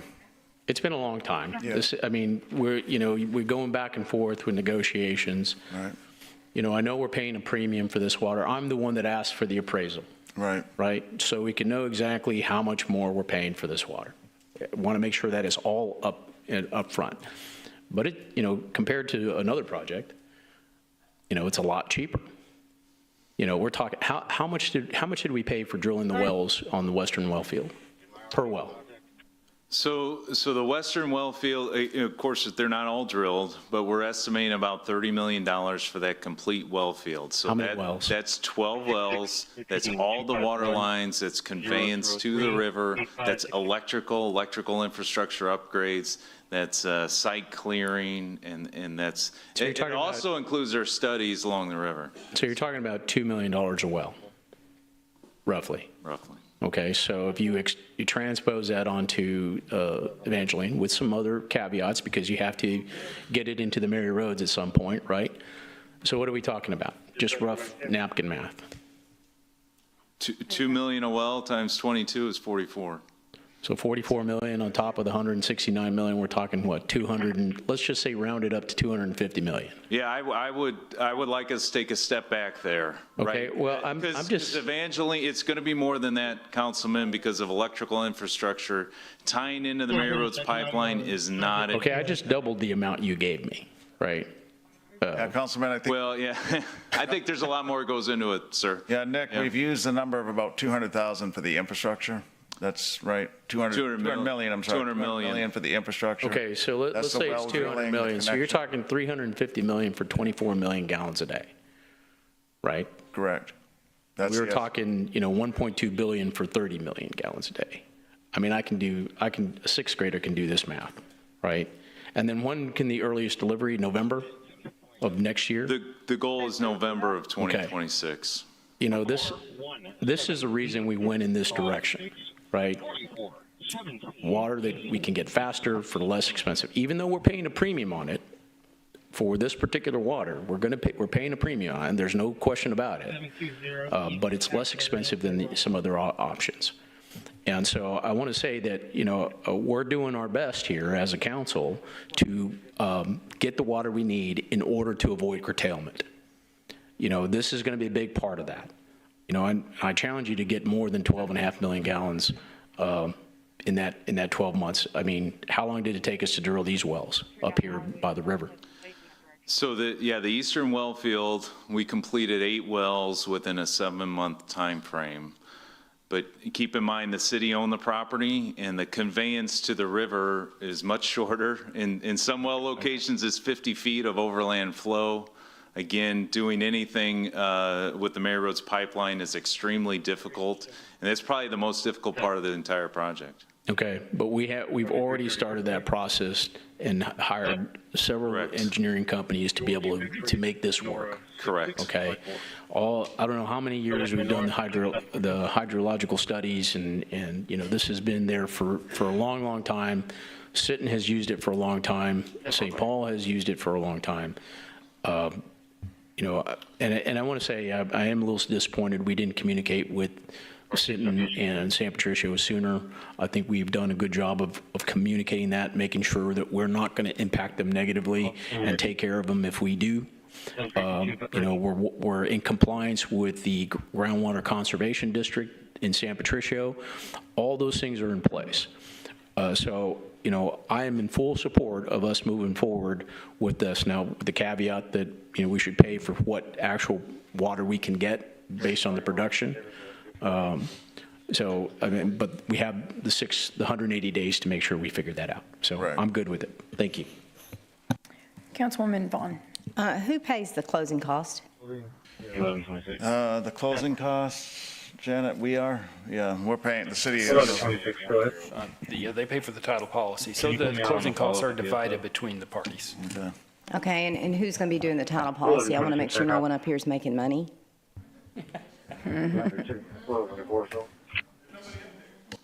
No, they're not here. Do we know that? Yeah, we know the title policy company's Okay. mission title. Okay, thank It's you. out of San Antonio, so nobody here, and you know, right. Making sure for the public. Someone quoted to me, a really good friend of mine the other day, you know, we've waited so long to do this because Evangeline's been around a long time. They have gone back and forth with the city. When I got here, they called me in January, gave it to Mr. Sinoni. He immediately got on it. So they've been working on it for a while. So I appreciate them coming back because they didn't have to. So the predicament we are in, which I'm going to say again, is because previous councils did not look for water for us that we needed right now, just focused on one thing. But someone quoted me, it says, the greatest cost of infrastructure is delay. Nothing ever comes down, it always goes up. So we have delayed. Had we done it years ago, it would have been cheaper. Now we're going to have to pay the piper. Thank you. Councilwoman Paxson. Thank you, Mayor. I would start by echoing what sentiments have been shared. Thank you for this information and the presentation, and my hats are completely off to the team. This year, what I've watched is CCW and our city leadership truly focus and mobilize on getting water for an immediate future and securing a long-term supply. And I know a statement was made a little bit ago that we're indecisive, and I think that's not true. We have been very decisive, and we are moving forward to prevent curtailment and also secure a robust and strong, diverse portfolio for the future needs of this region and its water supply. So I want to make sure that that is a soundbite that's out there, because that's the reality. And at the end of the day, like was just stated, what we're paying for is scarcity. We don't have another project right now that we could begin harvesting water in the matter of months at the volume that we need it. And so I don't know how you would really put a price on that other than we need it, and we have promised the people that we're not going to go into curtailment at all costs that we can doably accomplish. And so thank you for those efforts. We realize that, and we support those efforts. So, and also thank you for being such a good spokespeople for us to our neighbors and our other partners in the region. That's important, and I appreciate that. All right, thank you. I have some concerns. I'm trying to be very, very optimistic about this because yes, we need water. So